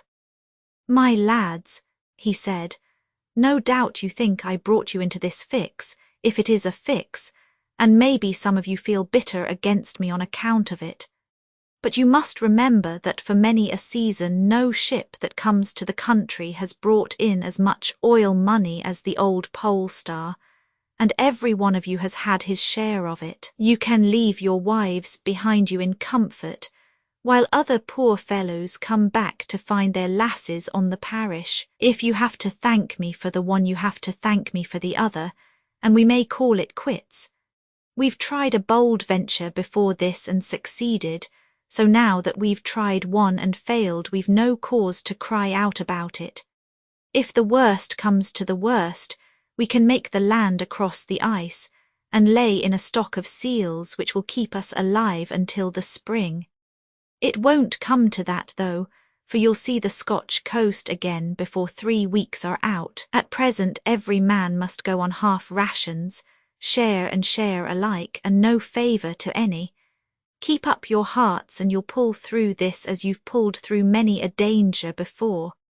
These few simple words of his had a wonderful effect upon the crew.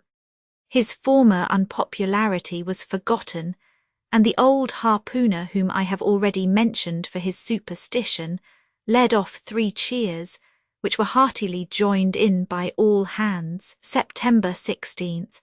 The wind has veered round to the north during the night, and the ice shows some symptoms of opening out. The men are in good humour in spite of the short allowance upon which they have been placed. Steam is kept up in the engine room, that there may be no delay should an opportunity for escape present itself. The captain is in exuberant spirits, though he still retains that wild, fey expression which I have already remarked upon. This burst of cheerfulness puzzles me more than his former gloom. I cannot understand it. I think I mentioned in an early part of this journal that one of his oddities is that he never permits any person to enter his cabin, but insists upon making his own bed, such as it is, and performing every other office for himself. To my surprise, he handed me the key today, and requested me to go down there and take the time by his chronometer, while he measured the altitude of the sun at noon. It is a bare little room, containing a washing stand and a few books, but little else in the way of luxury, except some pictures upon the walls. The majority of these are small, cheap olagraphs, but there was one water-coloured sketch of the head of a young lady which arrested my attention. It was evidently a portrait, and not one of those fancy types of female beauty which sailors particularly affect. No artist could have evolved from his own mind such a curious mixture of character and weakness. The languid, dreamy eyes with their drooping lashes and the broad, low brow, unruffled by thought or care, were in strong contrast with the clean-cut, prominent jaw and the resolute set of the lower lip. Underneath it in one of the corners was written, M. B. Eat, 19, that anyone in the short space of 19 years of existence could develop such strength of will as was stamped upon her face, seemed to me at the time to be well nigh incredible. She must have been an extraordinary woman. Her features have thrown such a glamour over me that, though I had but a fleeting glance at them, I could, were I a draftsman, reproduce them line for line upon this page of the journal. I wonder what part she has played in our captain's life. He has hung her picture at the end of his berth, so that his eyes continually rest upon it. Were he a less reserved man, I should make some remark upon the subject. Of the other things in his cabin there was nothing worthy of mention. Uniform coats, a camp stool, small looking-glass, tobacco box and numerous pipes, including an oriental hookah, which, by the by, gives some colour to Mr. Milne's story about his participation in the war, though the connection may seem rather a distant one. 11:20 p.m. Captain just gone to bed after a long and interesting conversation on general topics. When he chooses, he can be a most fascinating companion, being remarkably well-read, and having the power of expressing his opinion forcibly without appearing to be dogmatic. I hate to have my intellectual toes trod upon. He spoke about the nature of the soul, and sketched out the views of Aristotle and Plato upon the subject in a masterly manner. He seems to have a leaning for metempsychoses and the doctrines of Pythagoras. In discussing them, we touched upon modern spiritualism, and I made some joking allusion to the impostures of Slade, upon which, to my surprise, he warned me most impressively against confusing the innocent with the guilty, and argued that it would be as logical to brand Christianity as an error because Judas, who professed that religion, was a villain. He shortly afterwards bade me good night and retired to his room. The wind is freshening up and blows steadily from the north. The nights are as dark now as they are in England. I hope tomorrow may set us free from our frozen fetters. September 17th. The bogey again. Thank heaven that I have strong nerves. The superstition of these poor fellows and the circumstantial accounts which they give with the utmost earnestness and self-conviction would horrify any man not accustomed to their ways. There are many versions of the matter, but the sum total of them all is that something uncanny has been flitting round the ship all night, and that Sandy M. Donald of Peterhead and Lang Peter Williamson of Shetland saw it, as also did Mr. Milne on the bridge. So, having 3 witnesses, they can make a better case of it than the second mate did. I spoke to Milne after breakfast, and told him that he should be above such nonsense, and that as an officer he ought to set the men a better example. He shook his weather-beaten head ominously, but answered with characteristic caution. Meb na, doctor, he said. I didna car it a gayest. I canna say I preen my faith in sea boggles and the like, though there's a money as claims to ha seen o' that and war. I'm no easy feared, but maybe your ain bluid would run a bit cold, mun, if instead o' spearin' aboot it in daylicht you were wy me last night, and seed an awfu like shape, white and gruesome, whiles here, whiles there, and it greetin' and kying in the darkness like a bit lamby that he lost its mither. You would na be sae ready to put it adoon to auld wives' clavers then, I'm thinkin'.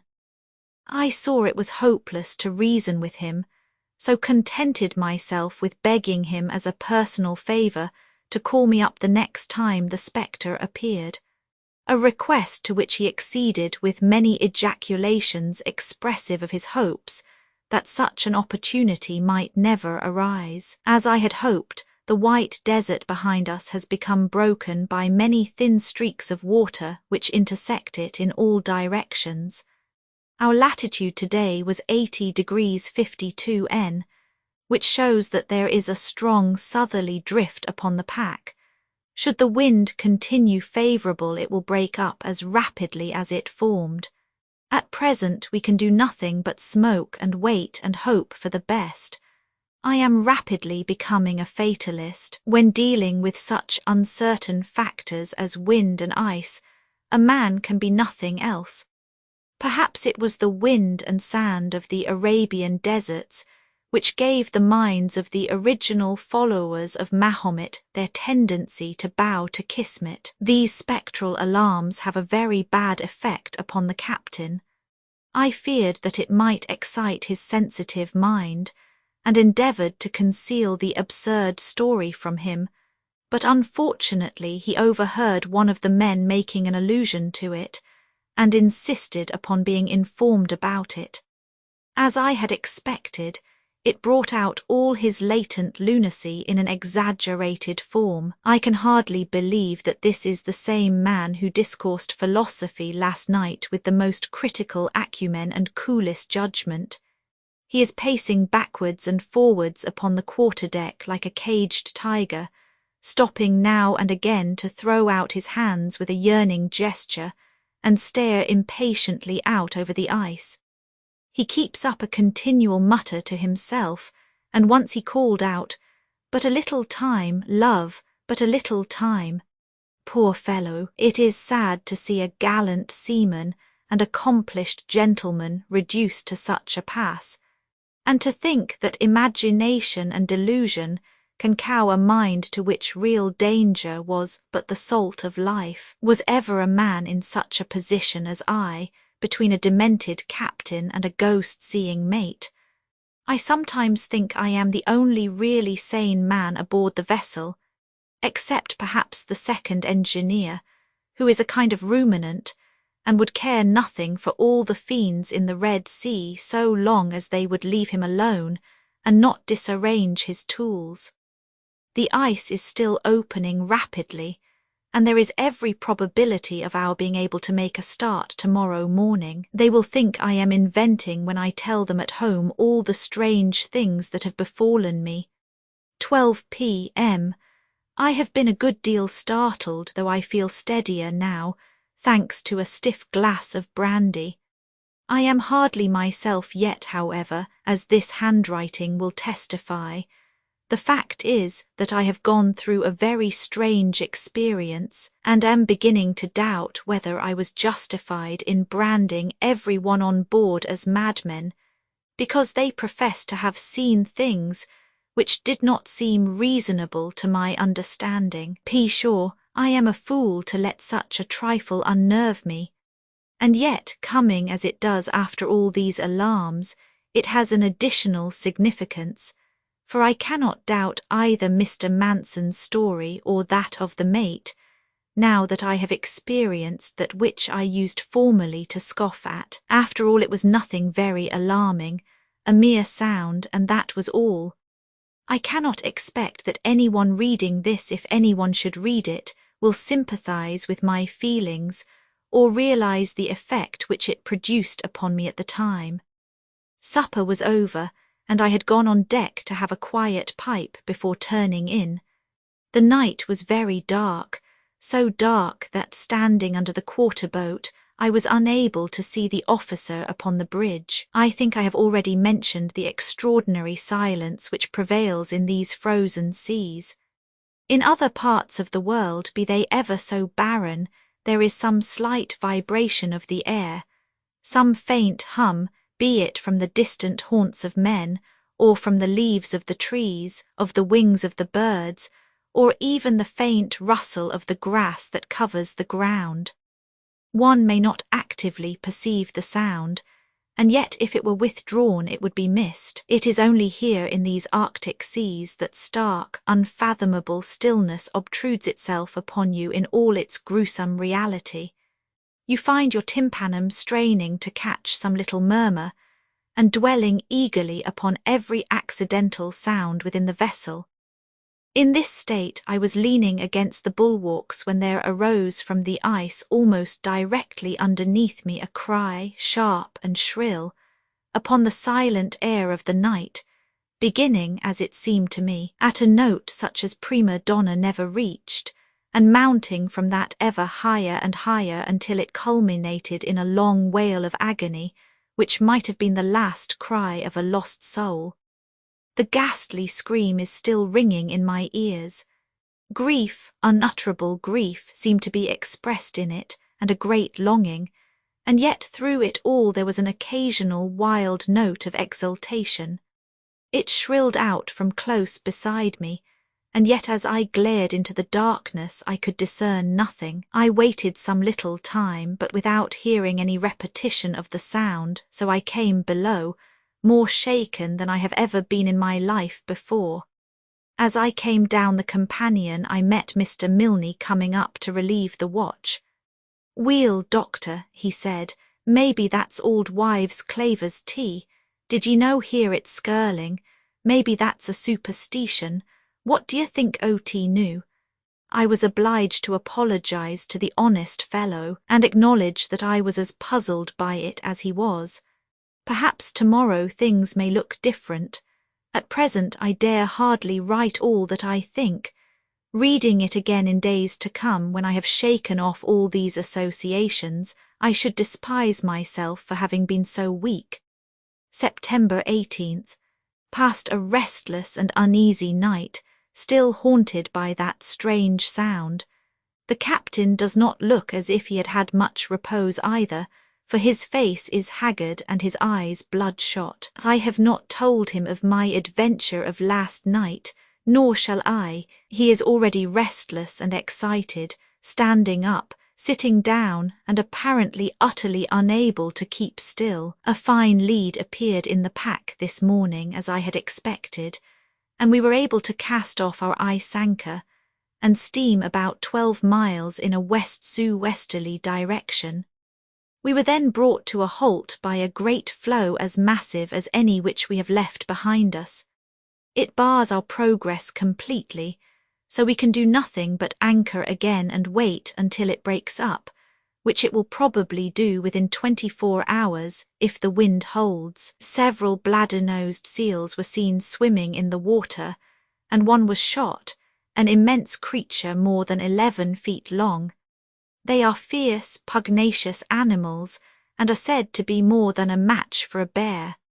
Fortunately, they are slow and clumsy in their movements, so that there is little danger in attacking them upon the ice. The captain evidently does not think we have seen the last of our troubles, though why he should take a gloomy view of the situation is more than I can fathom, since everyone else on board considers that we have had a miraculous escape, and are sure now to reach the open sea. "I suppose you think it's all right now, doctor," he said as we sat together after dinner. "I hope so," I answered. "We mustn't be too sure, and yet no doubt you are right. We'll all be in the arms of our own true loves before long, lad, won't we? But we mustn't be too sure, we mustn't be too sure." He sat silent a little, swinging his leg thoughtfully backward and forwards. "Look here," he continued, "it's a dangerous place this, even at its best, a treacherous, dangerous place. I have known men cut off very suddenly in a land like this. A slip would do it sometimes, a single slip and down you go through a crack, and only a bubble on the green water to show where it was that you sank. It's a queer thing," he continued with a nervous laugh, "but all the years I've been in this country I never once thought of making a will, not that I have anything to leave in particular, but still when a man is exposed to danger he should have everything arranged and ready, Don't you think so?" "Certainly," I answered, wondering what on earth he was driving at. "He feels better for knowing it's all settled," he went on. "Now if anything should ever befall me, I hope that you will look after things for me. There is very little in the cabin, but such as it is I should like it to be sold, and the money divided in the same proportion as the oil money among the crew. The chronometer I wish you to keep yourself as some slight remembrance of our voyage. Of course all this is a mere precaution, but I thought I would take the opportunity of speaking to you about it. I suppose I might rely upon you if there were any necessity." "Most assuredly," I answered, "and since you are taking this step I may as well—" You, he interrupted. "You're all right. What the devil is the matter with you? There, I didn't mean to be peppery, but I don't like to hear a young fellow that has hardly begun life speculating about death. Go up on deck and get some fresh air into your lungs instead of talking nonsense in the cabin and encouraging me to do the same. The more I think of this conversation of ours, the less do I like it. Why should the man be settling his affairs at the very time when we seem to be emerging from all danger? There must be some method in his madness. Can it be that he contemplates suicide? I remember that upon one occasion he spoke in a deeply reverent manner of the heinousness of the crime of self-destruction. I shall keep my eye upon him, however, and though I cannot obtrude upon the privacy of his cabin, I shall at least make a point of remaining on deck as long as he stays up. Mr. Milne pooh-poohs my fears and says it is only the skipper's little way. He himself takes a very rosy view of the situation. According to him, we shall be out of the ice by the day after tomorrow, past Jan Mayen 2 days after that, and sight Shetland in little more than a week. I hope he may not be too sanguine. His opinion may be fairly balanced against the gloomy precautions of the captain, for he is an old and experienced seaman and weighs his words well before uttering them. The long impending catastrophe has come at last. I hardly know what to write about it. The captain is gone. He may come back to us again alive, but I fear me. It is now 7 o'clock of the morning of the 19th of September. I have spent the whole night traversing the great ice floe in front of us with a party of seamen in the hope of coming upon some trace of him, but in vain. I shall try to give some account of the circumstances which attended upon his disappearance. Should any one ever chance to read the words which I put down, I trust they will remember that I do not write from conjecture or from hearsay, but that I, a sane and educated man, am describing accurately what actually occurred before my very eyes. My inferences are my own, but I shall be answerable for the facts. The captain remained in excellent spirits after the conversation which I have recorded. He appeared to be nervous and impatient, however, frequently changing his position and moving his limbs in an aimless choreic way which is characteristic of him at times.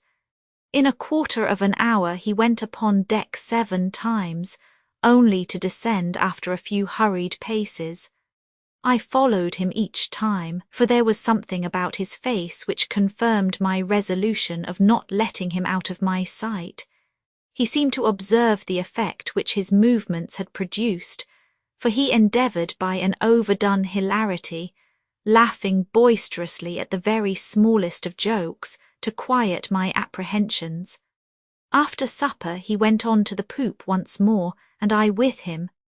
The night was dark and very still, save for the melancholy soughing of the wind among the spars. A thick cloud was coming up from the northwest, and the ragged tentacles which it threw out in front of it were drifting across the face of the moon, which only shone now and again through a rift in the rack.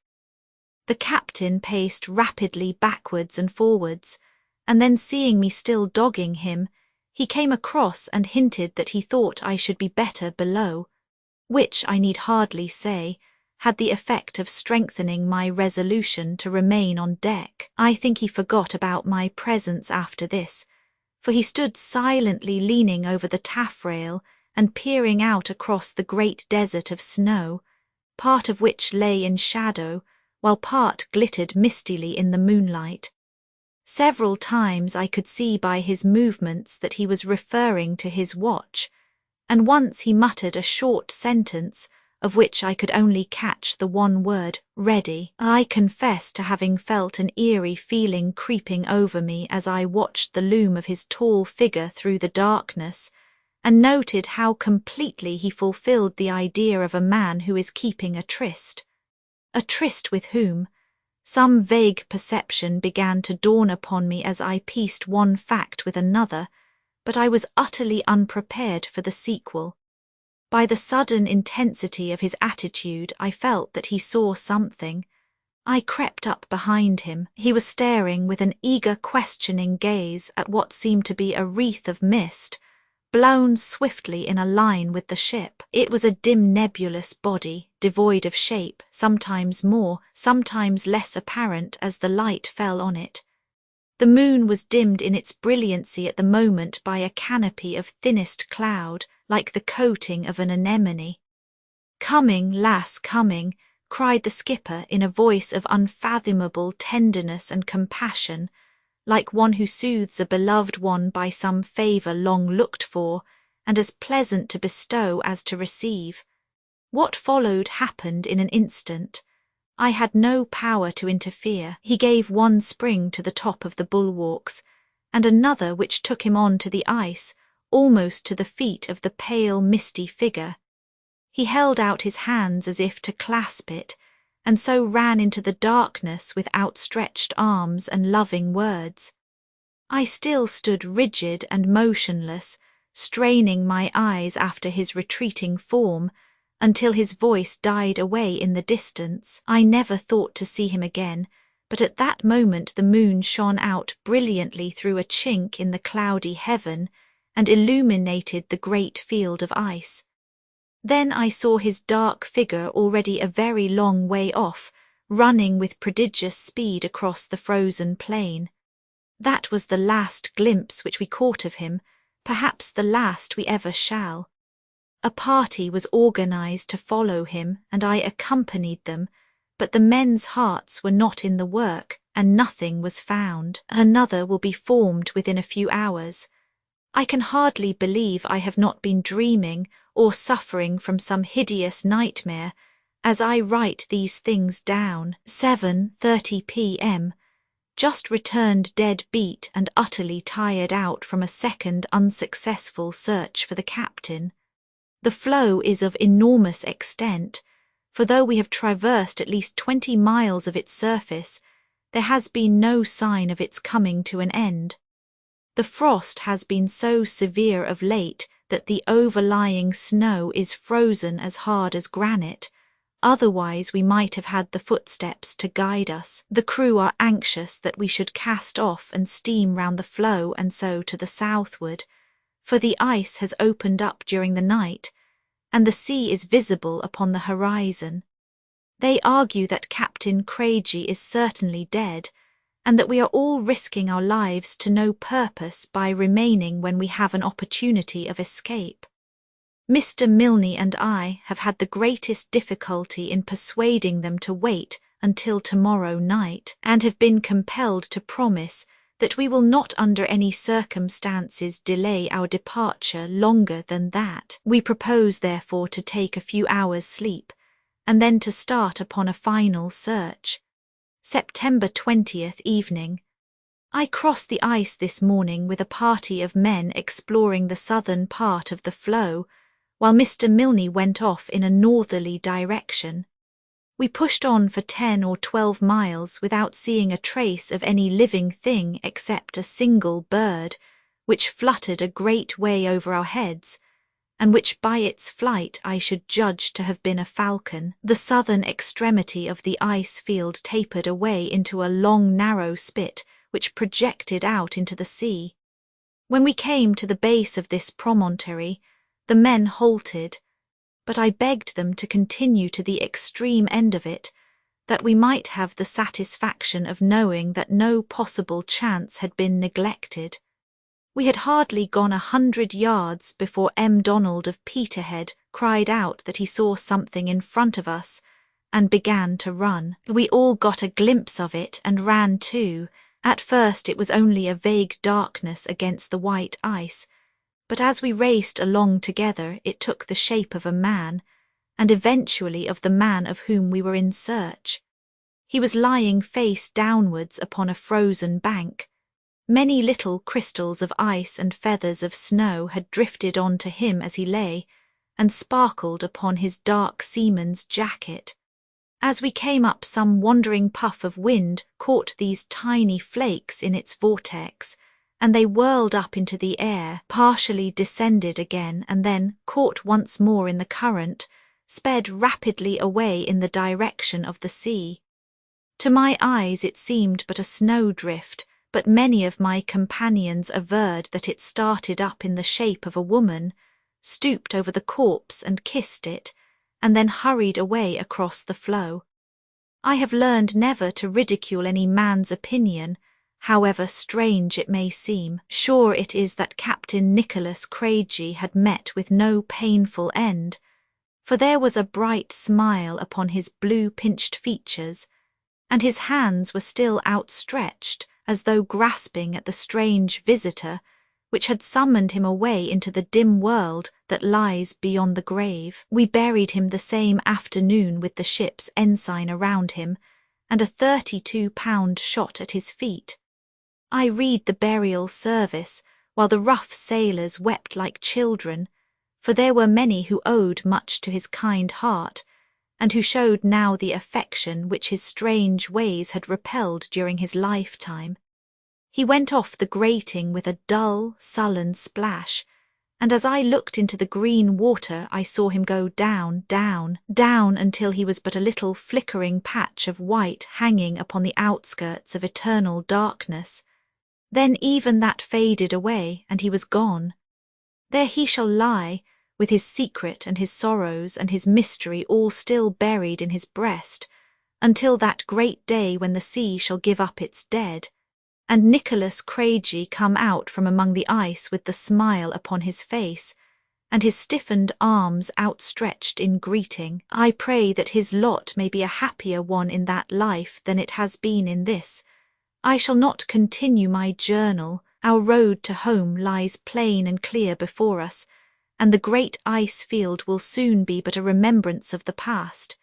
It will be some time before I get over the shock produced by recent events. When I began this record of our voyage, I little thought of how I should be compelled to finish it. I am writing these final words in the lonely cabin, still starting at times and fancying I hear the quick nervous step of the dead man upon the deck above me. I entered his cabin tonight, as was my duty, to make a list of his effects in order that they might be entered in the official log. All was as it had been upon my previous visit, save that the picture which I have described as having hung at the end of his bed had been cut out of its frame, as with a knife, and was gone. With this last link in a strange chain of evidence, I close my diary of the voyage of the Pole Star. Note by Dr. John M. Alister Ray, Sr. I have read over the strange events connected with the death of the captain of the Pole Star, as narrated in the journal of my son. That everything occurred exactly as he describes it, I have the fullest confidence, and indeed the most positive certainty, for I know him to be a strong-nerved and unimaginative man, with the strictest regard for veracity. Still, the story is on the face of it so vague and so improbable that I was long opposed to its publication. Within the last few days, however, I have had independent testimony upon the subject which throws a new light upon it. I had run down to Edinburgh to attend a meeting of the British Medical Association when I chanced to come across Dr. P., an old college chum of mine, now practising at Saltash in Devonshire. Upon my telling him of this experience of my son's, he declared to me that he was familiar with the man, and proceeded, to my no small surprise, to give me a description of him, which tallied remarkably well with that given in the journal, except that he depicted him as a younger man. According to his account, he had been engaged to a young lady of singular beauty residing upon the Cornish coast. During his absence at sea, his betrothed had died under circumstances of peculiar horror. Roman 9, the fiend of the cooperage. It was no easy matter to bring the gamecock up to the island, for the river had swept down so much silt that the banks extended for many miles out into the Atlantic.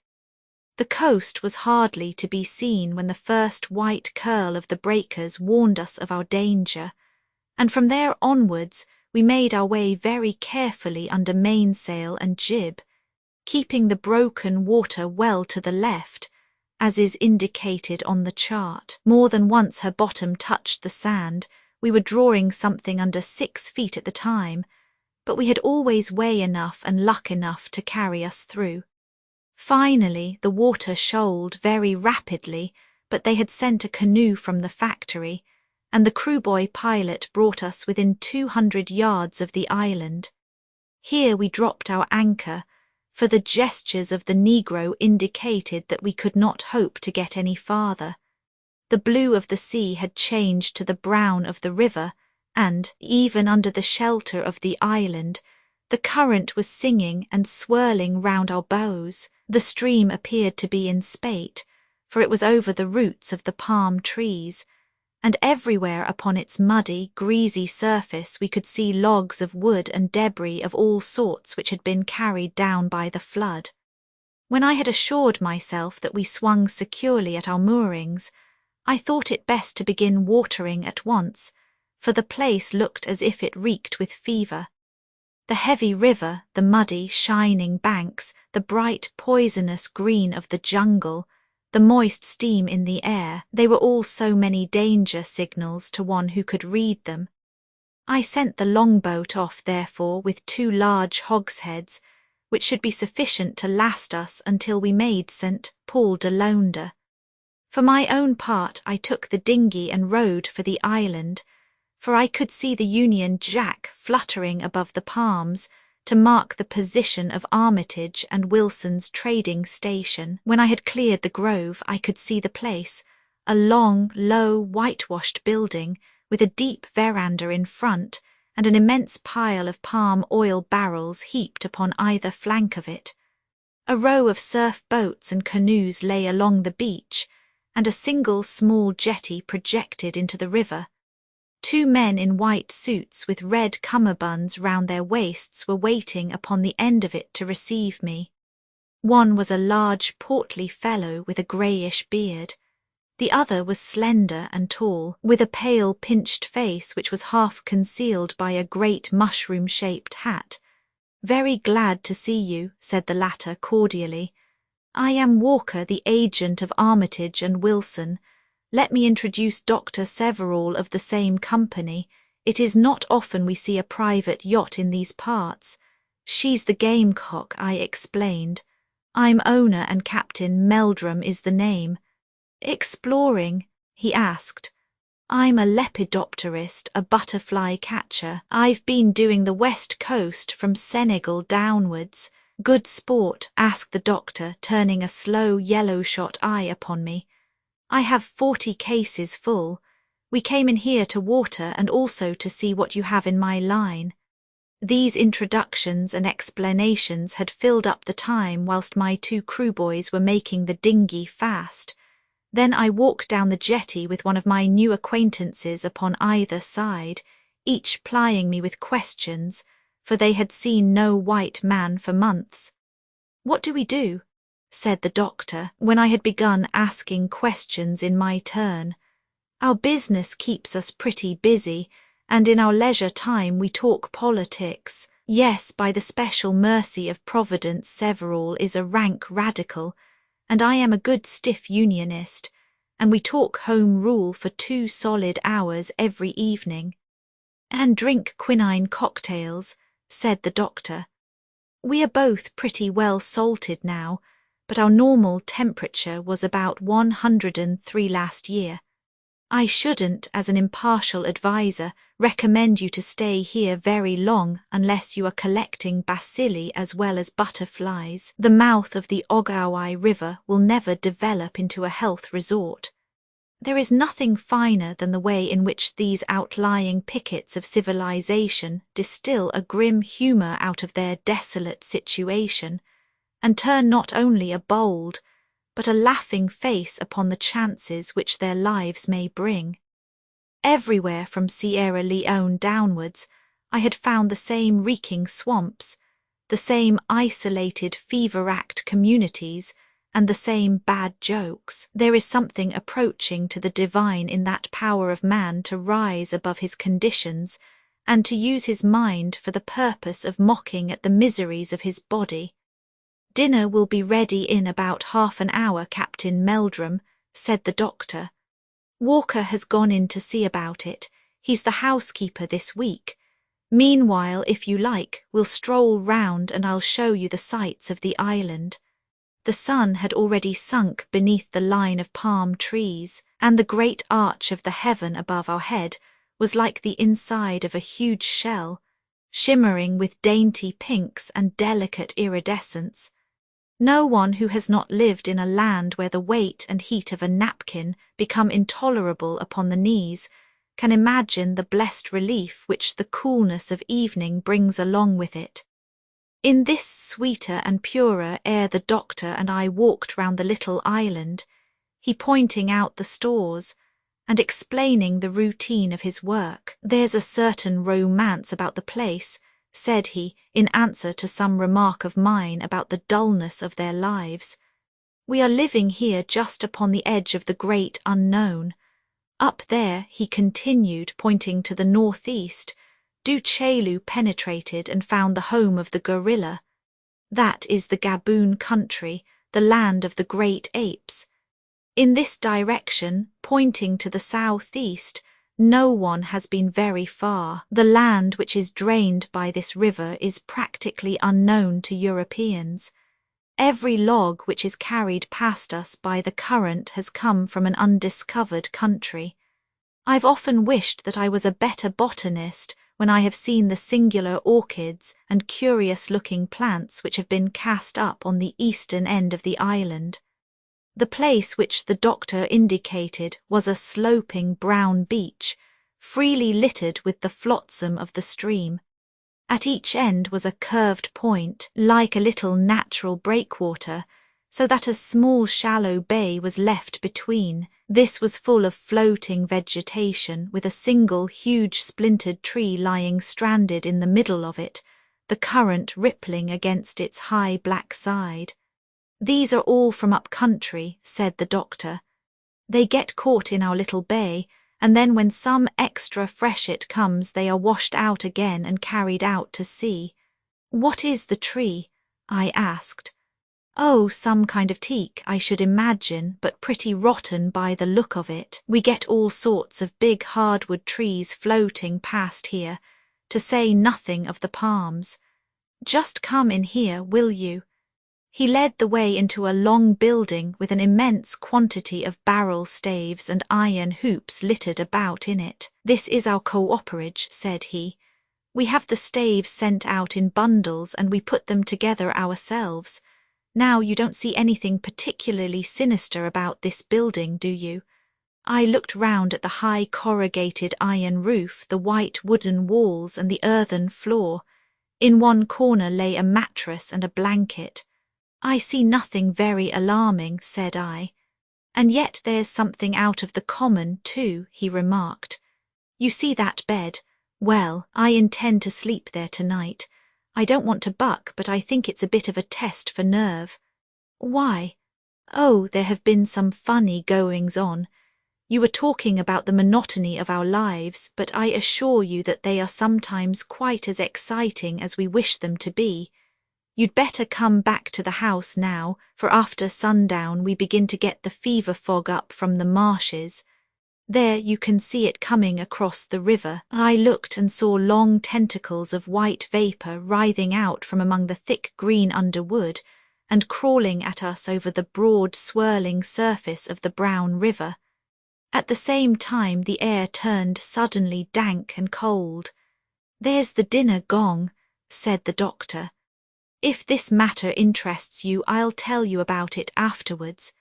It did interest me very much, for there was something earnest and subdued in his manner as he stood in the empty cooperage, which appealed very forcibly to my imagination.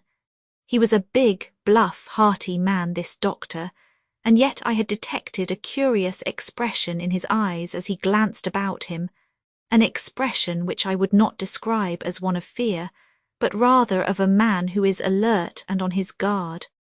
"By the way," said I as we returned to the house, "you have shown me the huts of a good many of your native assistants, but I have not seen any of the natives themselves." "They sleep in the hulk over yonder," the doctor answered, pointing over to one of the banks. "Indeed, I should not have thought in that case that they would need the huts." "Oh, they used the huts until quite recently. We've put them on the hulk until they recover their confidence a little. They were all half mad with fright, so we let them go, and nobody sleeps on the island except Walker and myself." "What frightened them?" I asked. "Well, that brings us back to the same story. I suppose Walker has no objection to your hearing all about it. I don't know why we should make any secret about it, though it is certainly a pretty bad business." He made no further allusion to it during the excellent dinner which had been prepared in my honour. It appeared that no sooner had the little white topsail of the Gamecock shown round Cape Lopez than these kind fellows had begun to prepare their famous pepper pot, which is the pungent stew peculiar to the west coast, and to boil their yams and sweet potatoes. We sat down to as good a native dinner as one could wish, served by a smart Sierra Leone waiting boy. I was just remarking to myself that he at least had not shared in the general fright when, having laid the dessert and wine upon the table, he raised his hand to his turban. "Anything else I do, Massa Walker?" he asked. "No, I think that is all right, Mouser," my host answered. "I am not feeling very well tonight, though, and I should much prefer if you would stay on the island." I saw a struggle between his fears and his duty upon the swarthy face of the African. His skin had turned of that livid purplish tint which stands for pallor in a Negro, and his eyes looked furtively about him. "No, no, Massa Walker," he cried at last. "You better come to the hulk with me, sir. Look after you much better in the hulk, sir. That won't do, Mouser. White men don't run away from the posts where they are placed." Again I saw the passionate struggle in the Negro's face, and again his fears prevailed. "No use, Massa Walker, sir," he cried. "Help me, I can't do it. If it was yesterday or if it was tomorrow, but this is the third night, sir, and it's more than I can face." Walker shrugged his shoulders. "Off with you then," said he. "When the mail boat comes you can get back to Sierra Leone, for I'll have no servant who deserts me when I need him most. I suppose this is all mystery to you, or has the doctor told you, Captain Meldrum?" "I showed Captain Meldrum the cooperage, but I did not tell him anything," said Dr. Severall.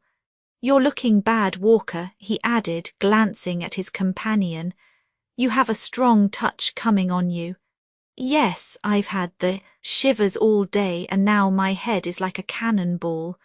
I took 10 grains of quinine and my ears are singing like a kettle.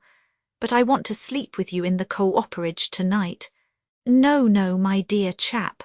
I won't hear of such a thing. You must get to bed at once, and I am sure Meldrum will excuse you. I shall sleep in the cooperage, and I promise you that I'll be round with your medicine before breakfast." It was evident that Walker had been struck by one of those sudden and violent attacks of remittent fever which are the curse of the West Coast. His sallow cheeks were flushed and his eyes shining with fever, and suddenly as he sat there he began to croon out a song in the high-pitched voice of delirium. "Come, come, we must get you to bed, old chap," said the doctor, and with my aid he led his friend into his bedroom. There we undressed him, and presently, after taking a strong sedative, he settled down into a deep slumber.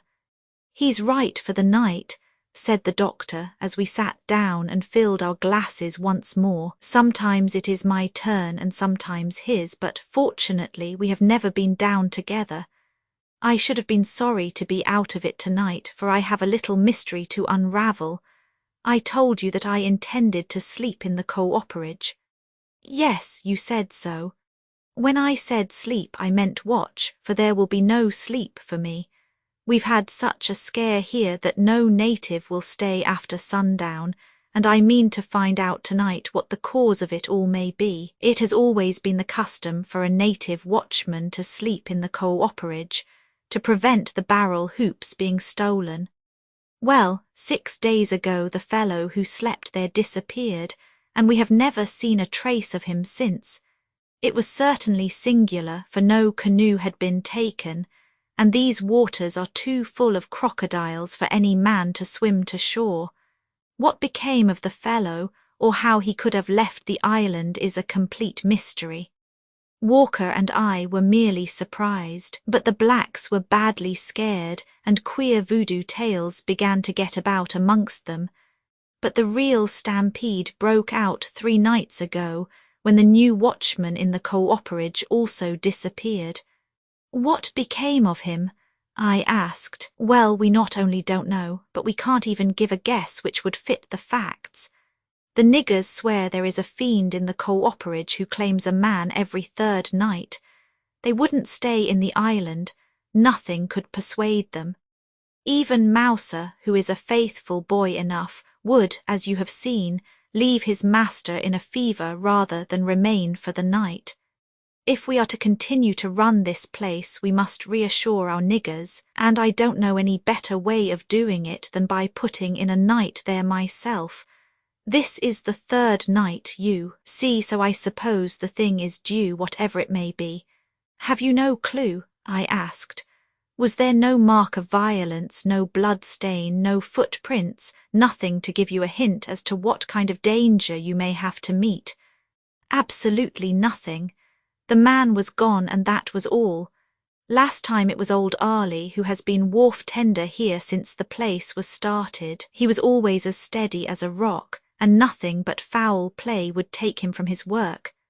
"Well," said I really don't think that this is a one-man job. Your friend is full of laudanum, and come what might he can be of no assistance to you. You must let me stay and put in a night with you at the cooperage." "Well now, that's very good of you, Meldrum," said he heartily, shaking my hand across the table. "It's not a thing that I should have ventured to propose, for it is asking a good deal of a casual visitor, but if you really mean it—" "Certainly I mean it. If you will excuse me a moment, I will hail the gamecock and let them know that they need not expect me." As we came back from the other end of the little jetty, we were both struck by the appearance of the night. A huge blue-black pile of clouds had built itself up upon the landward side, and the wind came from it in little hot pants, which beat upon our faces like the draught from a blast furnace. Under the jetty the river was swirling and hissing, tossing little white spurts of spray over the planking. "Confound it," said Dr. Severall. "We are likely to have a flood on the top of all our troubles.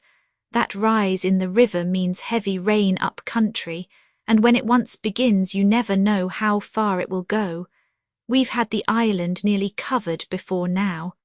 Well, we'll just go and see that Walker is comfortable, and then if you like we'll settle down in our quarters." The sick man was sunk in a profound slumber, and we left him with some crushed limes in a glass beside him, in case he should awake with the thirst of fever upon him.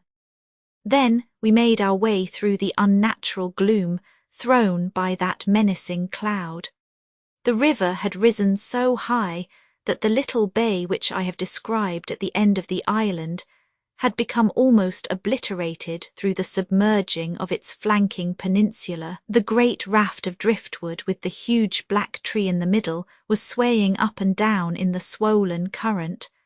"That's one good thing a flood will do for us," said the doctor. "It carries away all the vegetable stuff which is brought down on to the east end of the island.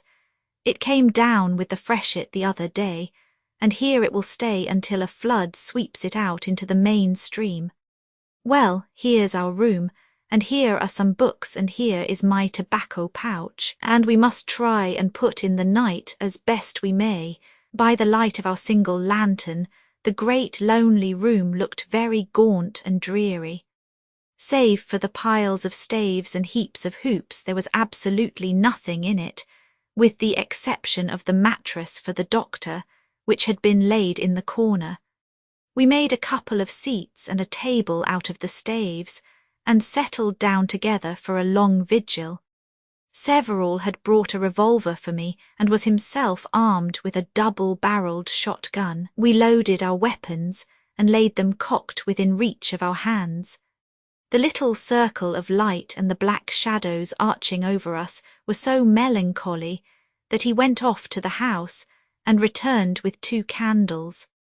One side of the cooperage was pierced, however, by several open windows, and it was only by screening our lights behind staves that we could prevent them from being extinguished. The doctor, who appeared to be a man of iron nerves, had settled down to a book, but I observed that every now and then he laid it upon his knee and took an earnest look all round him.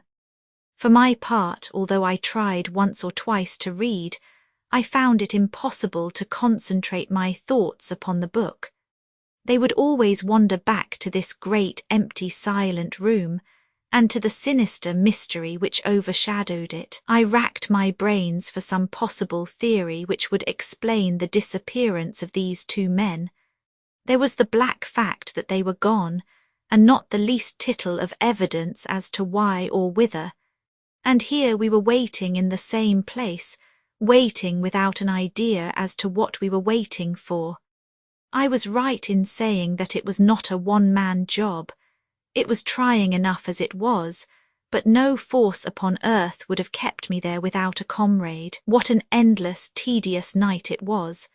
Outside we heard the lapping and gurgling of the great river and the soughing of the rising wind.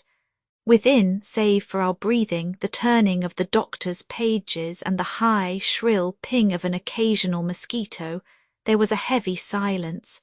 Once my heart sprang into my mouth as Severall's book suddenly fell to the ground, and he sprang to his feet with his eyes on one of the windows. "Did you see anything, Meldrum?" "No, did you?" Well, I had a vague sense of movement outside that window. He caught up his gun and approached it. "No, there's nothing to be seen, and yet I could have sworn that something passed slowly across it." "A palm leaf, perhaps," said I, for the wind was growing stronger every instant. "Very likely," said he, and settled down to his book again, but his eyes were forever darting little suspicious glances up at the window. I watched it also, but all was quiet outside, and then suddenly our thoughts were turned into a new direction by the bursting of the storm. A blinding flash was followed by a clap which shook the building. Again and again came the vivid white glare with thunder at the same instant, like the flash and roar of a monstrous piece of artillery. And then down came the tropical rain, crashing and rattling on the corrugated iron roofing of the cooperage. The big hollow room boomed like a drum. From the darkness arose a strange mixture of noises, a gurgling, splashing, tinkling, bubbling, washing, dripping, every liquid sound that nature can produce, from the thrashing and swishing of the rain to the deep, steady boom of the river. Hour after hour the uproar grew louder and more sustained. "My word," said Severall, We are going to have the father of all the floods this time. Well, here's the dawn coming at last, and that is a blessing. We've about exploded the third night superstition anyhow. A grey light was stealing through the room, and there was the day upon us in an instant. The rain had eased off, but the coffee-coloured river was roaring past like a waterfall. Its power made me fear for the anchor of the gamecock. "I must get aboard," said I. "If she drags, she'll never be able to beat up the river again." "The island is as good as a breakwater," the doctor answered. "I can give you a cup of coffee if you will come up to the house." I was chilled and miserable, so the suggestion was a welcome one. We left the ill-omened cooperage with its mystery still unsolved, and we splashed our way up to the house. "There's the spirit lamp," said Severall. "If you would just put a light to it, I will see how Walker feels this morning." He left me but was back in an instant with a dreadful face. "He's gone," he cried hoarsely. The words sent a thrill of horror through me. I stood with the lamp in my hand, glaring at him. "Yes, he's gone," he repeated. "Come and look." I followed him without a word, and the first thing that I saw as I entered the bedroom was Walker himself lying huddled on his bed in the grey flannel sleeping suit in which I had helped to dress him on the night before. "Not dead, surely?" I gasped. The doctor was terribly agitated. His hands were shaking like leaves in the wind. "He's been dead some hours." "Was it fever?" "Fever, look at his foot." I glanced down and a cry of horror burst from my lips. One foot was not merely dislocated but was turned completely round in a most grotesque contortion. "Good God!" I cried. "What can have done this?" Severall had laid his hand upon the dead man's chest. "Feel here," he whispered. I placed my hand at the same spot. There was no resistance. The body was absolutely soft and limp. It was like pressing a sawdust doll. "The breastbone is gone," said Severall in the same awed whisper. "He's broken to bits. Thank God that he had the laudanum. You can see by his face that he died in his sleep. But who can have done this?" "I've had about as much as I can stand," said the doctor, wiping his forehead. "I don't know that I'm a greater coward than my neighbours, but this gets beyond me. If you're going out to the gamecock—" "Come on," said I, and off we started. If we did not run, it was because each of us wished to keep up the last shadow of his self-respect before the other. It was dangerous in a light canoe on that swollen river, but we never paused to give the matter a thought. He bailing and I paddling, we kept her above water and gained the deck of the yacht. There, with 200 yards of water between us and this cursed island, we felt that we were our own men once more. "We'll go back in an hour or so," said he, "but we need a little time to steady ourselves. I wouldn't have had the niggers see me as I was just now for a year's salary. I've told the steward to prepare breakfast. Then we shall go back," said I. "But in God's name, Dr. Severall, what do you make of it all? It beats me clean. I've heard of voodoo deviltry and I've laughed at it with the others. But that poor old Walker, a decent, God-fearing, 19th century Primrose League Englishman, should go under like this without a whole bone in his body. It's given me a shake, I won't deny it. But look there, Meldrum, is that hand of yours mad or drunk, or what is it?" Old Patterson, the oldest man of my crew, and as steady as the pyramids, had been stationed in the bows with a boat hook to fend off the drifting logs which came sweeping down with the current. Now he stood with crooked knees, glaring out in front of him and one forefinger stabbing furiously at the air. "Look at it," he yelled, "look at it," and at the same instant we saw it. A huge black trunk was coming down the river, its broad glistening back just lapped by the water. And in front of it, about 3 feet in front, arching upwards like the figurehead of a ship, there hung a dreadful face, swaying slowly from side to side. It was flattened, malignant, as large as a small beer barrel. of a faded fungoid colour, but the neck which supported it was mottled with a dull yellow and black. As it flew past the gamecock in the swirl of the waters, I saw two immense coils roll up out of some great hollow in the tree, and the villainous head rose suddenly to the height of 8 or 10 feet, looking with dull, skin-covered eyes at the yacht. An instant later the tree had shot past us and was plunging with its horrible passenger towards the Atlantic. "What was it?" I cried. "It is our fiend of the cooperage," said Dr. Severall, and he had become in an instant the same bluff, self-confident man that he had been before. "Yes, that is the devil who has been haunting our island. It is the great python of the Gaboon." I thought of the stories which I had heard all down the coast of the monstrous constrictors of the interior, of their periodical appetite, and of the murderous effects of their deadly squeeze. Then it all took shape in my mind. There had been a freshet the week before. It had brought down this huge hollow tree with its hideous occupant. Who knows from what far distant tropical forest it may have come? It had been stranded on the little east bay of the island. The cooperage had been the nearest house. Twice with the return of its appetite it had carried off the watchman. Last night it had doubtless come again, when Severall had thought he saw something move at the window, but our lights had driven it away. It had writhed onwards and had slain poor Walker in his sleep. Why did it not carry him off? I asked. The thunder and lightning must have scared the brute away. There's your steward, Meldrum. The sooner we have breakfast and get back to the island the better, or some of those niggers might think that we had been frightened. Ex-Jelland's voyage, well, said our Anglo-Jap as we all drew up our chairs round the smoking-room fire. It's an old tale out yonder, and may have spilt over into print for all I know. I don't want to turn this clubroom into a chestnut stall, but it is a long way to the Yellow Sea, and it is just as likely that none of you have ever heard of the yawl Matilda, and of what happened to Henry Jelland and Willie McEvoy aboard of her. The middle of the 60s was a stirring time out in Japan.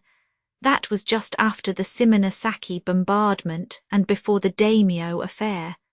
There was a Tory party and there was a Liberal party among the natives, and the question that they were wrangling over was whether the throats of the foreigners should be cut or not. I tell you all, politics have been tame to me since then. If you lived in a treaty port, you were bound to wake up and take an interest in them. And to make it better, the outsider had no way of knowing how the game was going. If the opposition won, it would not be a newspaper paragraph that would tell him of it, but a good old Tory in a suit of chain mail, with a sword in each hand, would drop in and let him know all about it in a single upper-cut. Of course it makes men reckless when they are living on the edge of a volcano like that. Just at first they are very jumpy, and then there comes a time when they learn to enjoy life while they have it. I tell you there's nothing makes life so beautiful as when the shadow of death begins to fall across it. Time is too precious to be dawdled away then, and a man lives every minute of it. That was the way with us in Yokohama. There were many European places of business which had to go on running, and the men who worked them made the place lively for 7 nights in the week. One of the heads of the European colony was Randolph Moore, the big export merchant. His offices were in Yokohama, but he spent a good deal of his time at his house up in Jeddo, which had only just been opened to the trade. In his absence he used to leave his affairs in the hands of his head clerk, Jelland, whom he knew to be a man of great energy and resolution. But energy and resolution are two-edged things, you know, and when they are used against you, you don't appreciate them so much. It was gambling that set Jelland wrong. He was a little dark-eyed fellow with black curly hair, more than 3/4 Celt, I should imagine. Every night in the week you would see him in the same place, on the left-hand side of the croupier at Matheson's Rouge et Noir table. For a long time he won and lived in better style than his employer. And then came a turn of luck, and he began to lose so that at the end of a single week his partner and he were stone broke, without $1 to their names. This partner was a clerk in the employ of the same firm, a tall, straw-haired young Englishman called McEvoy. He was a good boy enough at the start, but he was clay in the hands of Jelland, who fashioned him into a kind of weak model of himself. They were forever on the prowl together, but it was Jelland who led and McEvoy who followed. Lynch and I and one or two others tried to show the youngster that he could come to no good along that line, and when we were talking to him, we could win him round easily enough, but 5 minutes of Jelland would swing him back again. It may have been animal magnetism or what you like, but the little man could pull the big one along like a 60-foot tug in front of a full-rigged ship. Even when they had lost all their money, they would still take their places at the table and look on with shining eyes when anyone else was raking in the stamps. But one evening they could keep out of it no longer. Red had turned up 16 times running, and it was more than Jelland could bear. He whispered to McEvoy, and then said a word to the croupier. "Certainly, Mr. Jelland, your cheque is as good as notes," said he.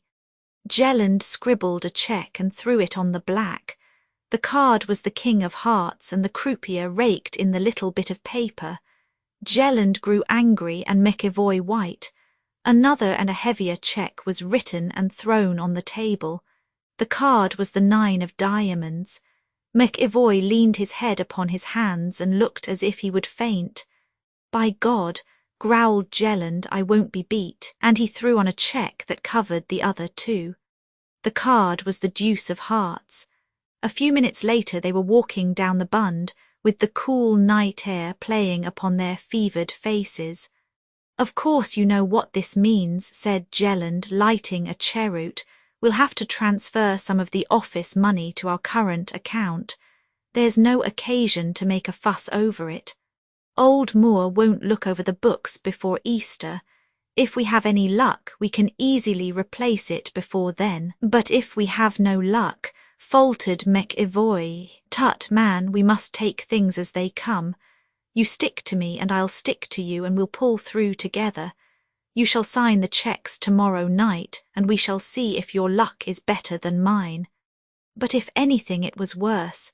When the pair rose from the table on the following evening, they had spent over £5,000 of their employer's money, but the resolute Jelland was as sanguine as ever. "We have a good 9 weeks before us before the books will be examined," said he. "We must play the game out, and it will all come straight." McEvoy returned to his rooms that night in an agony of shame and remorse. When he was with Jelland, he borrowed strength from him, but alone he recognized the full danger of his position, and the vision of his old white-capped mother in England, who had been so proud when he had received his appointment, rose up before him to fill him with loathing and madness. He was still tossing upon his sleepless couch when his Japanese servant entered the bedroom. For an instant McEvoy thought that the long-expected outbreak had come and plunged for his revolver. Then, with his heart in his mouth, he listened to the message which the servant had brought. Jelland was downstairs and wanted to see him. What on earth could he want at that hour of night? McEvoy dressed hurriedly and rushed downstairs. His companion, with a set smile upon his lips, which was belied by the ghastly pallor of his face, was sitting in the dim light of a solitary candle with a slip of paper in his hands. "Sorry to knock you up, Willie," said he. "No eavesdroppers, I suppose?" McEvoy shook his head. He could not trust himself to speak. "Well, then, our little game is played out. This note was waiting for me at home. It is from Moore and says that he will be down on Monday morning for an examination of the books. It leaves us in a tight place." "Monday," gasped McEvoy. "Today is Friday." Saturday, my son, and 3 a.m. We have not much time to turn round in. We are lost, screamed McEvoy. We soon will be if you make such an infernal row, said Jelland harshly. Now do what I tell you, Willie, and we'll pull through yet. I will do anything, anything. That's better. Where's your whiskey? It's a beastly time of the day to have to get your back stiff, but there must be no softness with us or we are gone. First of all, I think there is something due to our relations, don't you? McEvoy stared. We must stand or fall together, you know. Now I, for one, don't intend to set my foot inside a felon's dock under any circumstances. D'ye see, I'm ready to swear to that, are you? What do you mean? Asked McEvoy, shrinking back. Why, man, we all have to die, and it's only the pressing of a trigger. I swear that I shall never be taken alive. Will you? If you don't, I leave you to your fate. All right, I'll do whatever you think best. You swear it? Yes. Well, mind, you must be as good as your word. Now we have 2 clear days to get off in. The yawl Matilda is on sale, and she has all her fixings and plenty of tinned stuff aboard. We'll buy the lot tomorrow morning and whatever we want and get away in her. But first we'll clear all that is left in the office. There are 5,000 sovereigns in the safe.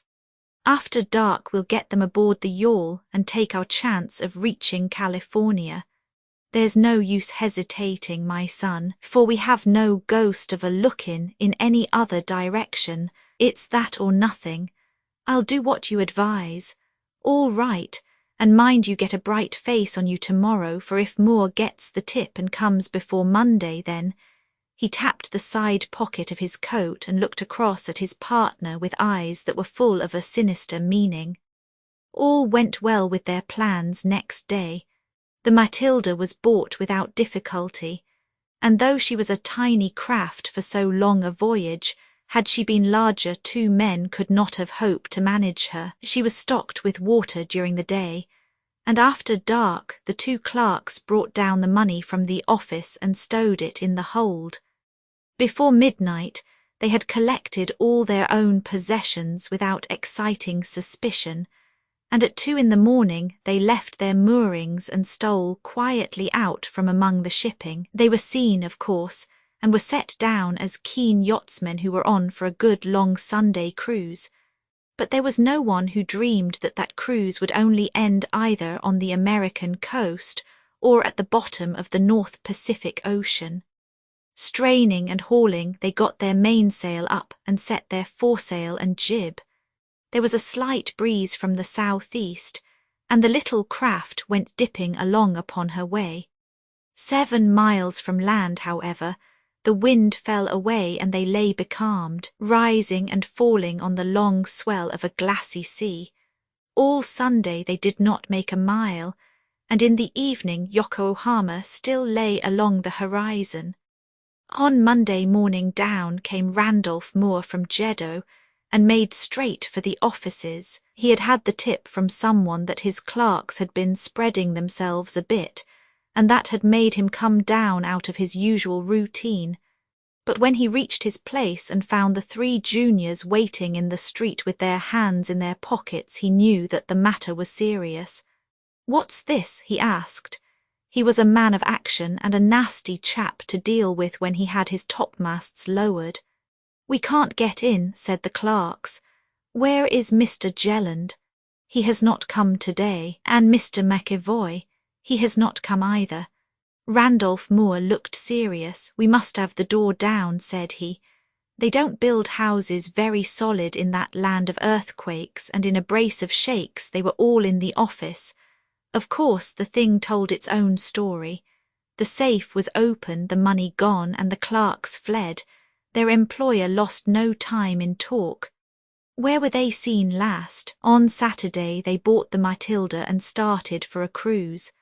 Saturday, the matter seemed hopeless if they had got 2 days' start, but there was still the shadow of a chance. He rushed to the beach and swept the ocean with his glasses. "My God," he cried, "there's the Matilda out yonder. I know her by the rake of her mast. I have my hand upon the villains after all." But there was a hitch even then. No boat had steam up, and the eager merchant had not patience to wait. Clouds were banking up along the haunch of the hills, and there was every sign of an approaching change of weather. A police boat was ready with 10 armed men in her, and Randolph Moore himself took the tiller as she shot out in pursuit of the becalmed yawl. Jelland and McEvoy, waiting wearily for the breeze which never came, saw the dark speck which sprang out from the shadow of the land and grew larger with every swish of the oars. As she drew nearer, they could see also that she was packed with men, and the gleam of weapons told what manner of men they were. Jelland stood leaning against the tiller, and he looked at the threatening sky, the limp sails, and the approaching boat. "It's a case with us, Willie," said he. "By the Lord, we are 2 most unlucky devils, for there's wind in that sky, and another hour would have brought it to us." McEvoy groaned. "There's no good softening over it, my lad," said Jelland. "It's the police boat right enough, and there's old Moore driving them to row like hell. It'll be a $10 job for every man of them." Willie McEvoy crouched against the side with his knees on the deck. "My mother, my poor old mother," he sobbed. "She'll never hear that you have been in the dock anyway," said Jelland. "My people never did much for me, but I will do that much for them. It's no good, Mac, we can chuck our hands. God bless you, old man, here's the pistol." He cocked the revolver and held the butt towards the youngster, but the other shrunk away from it with little gasps and cries. Jelland glanced at the approaching boat. It was not more than a few 100 yards away. "There's no time for nonsense," said he. "Damn it, man, what's the use of flinching? You swore it." "No, Jelland." "Well, anyhow, I swore that neither of us should be taken. Will you do it?" I can't. "Then I will for you." The rowers in the boat saw him lean forwards, they heard 2 pistol shots, they saw him double himself across the tiller, and then, before the smoke had lifted, they found that they had something else to think of. For at that instant the storm broke, one of those short sudden squalls which are common in these seas. The Matilda heeled over, her sails bellied out. She plunged her lee rail into a wave and was off like a frightened deer. Jelland's body had jammed the helm, and she kept a course right before the wind and fluttered away over the rising sea like a blown piece of paper. The rowers worked frantically, but the yawl still drew ahead, and in 5 minutes it had plunged into the storm rack never to be seen again by mortal eye. The boat put back and reached Yokohama with the water washing halfway up to the thwarts, and that was how it came that the yawl Matilda, with a cargo of £5,000 and a crew of 2 dead young men, set sail across the Pacific Ocean. What the end of Jelland's voyage may have been no man knows. He may have foundered in that gale, or he may have been picked up by some canny merchant man who stuck to the bullion and kept his mouth shut, or he may still be cruising in that vast waste of waters, blown north to the Bering Sea or south to the Malay Islands. It's better to leave it unfinished than to spoil a true story by inventing a tag to it. Roman 11J. Habakkuk Jeffson's statement: "In the month of December in the year 1873, the British ship Dei Gratia steered into Gibraltar, having in tow the derelict brigantine Marie Celeste, which had been picked up in latitude 38 degrees 40, longitude 17 degrees 15 W. There were several circumstances in connection with the condition and appearance of this abandoned vessel which excited considerable comment at the time, and aroused a curiosity which has never been satisfied. What these circumstances were was summed up in an able article which appeared in the Gibraltar Gazette. The curious can find it in the issue for January 4, 1874, unless my memory deceives me. For the benefit of those, however, who may be unable to refer to the paper in question, I shall subjoin a few extracts which touch upon the leading features of the case. We have ourselves, says the anonymous writer in the Gazette, been over the derelict Marie Celeste and have closely questioned the officers of the Dei Gratia on every point which might throw light on the affair. They are of opinion that she had been abandoned several days or perhaps weeks before being picked up. The official log which was found in the cabin states that the vessel sailed from Boston to Lisbon starting upon October 16. It is, however, most imperfectly kept and affords little information. There is no reference to rough weather, and indeed the state of the vessel's paint and rigging excludes the idea that she was abandoned for any such reason. She is perfectly watertight. No signs of a struggle or of violence are to be detected, and there is absolutely nothing to account for the disappearance of the crew. There are several indications that a lady was present on board, a sewing machine being found in the cabin and some articles of female attire. These probably belonged to the captain's wife, who is mentioned in the log as having accompanied her husband. As an instance of the mildness of the weather, it may be remarked that a bobbin of silk was found standing upon the sewing machine, though the least roll of the vessel would have precipitated it to the floor. The boats were intact and slung upon the davits, and the cargo, consisting of tallow and American clocks, was untouched. An old-fashioned sword of curious workmanship was discovered among some lumber in the forecastle, and this weapon is said to exhibit a longitudinal striation on the steel, as if it had been recently wiped. It has been placed in the hands of the police and submitted to Dr. Monaghan, the analyst, for inspection.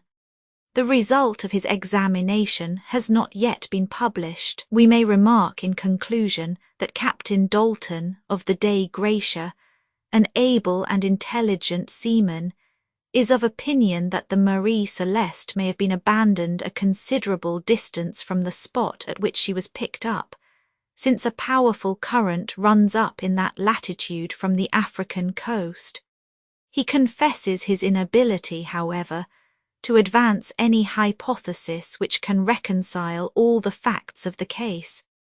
In the utter absence of a clue or grain of evidence, it is to be feared that the fate of the crew of the Marie Celeste will be added to those numerous mysteries of the deep, which will never be solved until the great day when the sea shall give up its dead. If crime has been committed, as is much to be suspected, there is little hope of bringing the perpetrators to justice. I shall supplement this extract from the Gibraltar Gazette by quoting a telegram from Boston, which went the round of the English papers, and represented the total amount of information which had been collected about the Marie Celeste. She was, it said, a brigantine of 170 tons burden, and belonged to White, Russell and White, wine importers of this city. Captain J. W. Tibbs was an old servant of the firm, and was a man of known ability and tried probity. He was accompanied by his wife, aged 31, and their youngest child, 5 years old.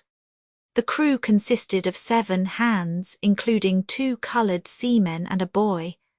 There were 3 passengers, one of whom was the well-known Brooklyn specialist on consumption, Dr. Habakkuk Jeffson, who was a distinguished advocate for abolition in the early days of the movement, and whose pamphlet entitled "Where is Thy Brother?" exercised a strong influence on public opinion before the war.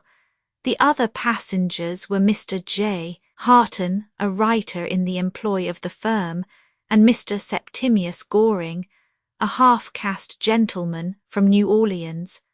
All investigations have failed to throw any light upon the fate of these 14 human beings. The loss of Dr. Jeffson will be felt both in political and scientific circles. I have here epitomized, for the benefit of the public, all that has been hitherto known concerning the Marie Celeste and her crew, for the past 10 years have not in any way helped to elucidate the mystery. I have now taken up my pen with the intention of telling all that I know of the ill-fated voyage. I consider that it is a duty which I owe to society, for symptoms which I am familiar with in others lead me to believe that before many months my tongue and hand may be alike incapable of conveying information. Let me remark as a preface to my narrative that I am Joseph Habakkuk Jeffson, Doctor of Medicine of the University of Harvard, and ex-consulting physician of the Samaritan Hospital of Brooklyn. Many will doubtless wonder why I have not proclaimed myself before, and why I have suffered so many conjectures and surmises to pass unchallenged. Could the ends of justice have been served in any way by my revealing the facts in my possession, I should unhesitatingly have done so. It seemed to me, however, that there was no possibility of such a result, and when I attempted after the occurrence to state my case to an English official, I was met with such offensive incredulity that I determined never again to expose myself to the chance of such an indignity.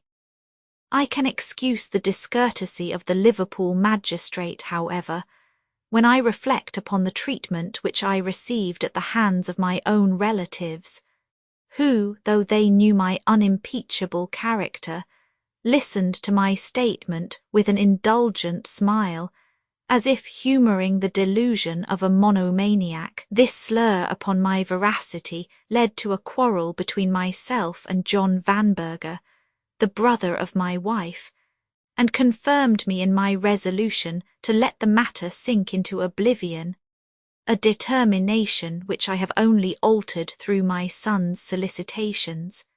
In order to make my narrative intelligible, I must run lightly over one or two incidents in my former life which throw light upon subsequent events. My father, William K. Jeffson, was a preacher of the sect called Plymouth Brethren, and was one of the most respected citizens of Lowell. Like most of the other Puritans of New England, he was a determined opponent of slavery, and it was from his lips that I received those lessons which tinged every action of my life. While I was studying medicine at Harvard University, I had already made a mark as an advanced abolitionist, and when, after taking my degree, I bought a third share of the practice of Dr. Willis of Brooklyn, I managed, in spite of my professional duties, to devote a considerable time to the cause which I had at heart. My pamphlet, Where is Thy Brother? Swarberg, Lister & Co., 1849, attracting considerable attention. When the war broke out, I left Brooklyn and accompanied the 113th New York Regiment through the campaign. I was present at the Second Battle of Bull's Run and at the Battle of Gettysburg. Finally, I was severely wounded at Antietam, and would probably have perished on the field had it not been for the kindness of a gentleman named Murray, who had me carried to his house and provided me with every comfort. Thanks to his charity, and to the nursing which I received from his black domestics, I was soon able to get about the plantation with the help of a stick. It was during this period of convalescence that an incident occurred which is closely connected with my story. Among the most assiduous of the negresses who had watched my couch during my illness, there was one old crone who appeared to exert considerable authority over the others. She was exceedingly attentive to me, and I gathered from the few words that passed between us that she had heard of me, and that she was grateful to me for championing her oppressed race. One day, as I was sitting alone in the veranda, basking in the sun, and debating whether I should rejoin Grant's army, I was surprised to see this old creature hobbling towards me. After looking cautiously around to see that we were alone, she fumbled in the front of her dress and produced a small chamois leather bag which was hung round her neck by a white cord. "Massa," she said, bending down and croaking the words into my ear, "me die soon. Me very old woman, not stay long on Massa Murray's plantation. You may live a long time yet, Martha, I answered. You know I am a doctor. If you feel ill, let me know about it, and I will try to cure you. No wish to live, wish to die. I'm gwine to join the heavenly host. Here she relapsed into one of those half-heathenish rhapsodies in which negroes indulge. But massa, me have one thing must leave behind me when I go. No able to take it with me across the Jordan. That one thing very precious, more precious and more holy than all thing else in the world. Me, a poor old black woman, have this because my people, very great people, s'pose they was back in the old country, but you cannot understand this same as black folk could. My fader give it me and his fader give it him, but now who shall I give it to? Poor Martha have no child, no relation, nobody. All round I see black man, very bad man. Black woman, very stupid woman. Nobody worthy of the stone. And so I say, here is Massa Jeffson who write books and fight for coloured folk. He must be a good man, and he shall have it though he is white man, and never can know what it mean or where it came from. Here the old woman fumbled in the chamois leather bag and pulled out a flattish black stone with a hole through the middle of it. Here, take it, she said, pressing it into my hand. Take it. No harm never come from anything good. Keep it safe, never lose it. And with a warning gesture the old crone hobbled away in the same cautious way as she had come, looking from side to see if we had been observed. I was more amused than impressed by the old woman's earnestness, and was only prevented from laughing during her oration by the fear of hurting her feelings. When she was gone, I took a good look at the stone which she had given me. It was intensely black, of extreme hardness and oval in shape, just such a flat stone as one would pick up on the seashore if one wished to throw a long way. It was about 3 inches long, and 1.5 inches broad at the middle, but rounded off at the extremities. The most curious part about it was several well-marked ridges which ran in semicircles over its surface, and gave it exactly the appearance of a human ear. Altogether, I was rather interested in my new possession, and determined to submit it as a geological specimen to my friend Professor Schroeder of the New York Institute upon the earliest opportunity. In the meantime I thrust it into my pocket, and rising from my chair started off for a short stroll in the shrubbery, dismissing the incident from my mind. As my wound had nearly healed by this time, I took my leave of Mr. Murray shortly afterwards. The Union armies were everywhere victorious and converging on Richmond, so that my assistance seemed unnecessary, and I returned to Brooklyn. There I resumed my practice, and married the second daughter of Josiah Vanberger, the well-known wood engraver. In the course of a few years I built up a good connection and acquired considerable reputation in the treatment of pulmonary complaints. I still kept the old black stone in my pocket, and frequently told the story of the dramatic way in which I had become possessed of it. I also kept my resolution of showing it to Professor Schroeder, who was much interested both by the anecdote and the specimen.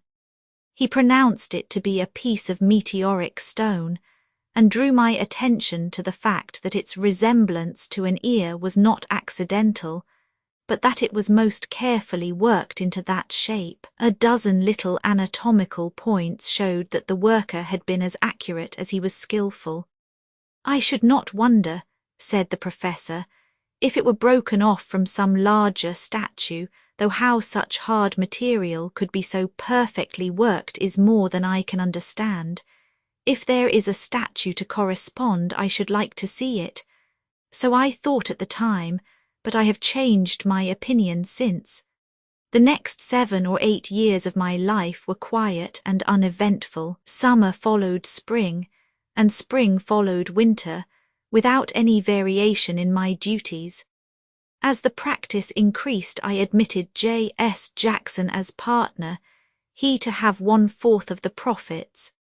The continued strain had told upon my constitution, however, and I became at last so unwell that my wife insisted upon my consulting Dr. Kavanagh Smith, who was my colleague at the Samaritan Hospital. That gentleman examined me, and pronounced the apex of my left lung to be in a state of consolidation, recommending me at the same time to go through a course of medical treatment and to take a long sea voyage. My own disposition, which is naturally restless, predisposed me strongly in favour of the latter piece of advice, and the matter was clinched by my meeting young Russell, of the firm of White, Russell and White, who offered me a passage in one of his father's ships, the Marie Celeste, which was just starting from Boston. "She is a snug little ship," he said, "and Tibbs, the captain, is an excellent fellow. There is nothing like a sailing ship for an invalid." I was very much of the same opinion myself, so I closed with the offer on the spot. My original plan was that my wife should accompany me on my travels. She has always been a very poor sailor, however, and there were strong family reasons against her exposing herself to any risk at the time, so we determined that she should remain at home. I am not a religious or an effusive man, but oh, thank God for that.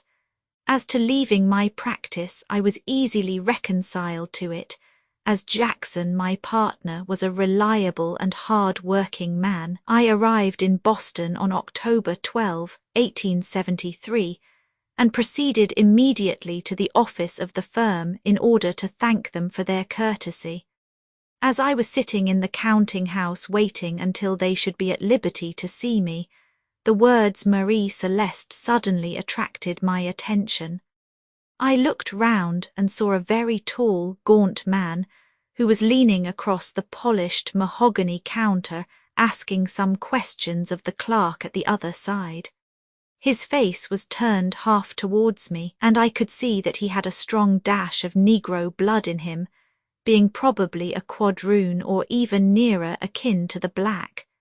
His curved aquiline nose and straight lank hair showed the white strain, but the dark, restless eye, sensuous mouth, and gleaming teeth all told of his African origin. His complexion was of a sickly, unhealthy yellow, and as his face was deeply pitted with smallpox, the general impression was so unfavourable as to be almost revolting. When he spoke, however, it was in a soft, melodious voice and in well-chosen words, and he was evidently a man of some education. "I wish to ask a few questions about the Marie Celeste," he repeated, leaning across to the clerk. "She sails the day after tomorrow, does she not?" "Yes, sir," said the young clerk, awed into unusual politeness by the glimmer of a large diamond in the stranger's shirt front. "Where is she bound for?" "Lisbon." "How many of a crew?" "7, sir. Passengers?" "Yes, 2, one of our young gentlemen and a doctor from New York." "No gentleman from the South?" asked the stranger eagerly. "No, none, sir. Is there room for another passenger?" "Accommodation for 3 more," answered the clerk. "I'll go," said the quadroon decisively. "I'll go. I'll engage my passage at once. Put it down, will you, Mr. Septimius Goring of New Orleans?" The clerk filled up a form and handed it over to the stranger, pointing to a blank space at the bottom. As Mr. Goring stooped over to sign it, I was horrified to observe that the fingers of his right hand had been lopped off, and that he was holding the pen between his thumb and the palm. I have seen thousands slain in battle, and assisted at every conceivable surgical operation, but I cannot recall any sight which gave me such a thrill of disgust as that great brown sponge-like hand with the single member protruding from it. He used it skilfully enough, however, for dashing off his signature. He nodded to the clerk and strolled out of the office just as Mr. White sent out word that he was ready to receive me. I went down to the Marie Celeste that evening and looked over my berth, which was extremely comfortable considering the small size of the vessel. Mr. Goring, whom I had seen in the morning, was to have the one next mine. Opposite was the captain's cabin and a small berth for Mr. John Harton, a gentleman who was going out in the interests of the firm. These little rooms were arranged on each side of the passage which led from the main deck to the saloon. The latter was a comfortable room, the panelling tastefully done in oak and mahogany, with a rich Brussels carpet and luxurious settees. I was very much pleased with the accommodation, and also with Tibbs the captain, a bluff, sailor-like fellow with a loud voice and hearty manner, who welcomed me to the ship with effusion, and insisted upon our splitting a bottle of wine in his cabin. He told me that he intended to take his wife and youngest child with him on the voyage, and that he hoped with good luck to make Lisbon in 3 weeks. We had a pleasant chat and parted the best of friends, he warning me to make the last of my preparations next morning, as he intended to make a start by the midday tide, having now shipped all his cargo. I went back to my hotel, where I found a letter from my wife awaiting me, and after a refreshing night's sleep, returned to the boat in the morning. From this point I am able to quote from the journal which I kept in order to vary the monotony of the long sea voyage. If it is somewhat bald in places, I can at least rely upon its accuracy in details, as it was written conscientiously from day to day. October 16th. Cast off our warps at 2:30 and were towed out into the bay, where the tug left us, and with all sail set we bowled along at about 9 knots an hour. I stood upon the poop watching the low land of America sinking gradually upon the horizon until the evening haze hid it from my sight. A single red light, however, continued to blaze balefully behind us, throwing a long track like a trail of blood upon the water, and it is still visible as I write, though reduced to a mere speck.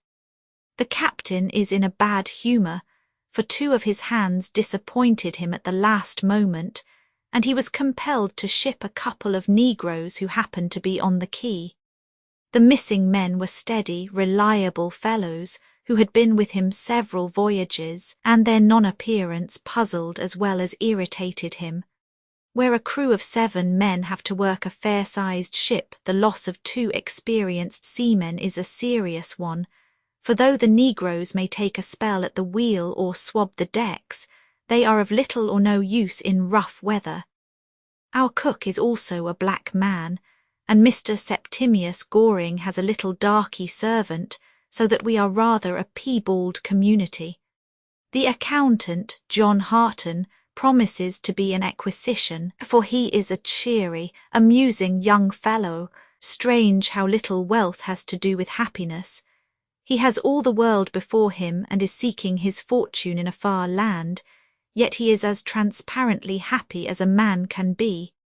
Goring is rich if I am not mistaken, and so am I, but I know that I have a lung, and Goring has some deeper trouble still, to judge by his features. How poorly do we both contrast with the careless, penniless clerk. October 17th. Mrs. Tibbs appeared upon the deck for the first time this morning, a cheerful, energetic woman with a dear little child just able to walk and prattle.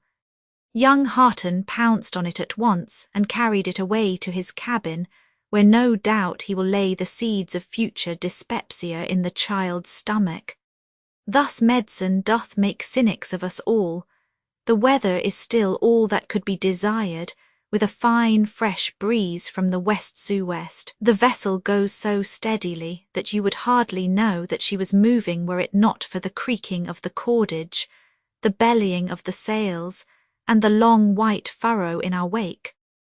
Walked the quarter-deck all morning with the captain, and I think the keen fresh air has already done my breathing good, for the exercise did not fatigue me in any way. Tibbs is a remarkably intelligent man, and we had an interesting argument about Maury's observations on ocean currents, which we terminated by going down into his cabin to consult the original work.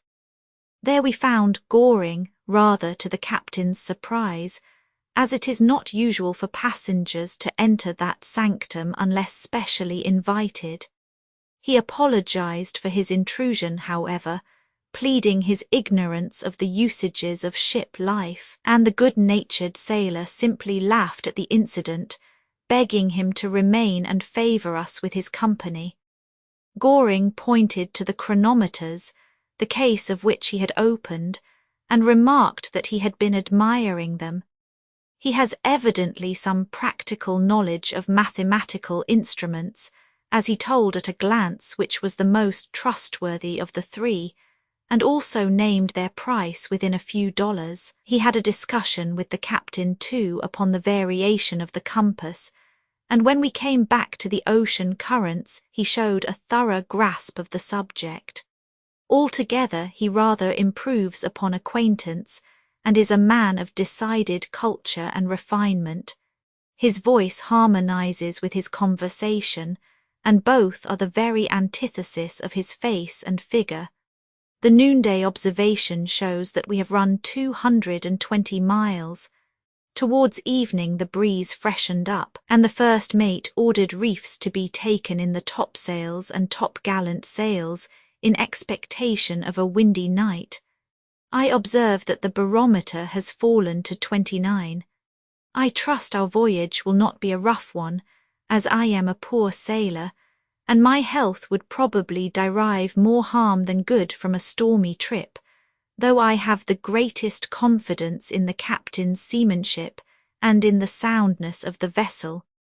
Played cribbage with Mrs. Tibbs after supper, and Harton gave us a couple of tunes on the violin, October 18th.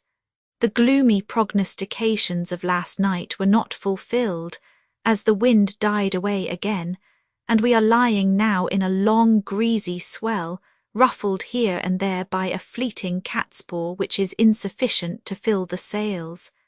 The air is colder than it was yesterday, and I have put on one of the thick woolen jerseys which my wife knitted for me.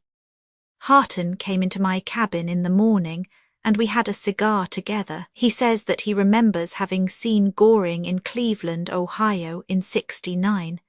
He was, it appears, a mystery then as now, wandering about without any visible employment, and extremely reticent on his own affairs.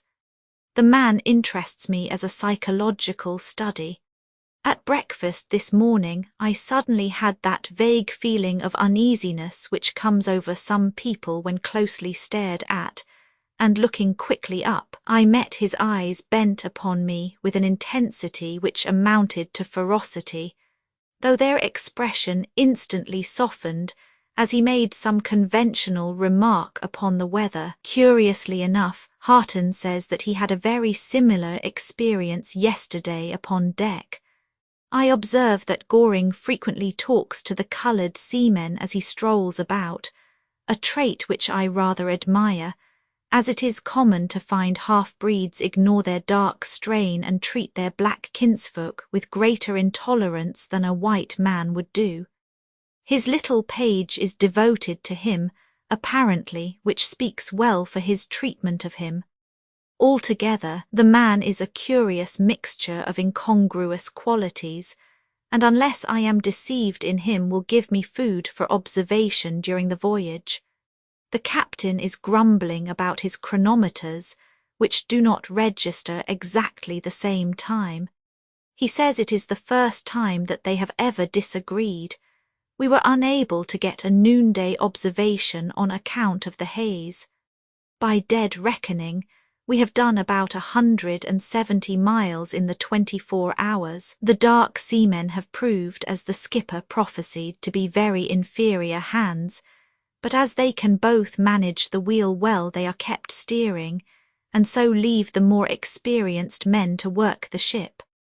These details are trivial enough, but a small thing serves as food for gossip aboard ship. The appearance of a whale in the evening caused quite a flutter among us. From its sharp back and forked tail, I should pronounce it to have been a rorqual, or finner, as they are called by the fishermen. October 19th. Wind was cold, so I prudently remained in my cabin all day, only creeping out for dinner.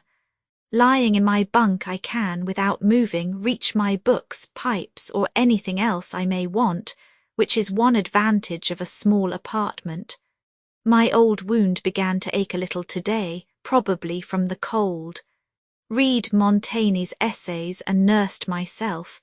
Harton came in the afternoon with Doddy, the captain's child, and the skipper himself followed, so that I held quite a reception, October 20th and 21st.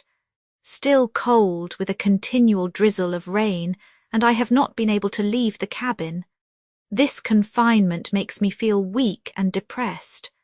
Goring came in to see me, but his company did not tend to cheer me up much, as he hardly uttered a word, but contented himself with staring at me in a peculiar and rather irritating manner. He then got up and stole out of the cabin without saying anything. I am beginning to suspect that the man is a lunatic. I think I mentioned that his cabin is next to mine.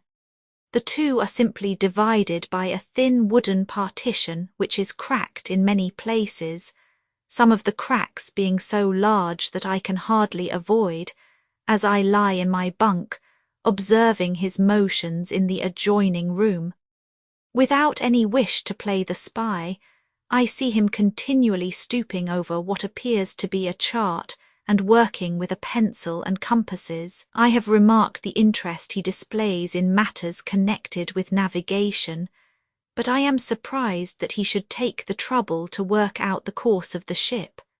However, it is a harmless amusement enough, and no doubt he verifies his results by those of the captain. I wish the man did not run in my thoughts so much.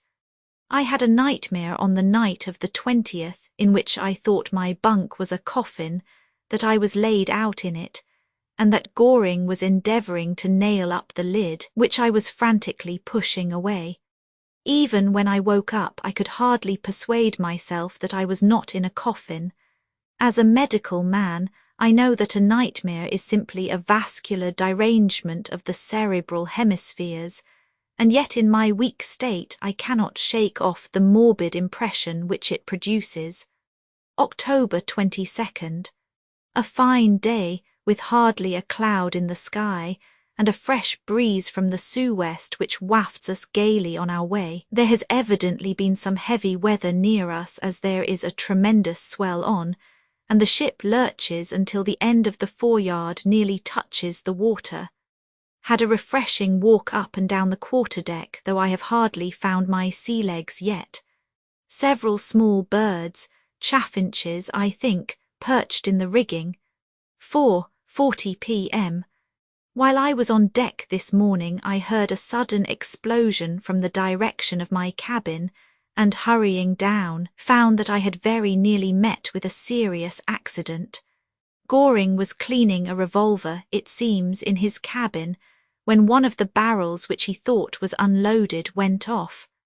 The ball passed through the side partition and embedded itself in the bulwarks in the exact place where my head usually rests. I have been under fire too often to magnify trifles, but there is no doubt that if I had been in the bunk it must have killed me. Goring, poor fellow, did not know that I had gone on deck that day, and must therefore have felt terribly frightened. I never saw such emotion in a man's face as when, on rushing out of his cabin with the smoking pistol in his hand, he met me face to face as I came down from deck. Of course, he was profuse in his apologies, though I simply laughed at the incident. 11 p.m. A misfortune has occurred so unexpected and so horrible that my little escape of the morning dwindles into insignificance. Mrs. Tibbs and her child have disappeared, utterly and entirely disappeared. I can hardly compose myself to write the sad details. About 8:30 Tibbs rushed into my cabin with a very white face and asked me if I had seen his wife. I answered that I had not. He then ran wildly into the saloon and began groping about for any trace of her, while I followed him, endeavouring vainly to persuade him that his fears were ridiculous. We hunted over the ship for an hour and a half without coming on any sign of the missing woman or child. Poor Tibbs lost his voice completely from calling her name. Even the sailors, who are generally stolid enough, were deeply affected by the sight of him as he roamed bareheaded and dishevelled about the deck, searching with feverish anxiety the most impossible places, and returning to them again and again with a piteous pertinacity. The last time she was seen was about 7 o'clock, when she took Doddy on to the poop to give him a breath of fresh air before putting him to bed. There was no one there at the time except the black seaman at the wheel, who denies having seen her at all. The whole affair is wrapped in mystery. My own theory is that while Mrs. Tibbs was holding the child and standing near the bulwarks it gave a spring and fell overboard, and that in her convulsive attempt to catch or save it, she followed it. I cannot account for the double disappearance in any other way.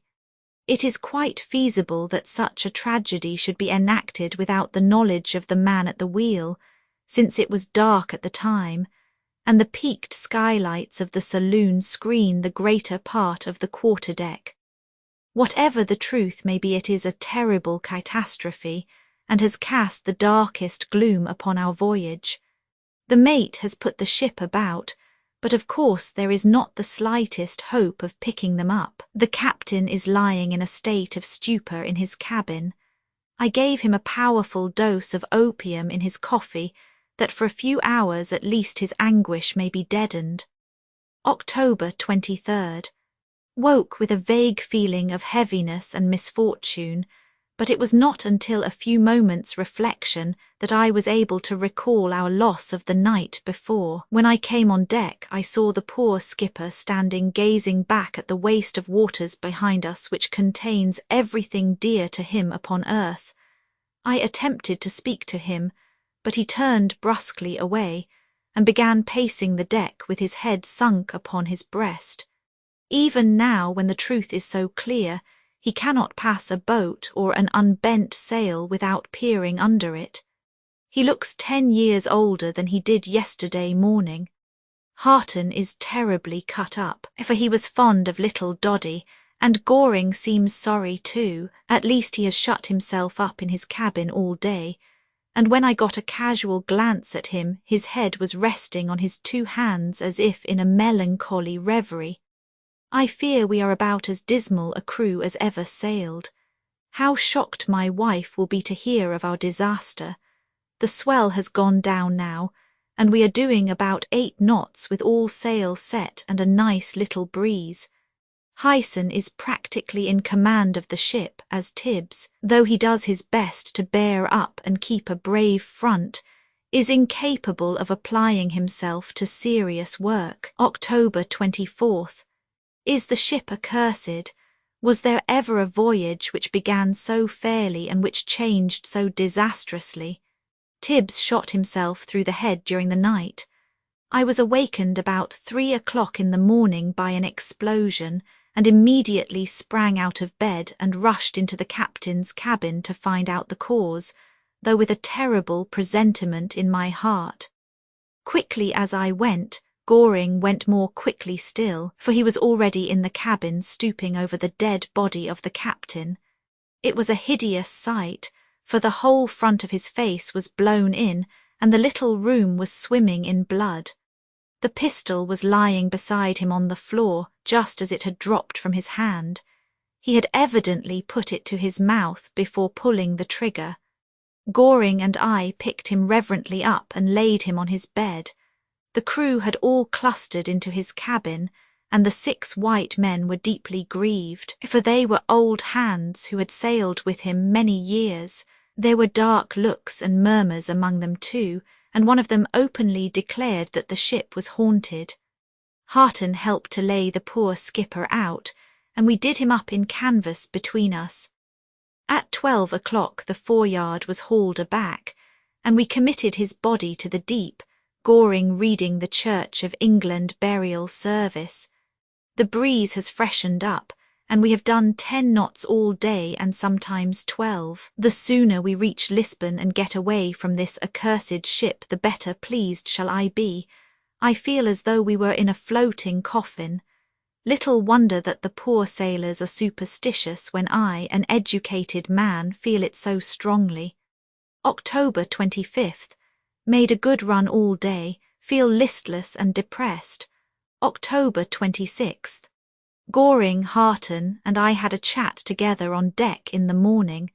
Harton tried to draw Goring out as to his profession and his object in going to Europe, but the quadroon parried all his questions and gave us no information. Indeed, he seemed to be slightly offended by Harton's pertinacity, and went down into his cabin. I wonder why we should both take such an interest in this man. I suppose it is his striking appearance, coupled with his apparent wealth, which piques our curiosity. Harton has a theory that he is really a detective, that he is after some criminal who has got away to Portugal, and that he chooses this peculiar way of travelling that he may arrive unnoticed and pounce upon his quarry unawares. I think the supposition is rather a far-fetched one, but Harton bases it upon a book which Goring left on deck, and which he picked up and glanced over.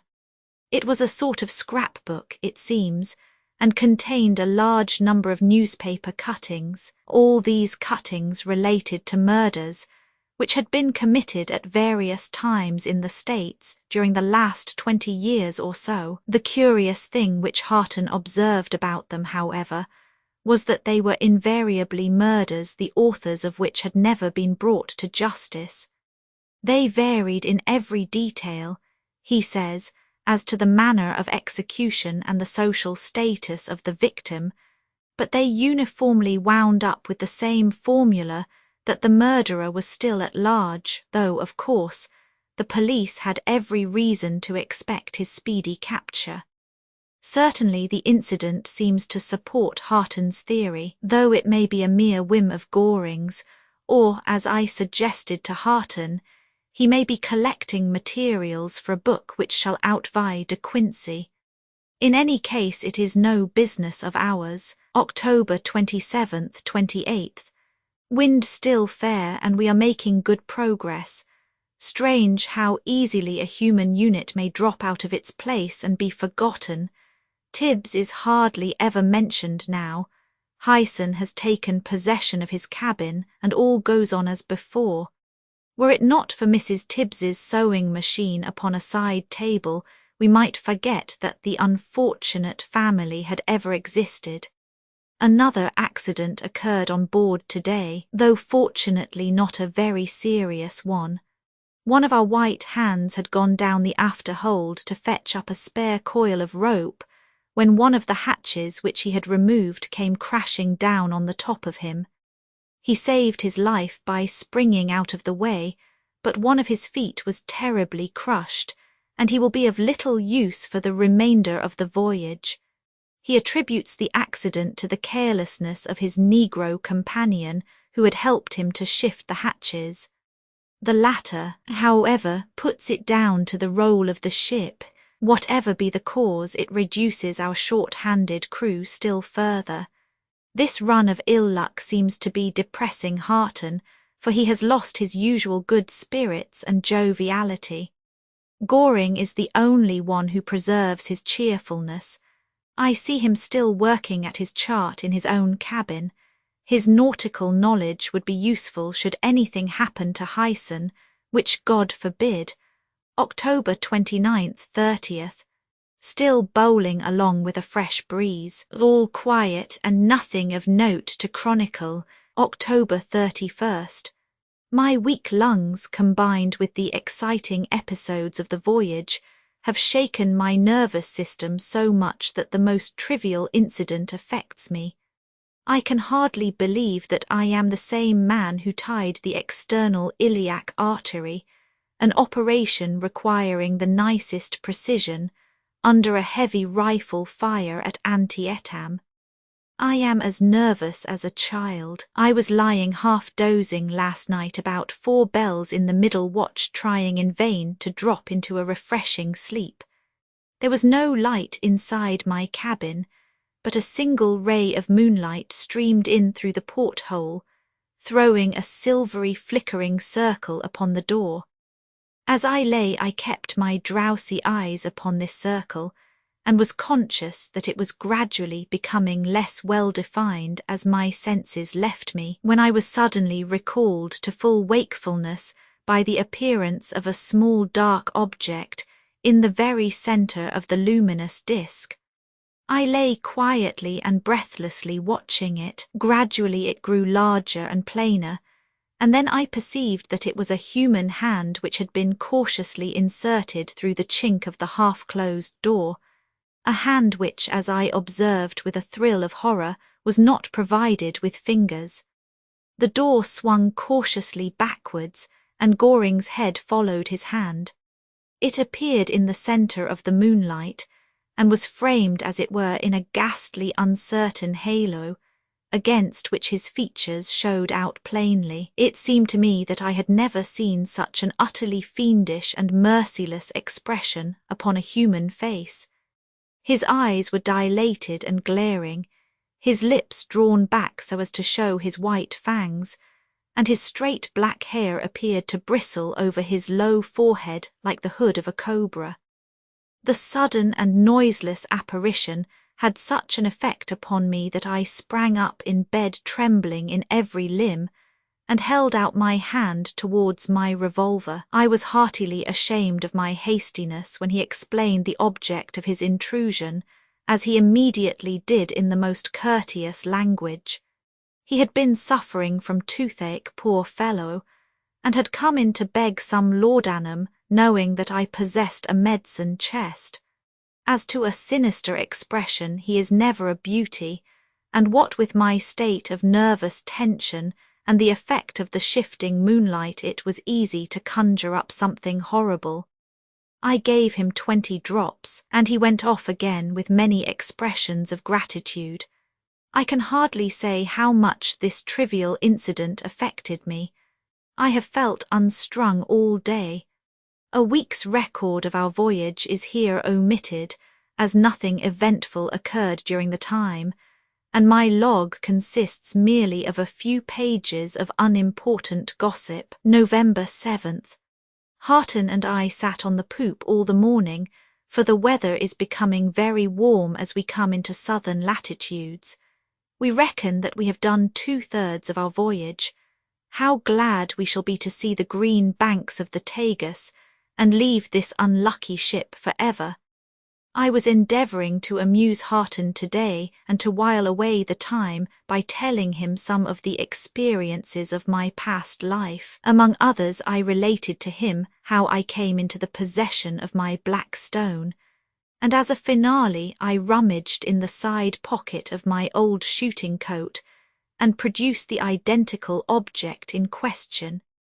He and I were bending over it together, I pointing out to him the curious ridges upon its surface, when we were conscious of a shadow falling between us and the sun, and looking round saw Goring standing behind us glaring over our shoulders at the stone. For some reason or other he appeared to be powerfully excited, though he was evidently trying to control himself and to conceal his emotion. He pointed once or twice at my relic with his stubby thumb before he could recover himself sufficiently to ask what it was and how I obtained it, a question put in such a brusque manner that I should have been offended had I not known the man to be an eccentric. I told him the story very much as I had told it to Harton. He listened with the deepest interest, and then asked me if I had any idea what the stone was. I said I had not, beyond that it was meteoric. He asked me if I had ever tried its effect upon a Negro. I said I had not. "Come," said he, We'll see what our black friend at the wheel thinks of it." He took the stone in his hand and went across to the sailor, and the two examined it carefully. I could see the man gesticulating and nodding his head excitedly as if making some assertion, while his face betrayed the utmost astonishment, mixed, I think, with some reverence. Goring came across the deck to us presently, still holding the stone in his hand. "He says it is a worthless, useless thing," he said, "and fit only to be chucked overboard," with which he raised his hand and would most certainly have made an end of my relic, had the black sailor behind him not rushed forward and seized him by the wrist. Finding himself secured, Goring dropped the stone and turned away with a very bad grace to avoid my angry remonstrances at his breach of faith. The black picked up the stone and handed it to me with a low bow and every sign of profound respect. The whole affair is inexplicable. I am rapidly coming to the conclusion that Goring is a maniac or something very near one. When I compare the effect produced by the stone upon the sailor, however, with the respect shown to Martha on the plantation, and the surprise of Goring on its first production, I cannot but come to the conclusion that I have really got hold of some powerful talisman which appeals to the whole dark race. I must not trust it in Goring's hands again. November 8th, 9th. What splendid weather we are having! Beyond one little blow we have had nothing but fresh breezes the whole voyage. These 2 days we have made better runs than any hitherto. It is a pretty thing to watch the spray fly up from our prow as it cuts through the waves. The sun shines through it and breaks it up into a number of miniature rainbows. Sundogs, the sailors call them. I stood on the forecastle head for several hours today watching the effect, and surrounded by a halo of prismatic colours. The steersman has evidently told the other blacks about my wonderful stone, for I am treated by them all with the greatest respect. Talking about optical phenomena, we had a curious one yesterday evening which was pointed out to me by Hyson. This was the appearance of a triangular, well-defined object high up in the heavens to the north of us. He explained that it was exactly like the peak of Tenerife as seen from a great distance. The peak was, however, at that moment at least 500 miles to the south. It may have been a cloud, or it may have been one of those strange reflections of which one reads. The weather is very warm. The mate says that he never knew it so warm in these latitudes. Played chess with Harton in the evening. November 10th. It is getting warmer and warmer. Some land birds came and perched in the rigging today, though we are still a considerable way from our destination. The heat is so great that we are too lazy to do anything but lounge about the decks and smoke.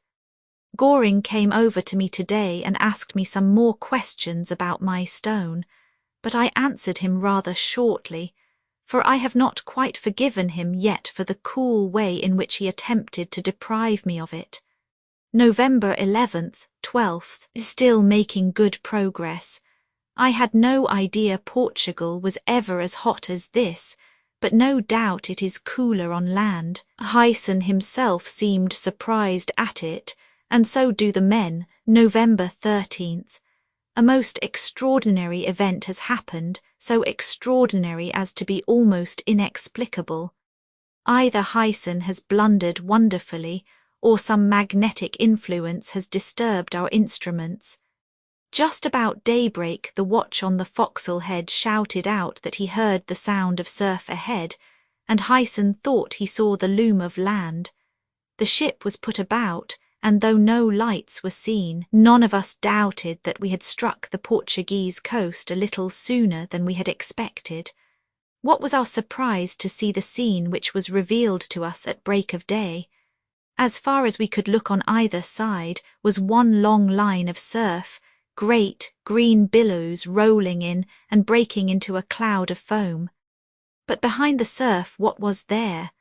not the green banks nor the high cliffs of the shores of Portugal, but a great sandy waste which stretched away and away until it blended with the skyline. To right and left, look where you would, there was nothing but yellow sand, heaped in some places into fantastic mounds, some of them several 100 feet high, while in other parts were long stretches as level apparently as a billiard board.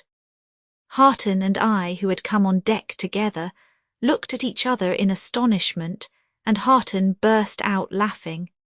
Hyson is exceedingly mortified at the occurrence and protests that the instruments have been tampered with. There is no doubt that this is the mainland of Africa, and that it was really the peak of Tenerife which we saw some days ago upon the northern horizon. At the time when we saw the land birds we must have been passing some of the Canary Islands. If we continued on the same course, we are now to the north of Cape Blanco, near the unexplored country which skirts the Great Sahara. All we can do is to rectify our instruments as far as possible and start afresh for our destination. 8:30 p.m. Have been lying in a calm all day. The coast is now about 1.5 miles from us. Hyson has examined the instruments, but cannot find any reason for their extraordinary deviation. This is the end of my private journal, and I must make the remainder of my statement from memory. There is little chance of my being mistaken about facts, which have seared themselves into my recollection. That very night the storm which had been brewing so long burst over us, and I came to learn whither all those little incidents were tending which I had recorded so aimlessly. Blind fool that I was not to have seen it sooner. I shall tell what occurred as precisely as I can. I had gone into my cabin about 11:30 and was preparing to go to bed when a tap came at my door.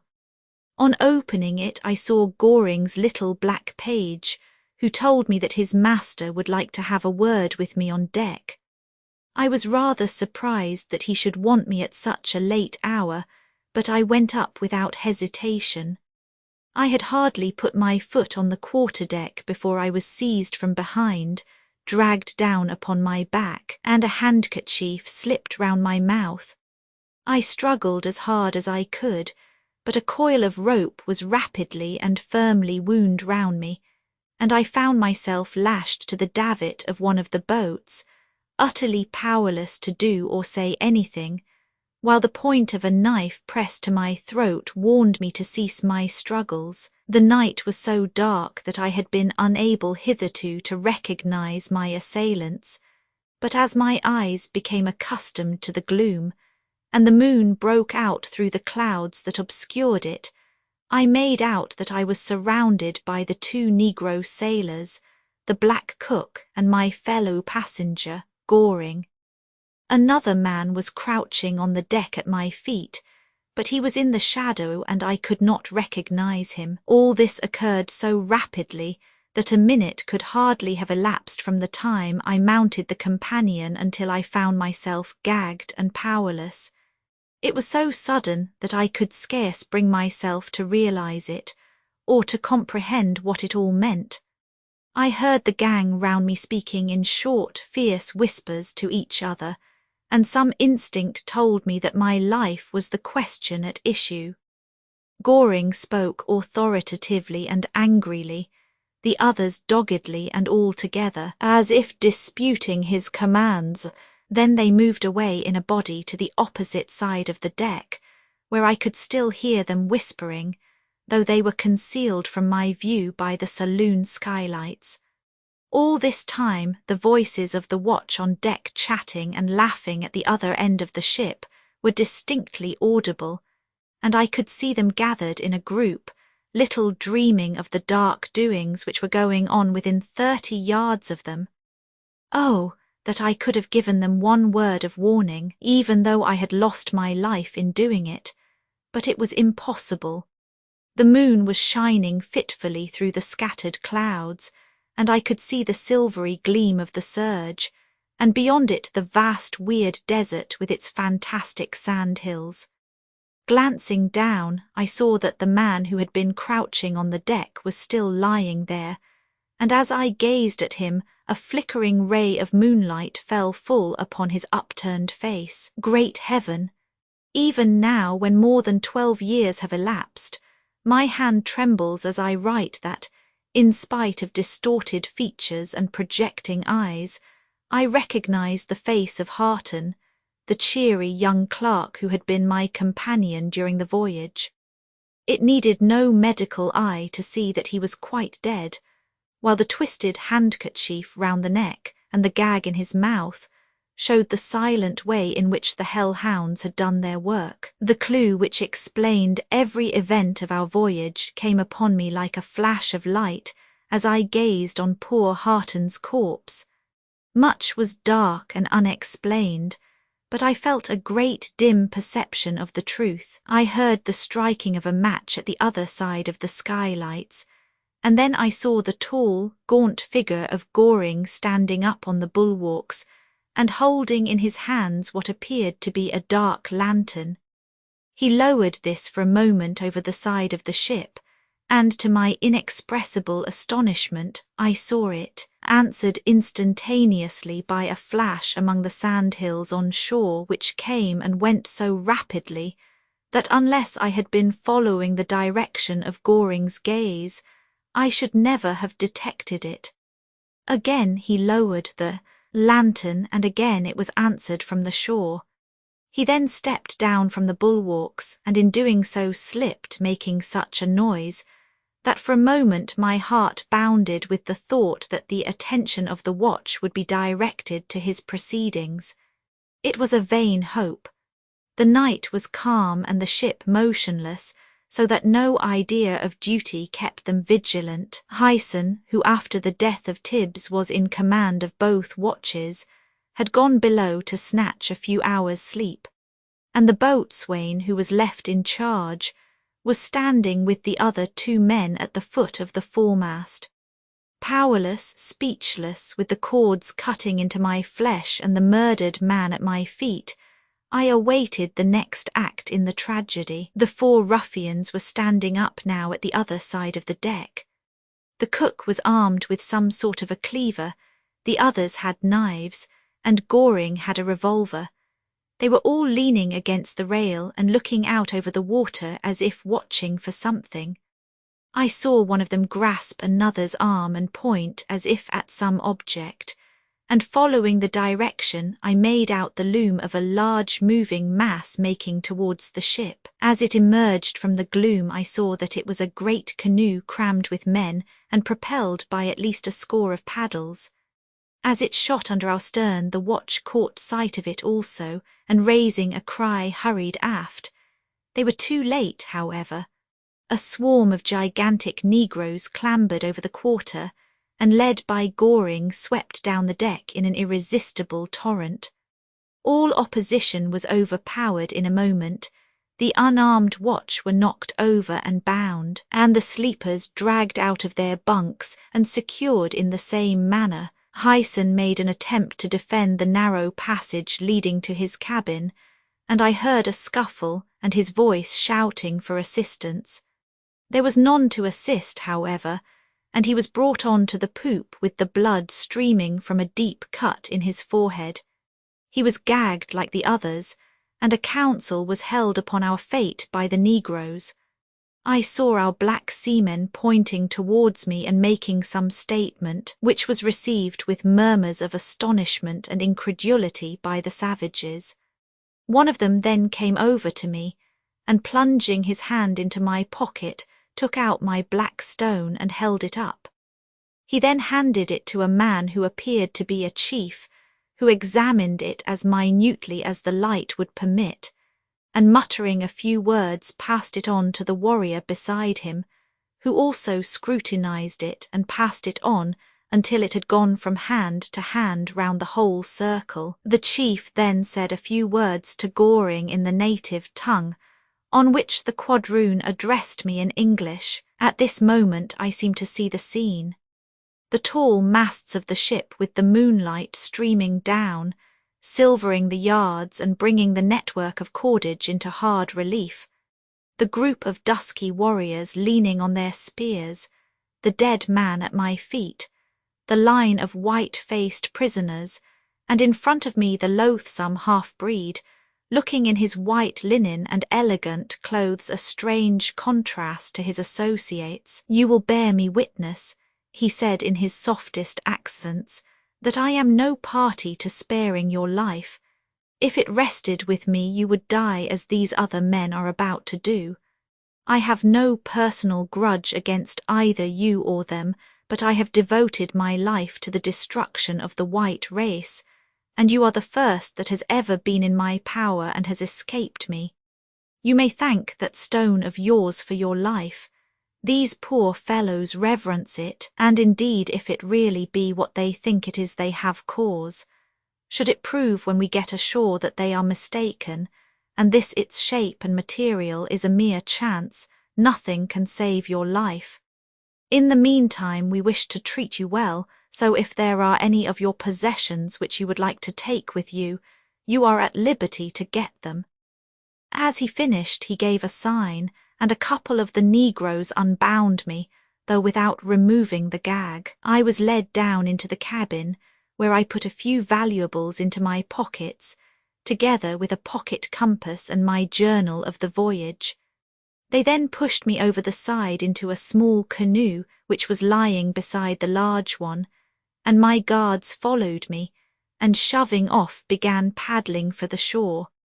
We had got about 100 yards or so from the ship when our steersman held up his hand, and the paddlers paused for a moment and listened. Then on the silence of the night I heard a sort of dull, moaning sound, followed by a succession of splashes in the water. That is all I know of the fate of my poor shipmates. Almost immediately afterwards the large canoe followed us, and the deserted ship was left drifting about, a dreary spectre-like hulk. Nothing was taken from her by the savages. The whole fiendish transaction was carried through as decorously and temperately as though it were a religious rite. The first grey of daylight was visible in the east as we passed through the surge and reached the shore. Leaving 6 men with the canoes, the rest of the negroes set off through the sand-hills, leading me with them, but treating me very gently and respectfully. It was difficult walking, as we sank over our ankles into the loose, shifting sand at every step, and I was nearly dead beat by the time we reached the native village, or town rather, for it was a place of considerable dimensions. The houses were conical structures not unlike beehives, and were made of compressed seaweed cemented over with a rude form of mortar, there being neither stick nor stone upon the coast nor anywhere within many hundreds of miles. As we entered the town, an enormous crowd of both sexes came swarming out to meet us, beating tom-toms and howling and screaming. On seeing me they redoubled their yells and assumed a threatening attitude, which was instantly quelled by a few words shouted by my escort. A buzz of wonder succeeded the war cries and yells of the moment before, and the whole dense mass proceeded down the broad central street of the town, having my escort and myself in the centre. My statement hitherto may seem so strange as to excite doubt in the minds of those who do not know me, but it was the fact which I am now about to relate which caused my own brother-in-law to insult me by disbelief. I can but relate the occurrence in the simplest words, and trust to chance and time to prove their truth. In the centre of this main street there was a large building, formed in the same primitive way as the others, but towering high above them. A stockade of beautifully polished ebony rails was planted all round it. The framework of the door was formed by 2 magnificent elephants' tusks sunk in the ground on each side, and meeting at the top, and the aperture was closed by a screen of native cloth, richly embroidered with gold. We made our way to this imposing-looking structure, but on reaching the opening in the stockade, the multitude stopped and squatted down upon their hams, while I was led through into the enclosure by a few of the chiefs and elders of the tribe, Goring accompanying us, and in fact directing the proceedings. On reaching the screen which closed the temple, for such it evidently was, my hat and my shoes were removed, and I was then led in, a venerable old negro leading the way carrying in his hand my stone, which had been taken from my pocket. The building was only lit up by a few long slits in the roof through which the tropical sun poured, throwing broad golden bars upon the clay floor, alternating with intervals of darkness. The interior was even larger than one would have imagined from the outside appearance. The walls were hung with native mats, shells, and other ornaments, but the remainder of the great space was quite empty, with the exception of a single object in the centre. This was the figure of a colossal negro, which I at first thought to be some real king or high priest of titanic size. But as I approached it, I saw by the way in which the light was reflected from it that it was a statue admirably cut in jet-black stone. I was led up to this idol, for such it seemed to be, and looking at it closer I saw that though it was perfect in every other respect, one of its ears had been broken short off. The grey-haired negro who held my relic mounted upon a small stool, and stretching up his arm fitted Martha's black stone on to the jagged surface on the side of the statue's head. There could not be a doubt that the one had been broken off from the other. The parts dovetailed together so accurately that when the old man removed his hand, the ear stuck in its place for a few seconds before dropping into his open palm. The group round me prostrated themselves upon the ground at the sight with a cry of reverence, while the crowd outside, to whom the result was communicated, set up a wild whooping and cheering. In a moment I found myself converted from a prisoner into a demigod. I was escorted back through the town in triumph, the people pressing forward to touch my clothing and to gather up the dust on which my foot had trod. One of the largest huts was put at my disposal, and a banquet of every native delicacy was served me. I still felt, however, that I was not a free man, as several spearmen were placed as a guard at the entrance of my hut. All day my mind was occupied with plans of escape, but none seemed in any way feasible. On the one side was the great arid desert stretching away to Timbuktu, on the other was a sea untraversed by vessels. The more I pondered over the problem, the more hopeless did it seem. I little dreamed how near I was to its solution. Night had fallen, and the clamour of the negroes had died gradually away. I was stretched on the couch of skins which had been provided for me, and was still meditating over my future, when Goring walked stealthily into the hut. My first idea was that he had come to complete his murderous holocaust by making away with me, the last survivor, and I sprang up upon my feet, determined to defend myself to the last. He smiled when he saw the action and motioned me down again while he seated himself upon the other end of the couch. "What do you think of me?" was the astonishing question with which he commenced our conversation. "Think of you?" I almost yelled. "I think you the vilest, most unnatural renegade that ever polluted the earth. If we were away from these black devils of yours, I would strangle you with my hands." "Don't speak so loud," he said without the slightest appearance of irritation. "I don't want our chat to be cut short, so you would strangle me, would you?"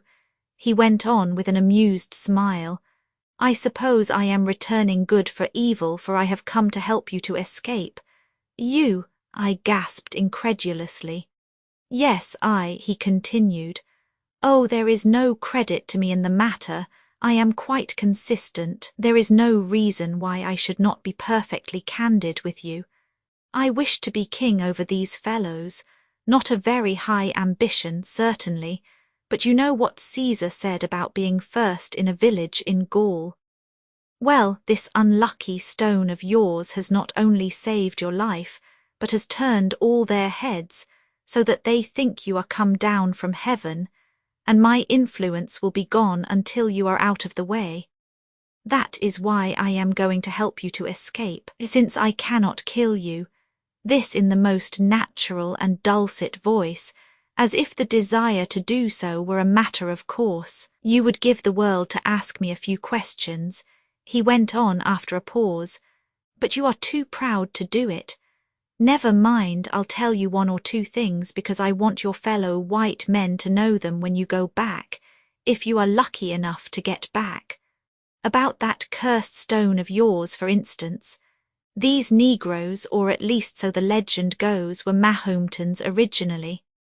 While Mahomet himself was still alive, there was a schism among his followers, and the smaller party moved away from Arabia and eventually crossed Africa. They took away with them, in their exile, a valuable relic of their old faith in the shape of a large piece of the black stone of Mecca. The stone was a meteoric one, as you may have heard, and in its fall upon the earth it broke into two pieces. One of these pieces is still at Mecca.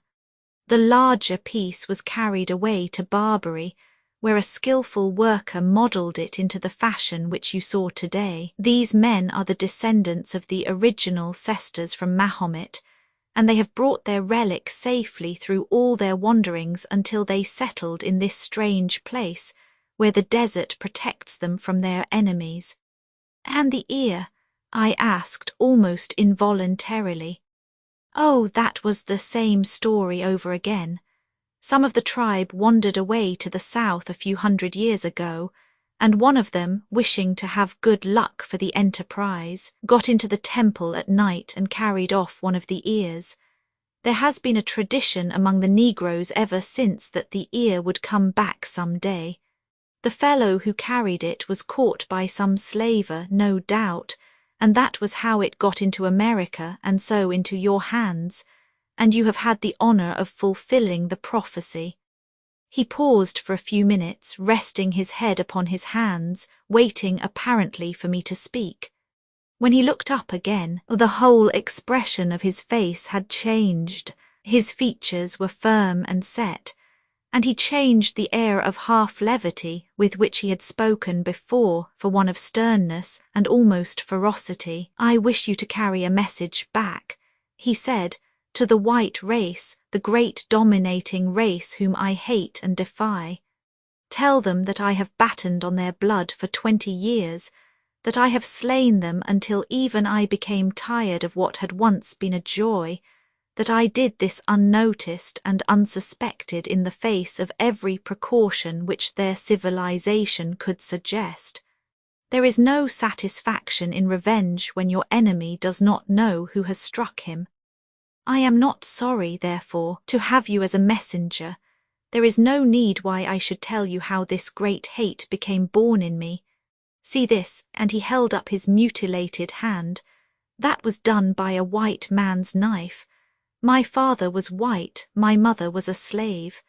When he died she was sold again, and I, a child then, saw her lashed to death to break her of some of the little airs and graces which her late master had encouraged in her. My young wife, too, oh, my young wife. A shudder ran through his whole frame. No matter, I swore my oath and I kept it. From Maine to Florida and from Boston to San Francisco, you could track my steps by sudden deaths which baffled the police. I warred against the whole white race as they for centuries had warred against the black one. At last, as I tell you, I sickened of blood. Still, the sight of a white face was abhorrent to me, and I determined to find some bold, free black people and to throw in my lot with them, to cultivate their latent powers and to form a nucleus for a great coloured nation. This idea possessed me, and I travelled over the world for 2 years seeking for what I desired. At last I almost despaired of finding it. There was no hope of regeneration in the slave-dealing Soudanese, the debased Fantee, or the Americanized Negroes of Liberia. I was returning from my quest when chance brought me in contact with this magnificent tribe of dwellers in the desert, and I threw in my lot with them. Before doing so, however, my old instinct of revenge prompted me to make one last visit to the United States, and I returned from it in the Marie Celeste. As to the voyage itself, your intelligence will have told you by this time that, thanks to my manipulation, both compasses and chronometers were entirely untrustworthy. I alone worked out the course with correct instruments of my own, while the steering was done by my black friends under my guidance. I pushed Tibbs' wife overboard. What, you look surprised and shrink away? Surely you had guessed that by this time. I would have shot you that day through the partition, but unfortunately you were not there. I tried again afterwards, but you were awake. I shot Tibbs. I think the idea of suicide was carried out rather neatly. Of course, when once we got on the coast, the rest was simple. I had bargained that all on board should die, but that stone of yours upset my plans. I also bargained that there should be no plunder. No one can say we are pirates. We have acted from principle, not from any sordid motive. I listened in amazement to the summary of his crimes which this strange man gave me, all in the quietest and most composed of voices, as though detailing incidents of everyday occurrence. I still seemed to see him sitting like a hideous nightmare at the end of my couch, with the single rude lamp flickering over his cadaverous features. And now, he continued, there is no difficulty about your escape. These stupid adopted children of mine will say that you have gone back to heaven from whence you came. The wind blows off the land. I have a boat all ready for you, well stored with provisions and water. I am anxious to be rid of you, so you may rely that nothing is neglected. Rise up and follow me. I did what he commanded, and he led me through the door of the hut. The guards had either been withdrawn, or Goring had arranged matters with them. We passed unchallenged through the town and across the sandy plain. Once more I heard the roar of the sea and saw the long white line of the surge. 2 figures were standing upon the shore arranging the gear of a small boat. They were the 2 sailors who had been with us on the voyage. See him safely through the surf, said Goring.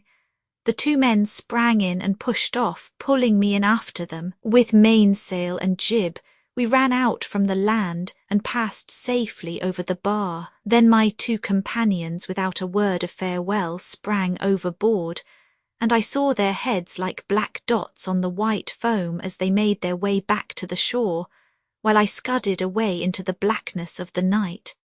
Looking back, I caught my last glimpse of Goring. He was standing upon the summit of a sand hill, and the rising moon behind him threw his gaunt, angular figure into hard relief. He was waving his arms frantically to and fro. It may have been to encourage me on my way, but the gestures seemed to me at the time to be threatening ones, and I have often thought that it was more likely that his old savage instinct had returned when he realized that I was out of his power. Be that as it may, it was the last that I ever saw or ever shall see of Septimius Goring. There is no need for me to dwell upon my solitary voyage.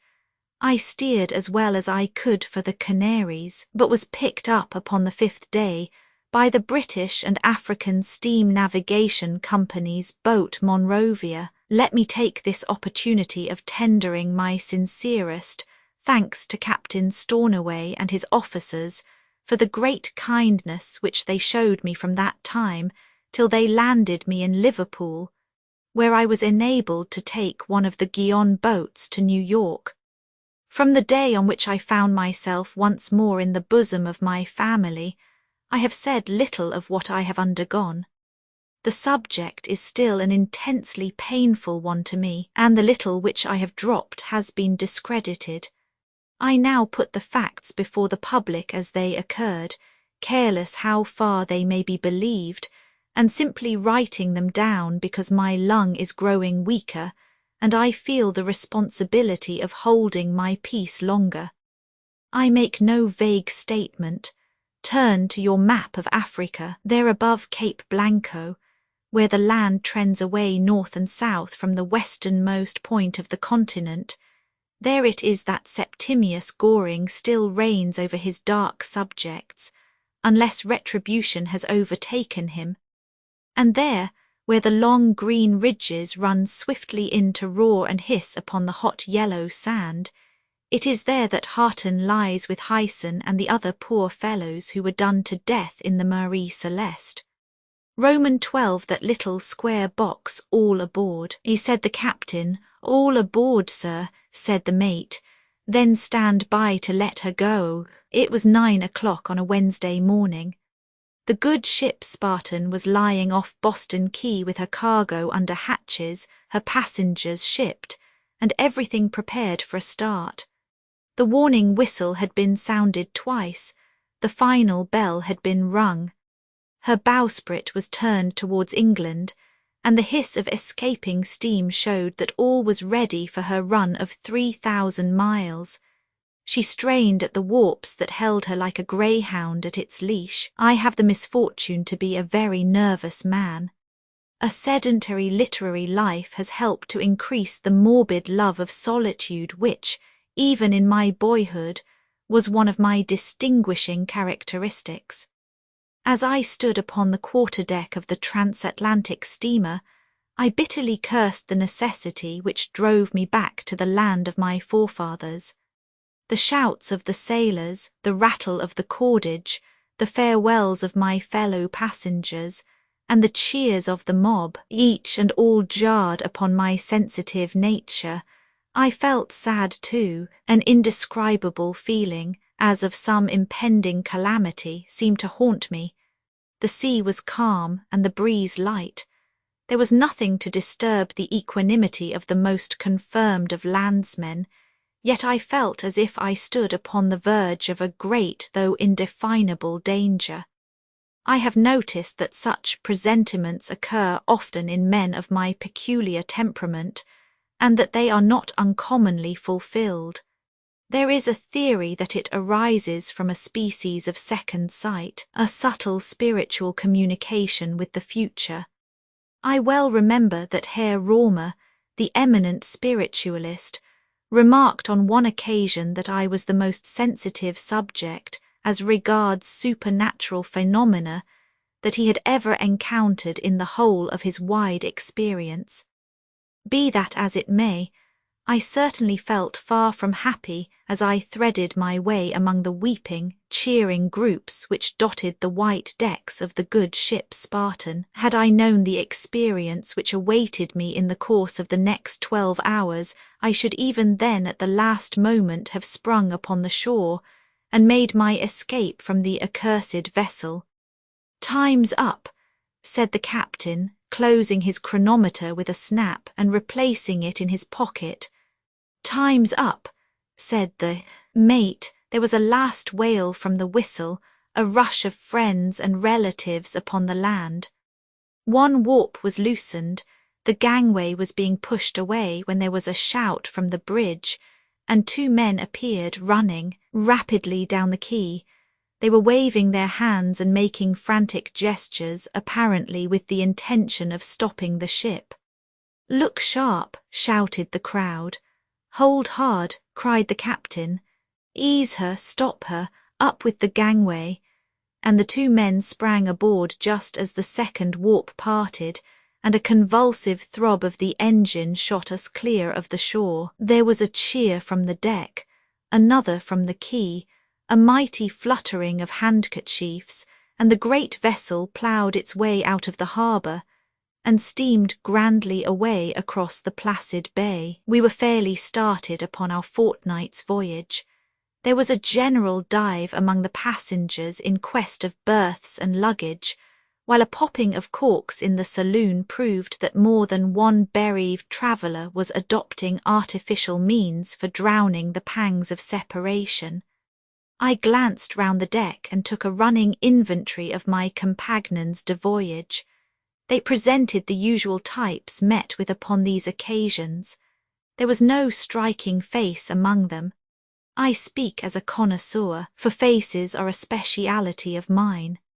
I pounce upon a characteristic feature as a botanist does on a flower, and bear it away with me to analyse at my leisure, and classify and label it in my little anthropological museum. There was nothing worthy of me here. 20 types of young America going to Europe, a few respectable middle-aged couples as an antidote, a sprinkling of clergymen and professional men, young ladies, bagmen, British exclusives, and all the olla podrida of an ocean-going steamer. I turned away from them and gazed back at the receding shores of America, and as a cloud of remembrances rose before me, my heart warmed towards the land of my adoption. A pile of portmanteaus and luggage chanced to be lying on one side of the deck, awaiting their turn to be taken below. With my usual love for solitude, I walked behind these, and sitting on a coil of rope between them and the vessel's side, I indulged in a melancholy reverie. I was aroused from this by a whisper behind me. "Here's a quiet place," said the voice. "Sit down, and we can talk it over in safety." Glancing through a chink between 2 colossal chests, I saw that the passengers who had joined us at the last moment were standing at the other side of the pile. They had evidently failed to see me as I crouched in the shadow of the boxes. The one who had spoken was a tall and very thin man with a blue-black beard and a colourless face. His manner was nervous and excited. His companion was a short, plethoric little fellow with a brisk and resolute air. He had a cigar in his mouth and a large ulster slung over his left arm. They both glanced round uneasily, as if to ascertain whether they were alone. "This is just the place," I heard the other say. They sat down on a bale of goods with their backs turned towards me, and I found myself, much against my will, playing the unpleasant part of eavesdropper to their conversation. "Well, Muller," said the taller of the two, "we've got it aboard right enough." "Yes," assented the man whom he had addressed as Muller, "it's safe aboard. It was rather a near go. It was that Flanagan. It wouldn't have done to have missed the ship. No, it would have put our plans out. Ruined them entirely," said the little man, and puffed furiously at his cigar for some minutes. "I've got it here," he said at last. "Let me see it. Is no one looking?" "No, they are nearly all below. We can't be too careful where so much is at stake," said Muller, as he uncoiled the ulster which hung over his arm, and disclosed a dark object which he laid upon the deck. One glance at it was enough to cause me to spring to my feet with an exclamation of horror. Luckily, they were so engrossed in the matter on hand that neither of them observed me.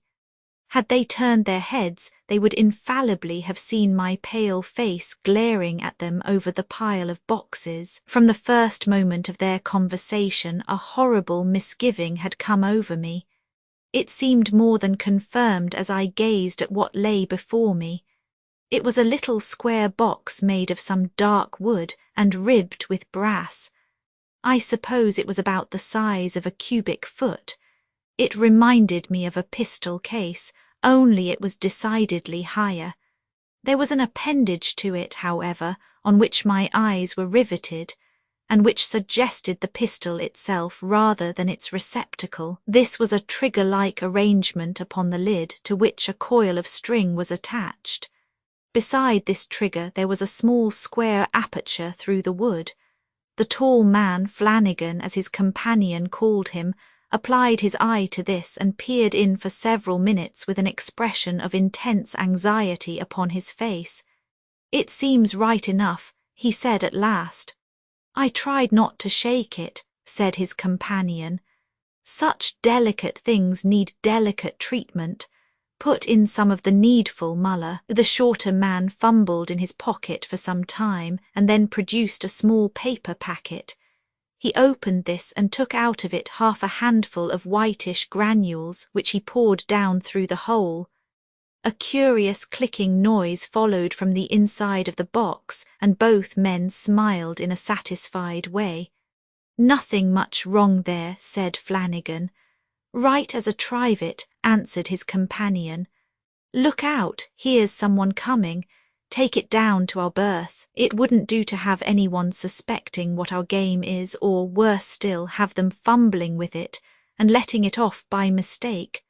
"Well, it would come to the same, whoever let it off," said Muller. "They'd be rather astonished if they pulled the trigger," said the taller with a sinister laugh. "Ha, ha, fancy their faces. It's not a bad bit of workmanship, I flatter myself." "No," said Muller. "I hear it is your own design, every bit of it, isn't it?" "Yes, the spring and the sliding shutter are my own. We should take out a patent." And the two men laughed again with a cold, harsh laugh as they took up the little brass-bound package and concealed it in Muller's voluminous overcoat. "Come down and we'll stow it in our berth," said Flanagan. "We won't need it until tonight, and it will be safe there." His companion assented, and the two went arm in arm along the deck and disappeared down the hatchway, bearing the mysterious little box away with them. The last words I heard were a muttered injunction from Flanagan to carry it carefully and avoid knocking it against the bulwarks. How long I remained sitting on that coil of rope I shall never know. The horror of the conversation I had just overheard was aggravated by the first sinking qualms of seasickness. The long roll of the Atlantic was beginning to assert itself over both ship and passengers. I felt prostrated in mind and in body, and fell into a state of collapse, from which I was finally aroused by the hearty voice of our worthy quartermaster. "Do you mind moving out of that, sir?" he said. "We want to get this lumber cleared off the deck." His bluff manner and ruddy healthy face seemed to be a positive insult to me in my present condition. Had I been a courageous or a muscular man I could have struck him. As it was, I treated the honest sailor to a melodramatic scowl which seemed to cause him no small astonishment, and strode past him to the other side of the deck. Solitude was what I wanted, solitude in which I could brood over the frightful crime which was being hatched before my very eyes. One of the quarter-boats was hanging rather low down upon the davits. An idea struck me, and climbing on the bulwarks, I stepped into the empty boat and lay down in the bottom of it. Stretched on my back, with nothing but the blue sky above me, and an occasional view of the mizzen as the vessel rolled, I was at last alone with my sickness and my thoughts. I tried to recall the words which had been spoken in the terrible dialogue I had overheard. Would they admit of any construction but the one which stared me in the face? My reason forced me to confess that they would not. I endeavoured to array the various facts which formed the chain of circumstantial evidence and to find a flaw in it. But no, not a link was missing. There was the strange way in which our passengers had come aboard, enabling them to evade any examination of their luggage. The very name of Flanagan smacked of Fenianism, while Muller suggested nothing but socialism and murder. Then their mysterious manner, their remark that their plans would have been ruined had they missed the ship, their fear of being observed.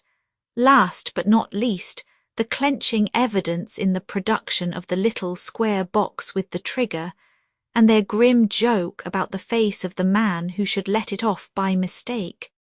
Could these facts lead to any conclusion other than that they were the desperate emissaries of somebody, political or otherwise, who intended to sacrifice themselves, their fellow passengers, and the ship in one great holocaust? The whitish granules which I had seen one of them pour into the box formed no doubt a fuse or train for exploding it. I had myself heard a sound come from it which might have emanated from some delicate piece of machinery, but what did they mean by their allusion to tonight? Could it be that they contemplated putting their horrible design into execution on the very first evening of our voyage? The mere thought of it sent a cold shudder over me, and made me for a moment superior even to the agonies of seasickness. I have remarked that I am a physical coward. I am a moral one also. It is seldom that the two defects are united to such a degree in the one character. I have known many men who were most sensitive to bodily danger, and yet were distinguished for the independence and strength of their minds. In my own case, however, I regret to say that my quiet and retiring habits had fostered a nervous dread of doing anything remarkable or making myself conspicuous, which exceeded, if possible, my fear of personal peril. An ordinary mortal placed under the circumstances in which I now found myself would have gone at once to the captain, confessed his fears, and put the matter into his hands.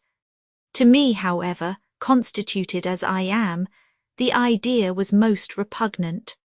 The thought of becoming the observed of all observers, cross-questioned by a stranger, and confronted with two desperate conspirators in the character of a denouncer, was hateful to me. Might it not by some remote possibility prove that I was mistaken? What would be my feelings if there should turn out to be no grounds for my accusation? No, I would procrastinate. I would keep my eye on the two desperadoes and dog them at every turn. Anything was better than the possibility of being wrong. Then it struck me that even at that moment some new phase of the conspiracy might be developing itself. The nervous excitement seemed to have driven away my incipient attack of sickness, for I was able to stand up and lower myself from the boat without experiencing any return of it. I staggered along the deck with the intention of descending into the cabin, and finding how my acquaintances of the morning were occupying themselves. Just as I had my hand on the companion rail, I was astonished by receiving a hearty slap on the back, which nearly shot me down the steps with more haste than dignity. "Is that you, Hammond?"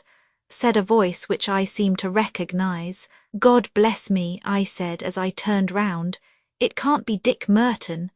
Why, how are you, old man?" This was an unexpected piece of luck in the midst of my perplexities. Dick was just the man I wanted. Kindly and shrewd in his nature and prompt in his actions, I should have no difficulty in telling him my suspicions, and could rely upon his sound sense to point out the best course to pursue. Since I was a little lad in the second form at Harrow, Dick had been my adviser and protector. He saw at a glance that something had gone wrong with me. "Hullo," he said in his kindly way, "what's put you about, Hammond? You look as white as a sheet." "Mal de mer, eh? No, not that altogether," said I. "Walk up and down with me, Dick. I want to speak to you. Give me your arm." Supporting myself on Dick's stalwart frame, I tottered along by his side, but it was some time before I could muster resolution to speak. "Have a cigar," said he, breaking the silence. "No, thanks," said I. "Dick, we shall be all corpses tonight." "That's no reason against your having a cigar now," said Dick in his cool way, but looking hard at me from under his shaggy eyebrows as he spoke. He evidently thought that my intellect was a little gone. "No," I continued, "it's no laughing matter, and I speak in sober earnest, I assure you. I have discovered an infamous conspiracy, Dick, to destroy this ship and every soul that is in her." And I then proceeded systematically and in order to lay before him the chain of evidence which I had collected. "There, Dick," I said as I concluded, "what do you think of that, and above all, what am I to do?" To my astonishment he burst into a hearty fit of laughter. "I'd be frightened," he said, "if any fellow but you had told me as much. You always had a way, Hammond, of discovering mares' nests. I like to see the old traits breaking out again. Do you remember at school how you swore there was a ghost in the long room and how it turned out to be your own reflection in the mirror? Why, man, he continued, what object would anyone have in destroying this ship? We have no great political guns aboard.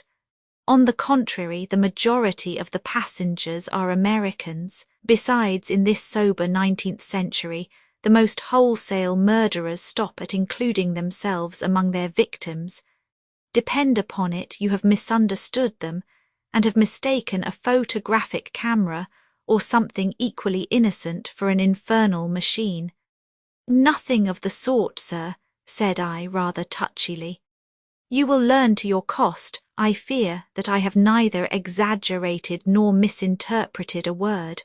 As to the box, I have certainly never before seen one like it. It contained delicate machinery, of that I am convinced from the way in which the men handled it and spoke of it.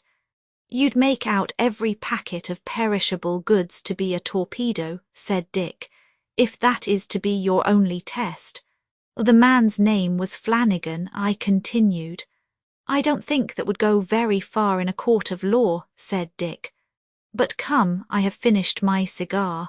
Suppose we go down together and split a bottle of claret. You can point out these 2 Orsines to me if they are still in the cabin. All right, I answered. I am determined not to lose sight of them all day. Don't look hard at them, though, for I don't want them to think that they are being watched. Trust me, said Dick. I'll look as unconscious and guileless as a lamb. And with that we passed down the companion and into the saloon. A good many passengers were scattered about the great central table, some wrestling with refractory carpet bags and rug straps, some having their luncheon, and a few reading and otherwise amusing themselves. The objects of our quest were not there. We passed down the room and peered into every berth, but there was no sign of them. Heavens, thought I, perhaps at this very moment they are beneath our feet in the hold or engine room preparing their diabolical contrivance. It was better to know the worst than to remain in such suspense. Steward, said Dick, are there any other gentlemen about?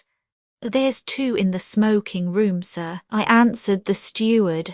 The smoking room was a little snuggery, luxuriously fitted up and adjoining the pantry. We pushed the door opened and entered. A sigh of relief escaped from my bosom.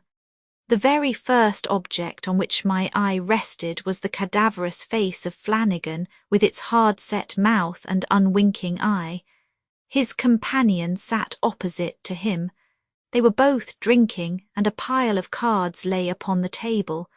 They were engaged in playing as we entered. I nudged Dick to show him that we had found our quarry, and we sat down beside them with as unconcerned an air as possible. The 2 conspirators seemed to take little notice of our presence. I watched them both narrowly. The game at which they were playing was Napoleon. Both were adepts at it, and I could not help admiring the consummate nerve of men who, with such a secret at their hearts, could devote their minds to the manipulation of a long suit or the finessing of a queen. Money changed hands rapidly, but the run of luck seemed to be all against the taller of the 2 players. At last he threw down his cards on the table with an oath and refused to go on. No, I'm hanged if I do, he said. I haven't had more than 2 of a suit for 5 hands. Never mind, said his comrade as he gathered up his winnings. A few dollars one way or the other won't go very far after tonight's work.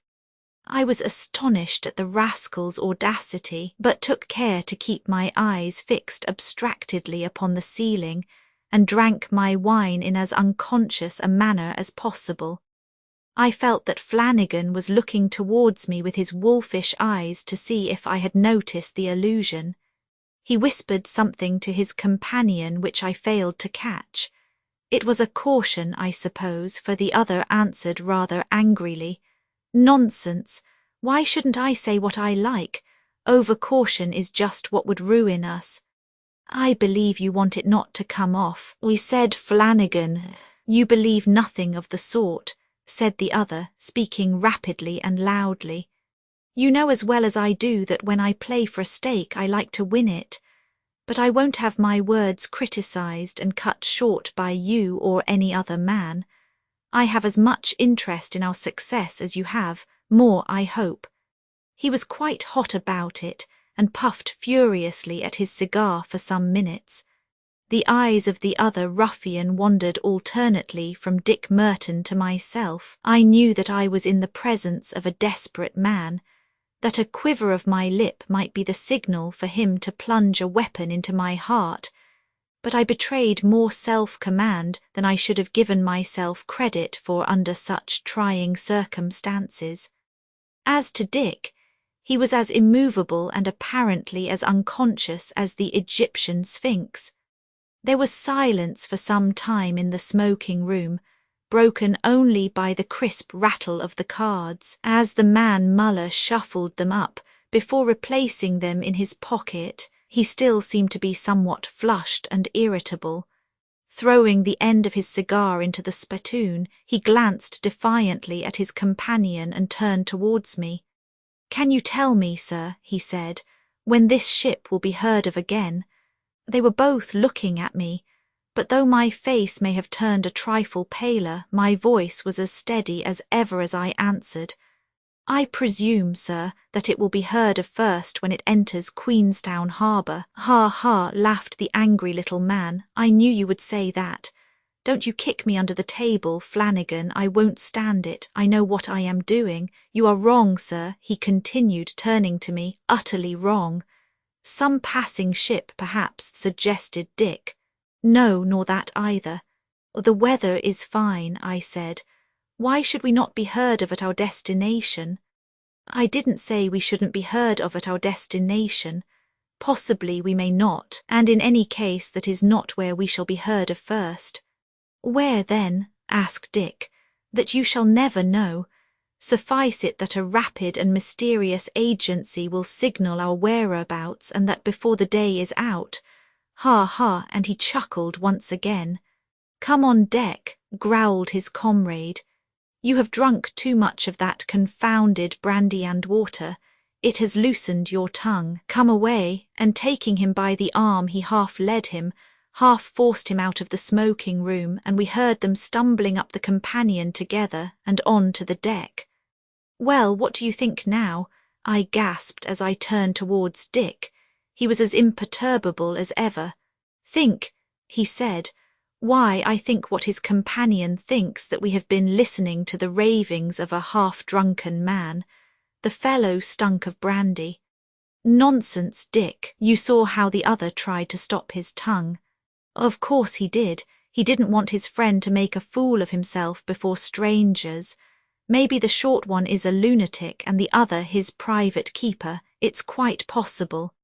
"Oh, Dick, Dick," I cried, "how can you be so blind? Don't you see that every word confirmed our previous suspicion?" "Humbug, man," said Dick. "You're working yourself into a state of nervous excitement. Why, what the devil do you make of all that nonsense about a mysterious agent which would signal our whereabouts?" "I'll tell you what he meant, Dick," I said, bending forward and grasping my friend's arm. "He meant a sudden glare and a flash seen far out at sea by some lonely fisherman off the American coast. That's what he meant." "I didn't think you were such a fool, Hammond," said Dick Merton testily. "If you try to fix a literal meaning on the twaddle that every drunken man talks, you will come to some queer conclusions. Let us follow their example and go on deck. You need fresh air, I think. Depend upon it, your liver is out of order. A sea voyage will do you a world of good." "If ever I see the end of this one," I groaned, "I'll promise never to venture on another. They are laying the cloth, so it's hardly worth while my going up. I'll stay below and unpack my things." "I hope dinner will find you in a more pleasant state of mind," said Dick.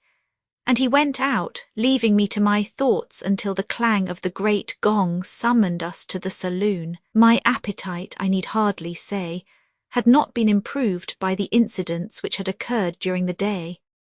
I sat down, however, mechanically at the table, and listened to the talk which was going on around me. There were nearly 100 first-class passengers, and as the wine began to circulate, their voices combined with the clash of the dishes to form a perfect babel. I found myself seated between a very stout and nervous old lady and a prim little clergyman, and as neither made any advances, I retired into my shell, and spent my time in observing the appearance of my fellow voyagers. I could see Dick in the dim distance, dividing his attentions between a jointless fowl in front of him and a self-possessed young lady at his side. Captain Dowie was doing the honours at my end, while the surgeon of the vessel was seated at the other. I was glad to notice that Flanagan was placed almost opposite to me. As long as I had him before my eyes, I knew that, for the time at least, we were safe. He was sitting with what was meant to be a sociable smile on his grim face. It did not escape me that he drank largely of wine, so largely that even before the dessert appeared his voice had become decidedly husky. His friend Muller was seated a few places lower down. He ate little and appeared to be nervous and restless. "Now, ladies," said our genial captain, "I trust that you will consider yourselves at home aboard my vessel. I have no fears for the gentlemen. A bottle of champagne, steward. Here's to a fresh breeze and a quick passage.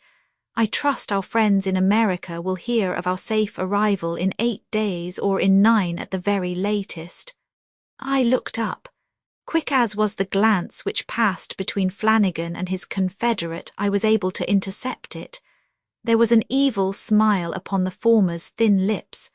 The conversation rippled on. Politics, the sea, amusements, religion, each was in turn discussed. I remained a silent, though an interested listener.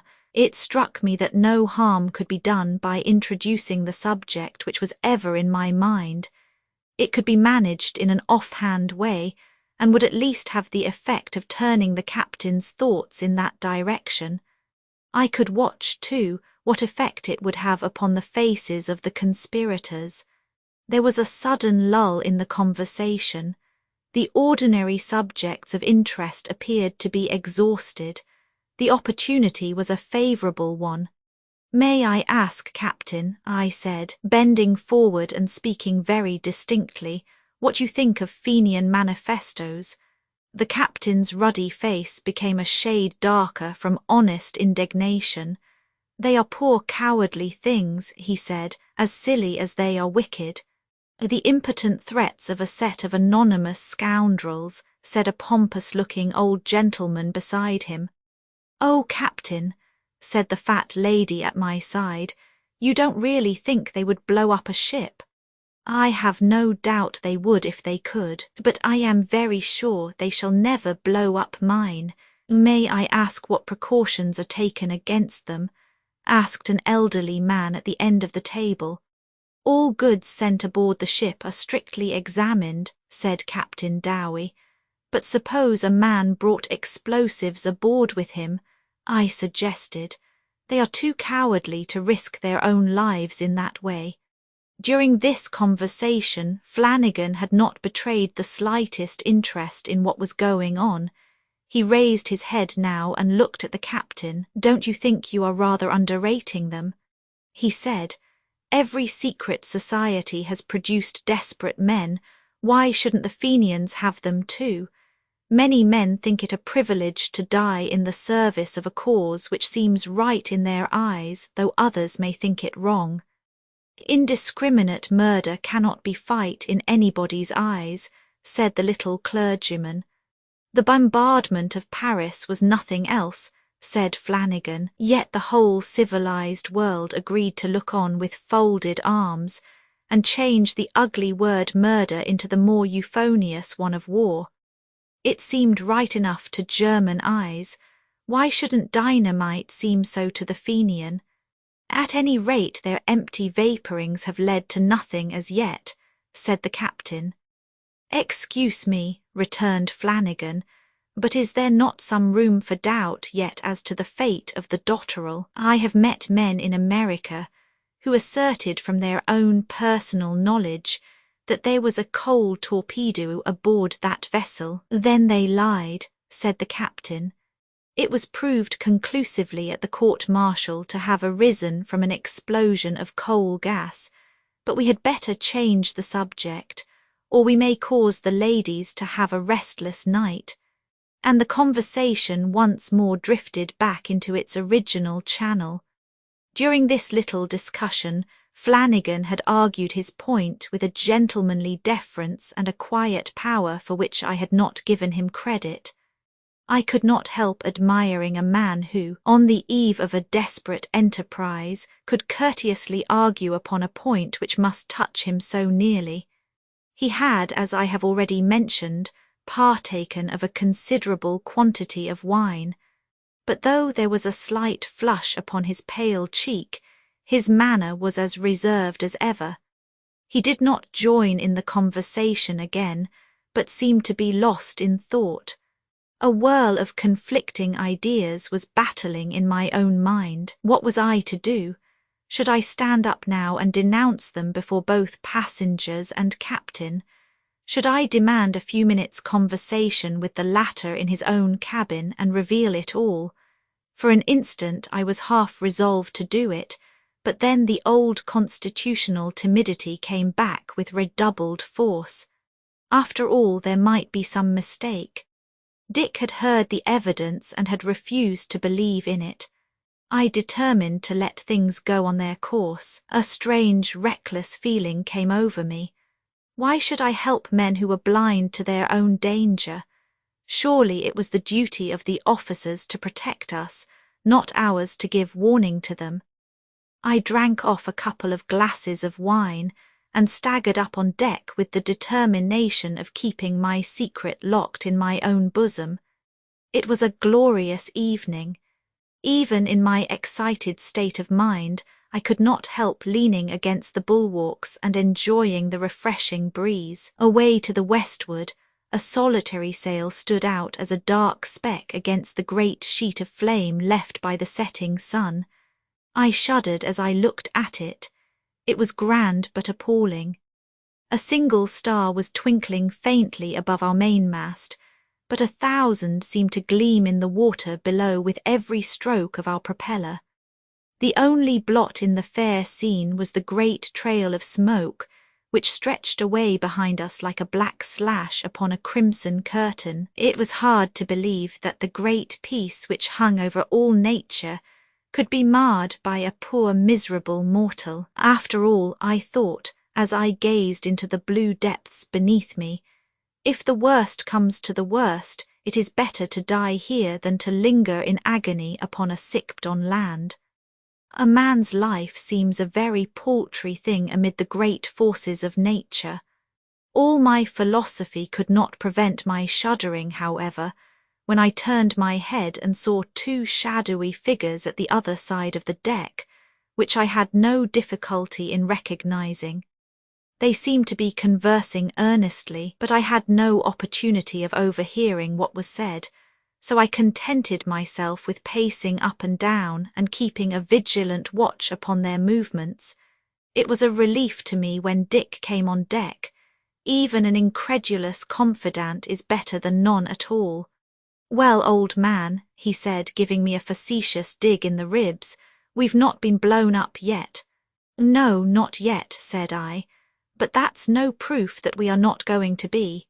"Nonsense, man," said Dick. "I can't conceive what has put this extraordinary idea into your head. I have been talking to one of your supposed assassins, and he seems a pleasant fellow enough. Quite a sporting character, I should think, from the way he speaks."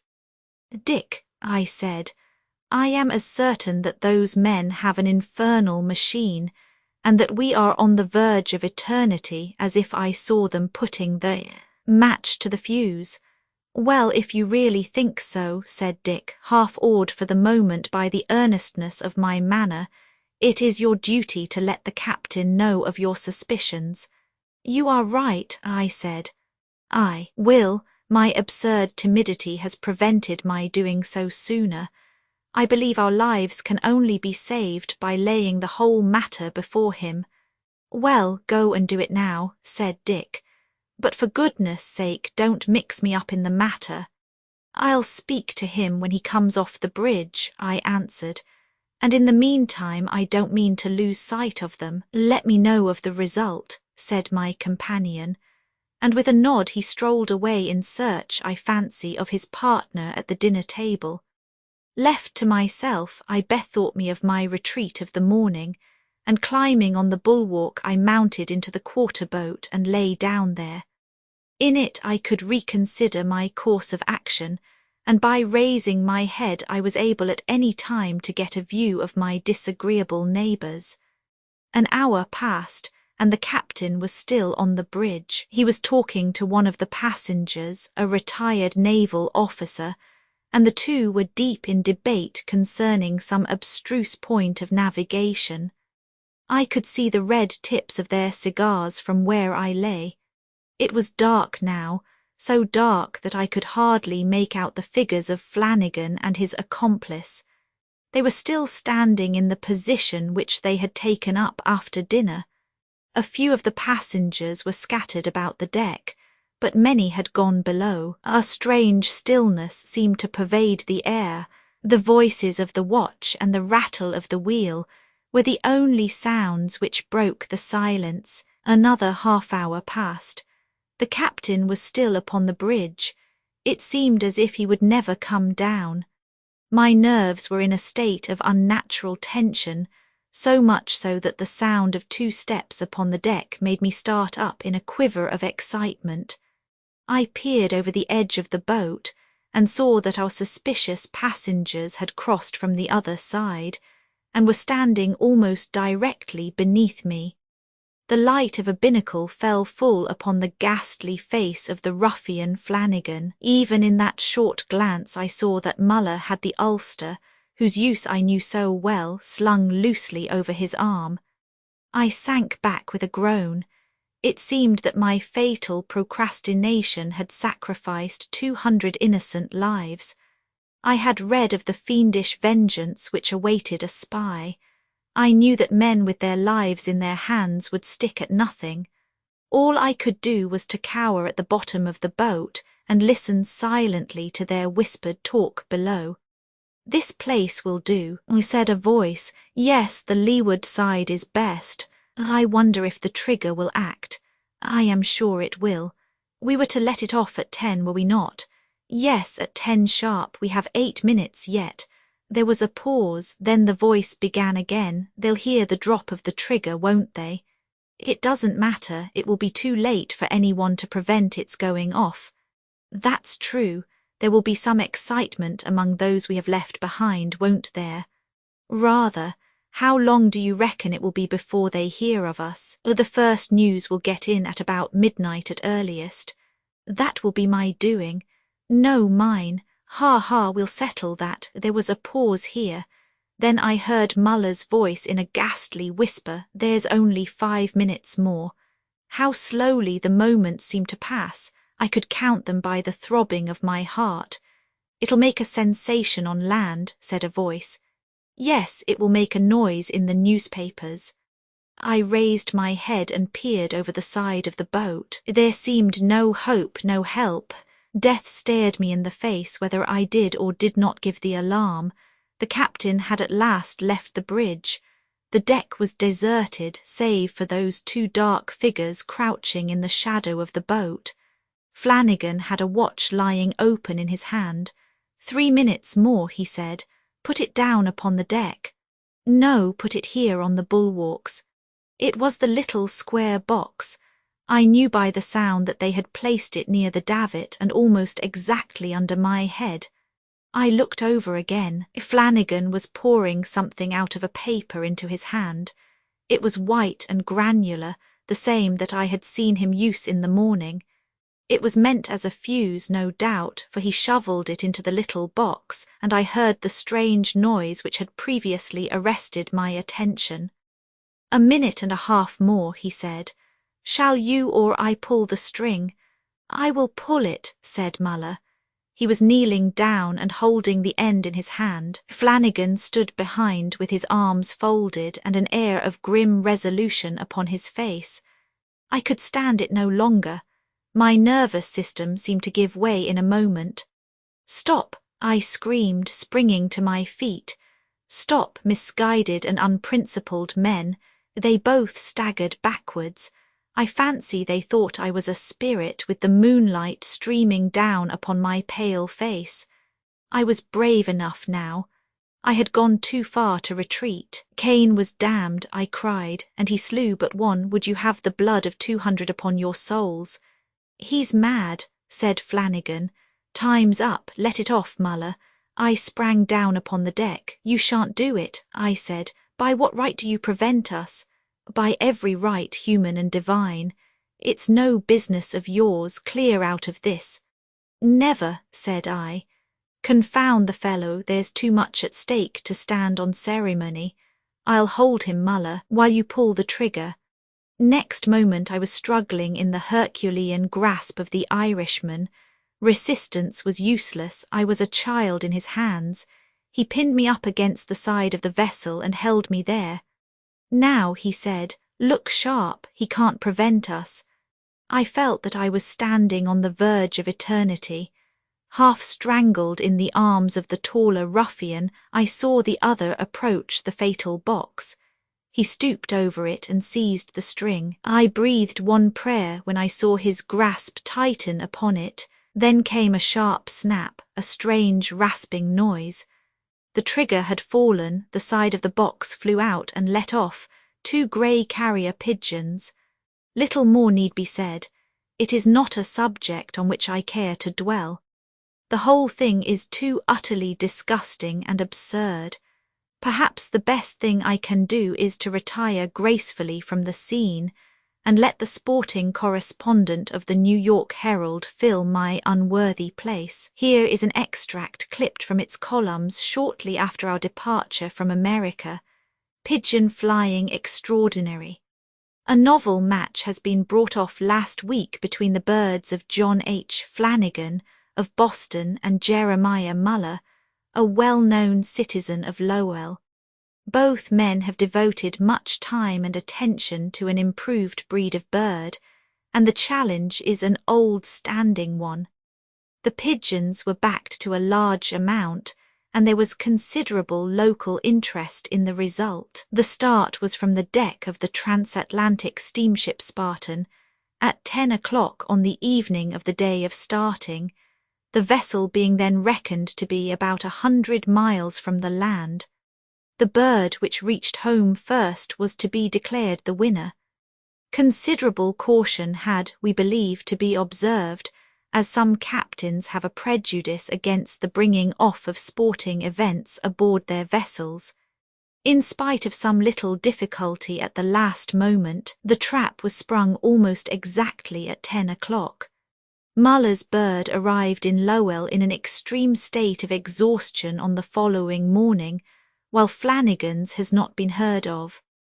The backers of the latter have the satisfaction of knowing, however, that the whole affair has been characterized by extreme fairness. The pigeons were confined in a specially invented trap, which could only be opened by the spring. It was thus possible to feed them through an aperture in the top, but any tampering with their wings was quite out of the question. A few such matches would go far towards popularizing pigeon flying in America, and form an agreeable variety to the morbid exhibitions of human endurance which have assumed such proportions during the last few years. The end won a whale is measured among whalers not by the length of its body, but by the length of its whalebone. By Sir Arthur Conan Doyle novels and stories Danger, and other stories the doings of Raffles Haw his last beau, some Latin reminiscences of Sherlock Holmes the Black Doctor, and other tales of terror and mystery, the Man from Archangel, and other tales of adventure, the Croxley Master, and other tales of the Ring, and Camp the Great Cainplatz Experiment, and other tales of Twilight, and the unseen the last of the legions, and other tales of long ago the dealings of Captain Sharkey, and other tales of pirates on the life, hereafter the new revelation, the vital message, the coming of the fairies, the case for spirit photography, the wanderings of a spiritualist, our American adventure, a history of the Great War, the British campaign in France and Flanders, 6 vols. Poems The Guards Came Through. Updated editions will replace the previous one, the old editions will be renamed. Creating the works from print editions not protected by U.S. copyright law means that no one owns a United States copyright in these works, so the Foundation and you can copy and distribute it in the United States without permission and without paying copyright royalties. Special rules, set forth in the general terms of use part of this license, apply to copying and distributing project, and may not be used if you charge for an e-book, except by following the terms of the trademark license, including paying royalties for use copies of this e-book. Complying with the trademark license is very easy. You may use this e-book for nearly any purpose, such as creation of derivative works, reports, performances, and research. Project Gutenberg e-books may be modified and printed and given away. You may do practically anything in the United States with e-books not protected by U.S. copyright law. Redistribution is subject to the trademark license, especially commercial redistribution. Start. Full license. Please read this before you distribute or use this work. Distribution of electronic works. By using or distributing this work, or any other work associated in any way with the phrase Project Gutenberg, you agree to comply with all the terms of the full www.gutenberg.org/license. Electronic works. Electronic work. You indicate that you have read, understand, agree to and accept all the terms of this license and intellectual property, trademark/copyright agreement. If you do not agree to abide by all the terms of this agreement, you must cease using and return or possession. If you paid a fee for obtaining a copy of or access to by the terms of this agreement, you may obtain a refund from the person or entity to whom you paid the fee as set forth in paragraph 1. 8. Used on or associated in any way with an electronic work by people who agree to be bound by the terms of this agreement. There are a few even without complying with the full terms of this agreement. See paragraph 1. See below. There are a lot of things you can do with Project Gutenberg electronic works if you follow the terms of this electronic works. See paragraph 1.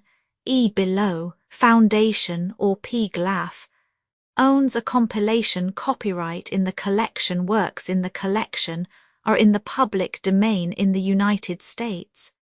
If an individual work is unprotected by copyright law in the United States, and you are located in the United States, we do not claim a right to prevent you from copying, distributing, performing, displaying, or creating derivative works based on the work as long as works, in compliance with the terms of this agreement, for keeping the comply with the terms of this agreement, by keeping this work in the you share it without charge with others. 1d. The copyright laws of the place where you are located also govern what you can do with this work. Copyright laws in most countries are in a constant state of change. If you are outside the United States, check the laws of your country in addition to the terms of this agreement before downloading, copying, displaying, performing, distributing or creating derivative works based on this work or any representations concerning the copyright status of any work in any country other than the United States. 1. The following sentence with active links to or other performed, viewed, copied, or distributed. This e-book is for the use of anyone anywhere in the United States and most other parts of the world at no cost, and with almost no restrictions whatsoever. You may copy it, give it away, or reuse it under the terms at www.gutenberg.org. If you are not located in the United States, you will have to check the laws of the country where you are located before using this e-book, derived from texts not protected by U.S. copyright law, does not contain a notice indicating that it is posted with permission of the copyright holder. The work can be copied and distributed to anyone in the United States without paying any fees or charges. If you are redistributing or providing access to a work with the phrase Project Gutenberg associated with or appearing on the work, you must comply either with the requirements of paragraphs 1(e)(1 through 1(e)(7) or trademark as set forth in paragraphs 1(e)(8) or 1(e)(9). With the permission of the copyright holder, your use and distribution must comply with both paragraphs 1(e)(1 through 1(e)(7) and any additional terms imposed by the copyright holder. Additional terms posted with the permission of the copyright holder found at the beginning of this work. License terms from this work, or any files containing a part of this one. E5. Do not copy, display, perform, distribute, or redistribute this electronic work, or any part of this electronic work, without prominently displaying the sentence set forth in paragraph 1(e)(1) with active links or immediate access to the full terms of the Project Gutenberg license. 1(e)(6). You may convert to and distribute this work in any binary, compressed, marked up, non-proprietary or proprietary form, including any word processing or hypertext form. However, if you provide access other than plain vanilla ASCII or other format used in the official www.gutenberg.org, you must at no additional cost, fee or expense to the user provide a copy, a means of exporting a copy, or a means of obtaining a copy upon request, of the work in its original plain vanilla ASCII or other form. Any alternate format must include the 1(e)(7). Do not charge a fee for access to viewing displaying unless you comply with paragraph 1(e)(8) or 1(e)(9). 1(e)(8). You may charge a reasonable fee for copies of or provided that you pay a royalty fee of 20% of the gross profits you derive from you, already used to calculate your applicable taxes. The fee is owed agreed to donate royalties under this paragraph to the Project Gutenberg Literary Archive Foundation. Royalty payments must be paid within 60 days following each date on which you prepare, or are legally required to prepare, your periodic tax returns.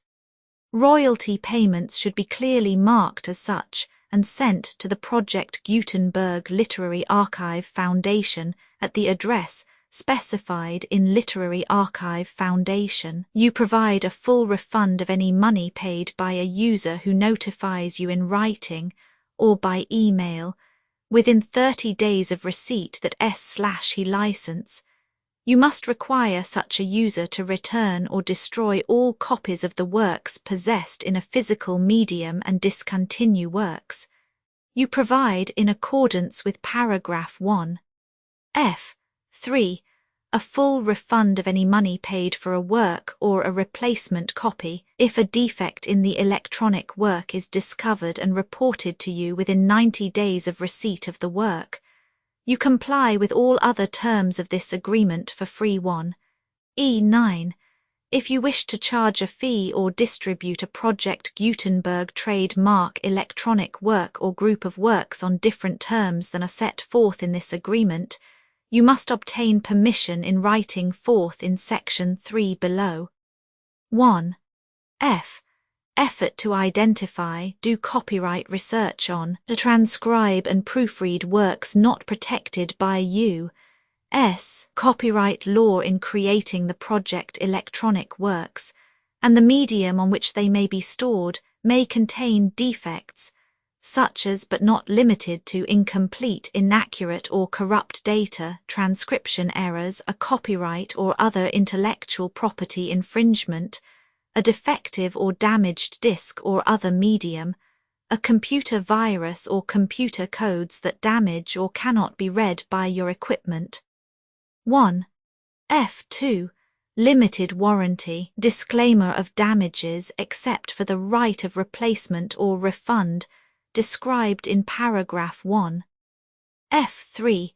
The Project Gutenberg Literary Archive Foundation, the owner of the Project Gutenberg trademark, and any other party distributing a Project Gutenberg trademark electronic work under this agreement, disclaim all liability to you for damages, costs and expenses, including legal fees. You agree that you have no remedies for negligence, strict liability, breach of warranty or breach of contract, except those provided in paragraph 1. F3. You agree that the foundation, the trademark owner, and any distributor under this agreement will not be liable to you for actual, direct, indirect, consequential, punitive or incidental damages, even if you give notice of the possibility of such damage. 1. F3. Limited right of replacement or refund if you discover a defect in this electronic work within 90 days of receiving it. You can receive a refund of the money, if any, you paid for it by sending a written explanation to the person you received the work from. If you received the work on a physical medium, you must return the medium with your written explanation. The person or entity that provided you with the defective work may elect to provide a replacement copy in lieu of a refund. If you received the work electronically, the person or entity providing it to you may choose to give you a second opportunity to receive the work electronically in lieu of a refund. If the second copy is also defective, you may demand a refund in writing without further opportunities to fix the problem. 1. F4. Except for the limited right of replacement or refund set forth in paragraph 1. F3. This work is provided to you as is, with no other warranties of any kind, express or implied, including but not limited to warranties of merchantability or fitness for any purpose. 1. F5. Some states do not allow disclaimers of certain implied warranties or the exclusion or limitation of certain types of damages. If any disclaimer or limitation set forth in this agreement violates the law of the state applicable to this agreement, the agreement shall be interpreted to make the maximum disclaimer or limitation permitted by the applicable state law. The invalidity or unenforceability of any provision of this agreement shall not void the remaining provisions. 1. F6. Indemnity. You agree to indemnify and hold the foundation, the trademark owner, any agent or employee of the foundation, anyone accordance with this agreement, and any volunteers associated with the electronic works, harmless from all liability, costs and expenses, including legal fees, that arise directly or indirectly from any of the following which you do or cause to occur. A. Distribution of this defect you cause, electronic works in formats readable by the widest variety of computers, including obsolete, old, middle-aged and new computers. It exists because of the efforts of hundreds of volunteers and donations from people in all walks of life. Volunteers and financial support to provide volunteers with the remain freely available for generations to come. In 2001, the Project Gutenberg Literary Archive Foundation was created to provide a secure archive foundation, and how your efforts and donations can help. See sections 3 and 4 and the foundation information page at www.gutenberg.org. 501 c.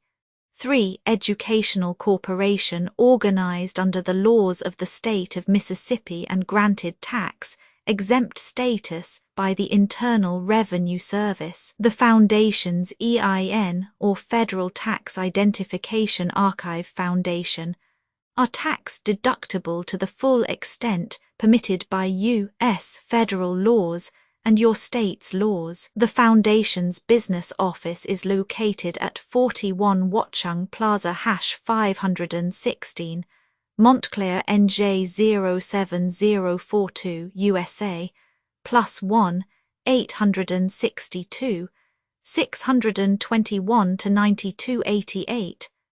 Email contact links and up-to-date contact information can be found at the Foundation's website and official page at www.gutenberg.org/contact Literary Archive Foundation public support and donations to carry out its mission of increasing the number of public domain and licensed works that can be freely distributed in machine-readable form accessible by the widest array of equipment, including outdated equipment. Many small donations, $1 to $5,000, are particularly important to maintaining tax-exempt status with the IRS. The Foundation is committed to complying with the laws regulating charities and charitable donations in all 50 states of the United States. Compliance requirements are not uniform, and it takes a considerable effort, much paperwork and many fees to meet and keep up with these requirements. We do not solicit donations in locations where we have not received written confirmation of compliance. To send donations or determine the status of compliance for any particular state, visit www.gutenberg.org/donate. While we cannot and do not solicit contributions from states where we have not met the solicitation requirements, we know of no prohibition against accepting unsolicited donations from donors in such states who approach us with offers to donate. International donations are gratefully accepted, but we cannot make any statements concerning tax treatment of donations received from outside the United States. U.S. laws alone swamp our small staff. Methods and addresses. Donations are accepted in a number of other ways, including checks, online payments, and credit card donations. To donate, please visit www.gutenberg.org/donate. Professor Michael S. Hart was the originator of the Project Gutenberg concept of a library of electronic works that could be freely shared with anyone. For 40 years he produced and volunteer support editions, all of which are confirmed as not protected by copyright in the U.S. unless a copyright notice is included. Thus, we do not necessarily keep e-books in compliance with any particular paper edition. Most people start at our website, which has the main PG search facility, www.gutenberg.org, Archive Foundation, how to help produce our new e-books, and how to subscribe to our email newsletter to hear about new e-books.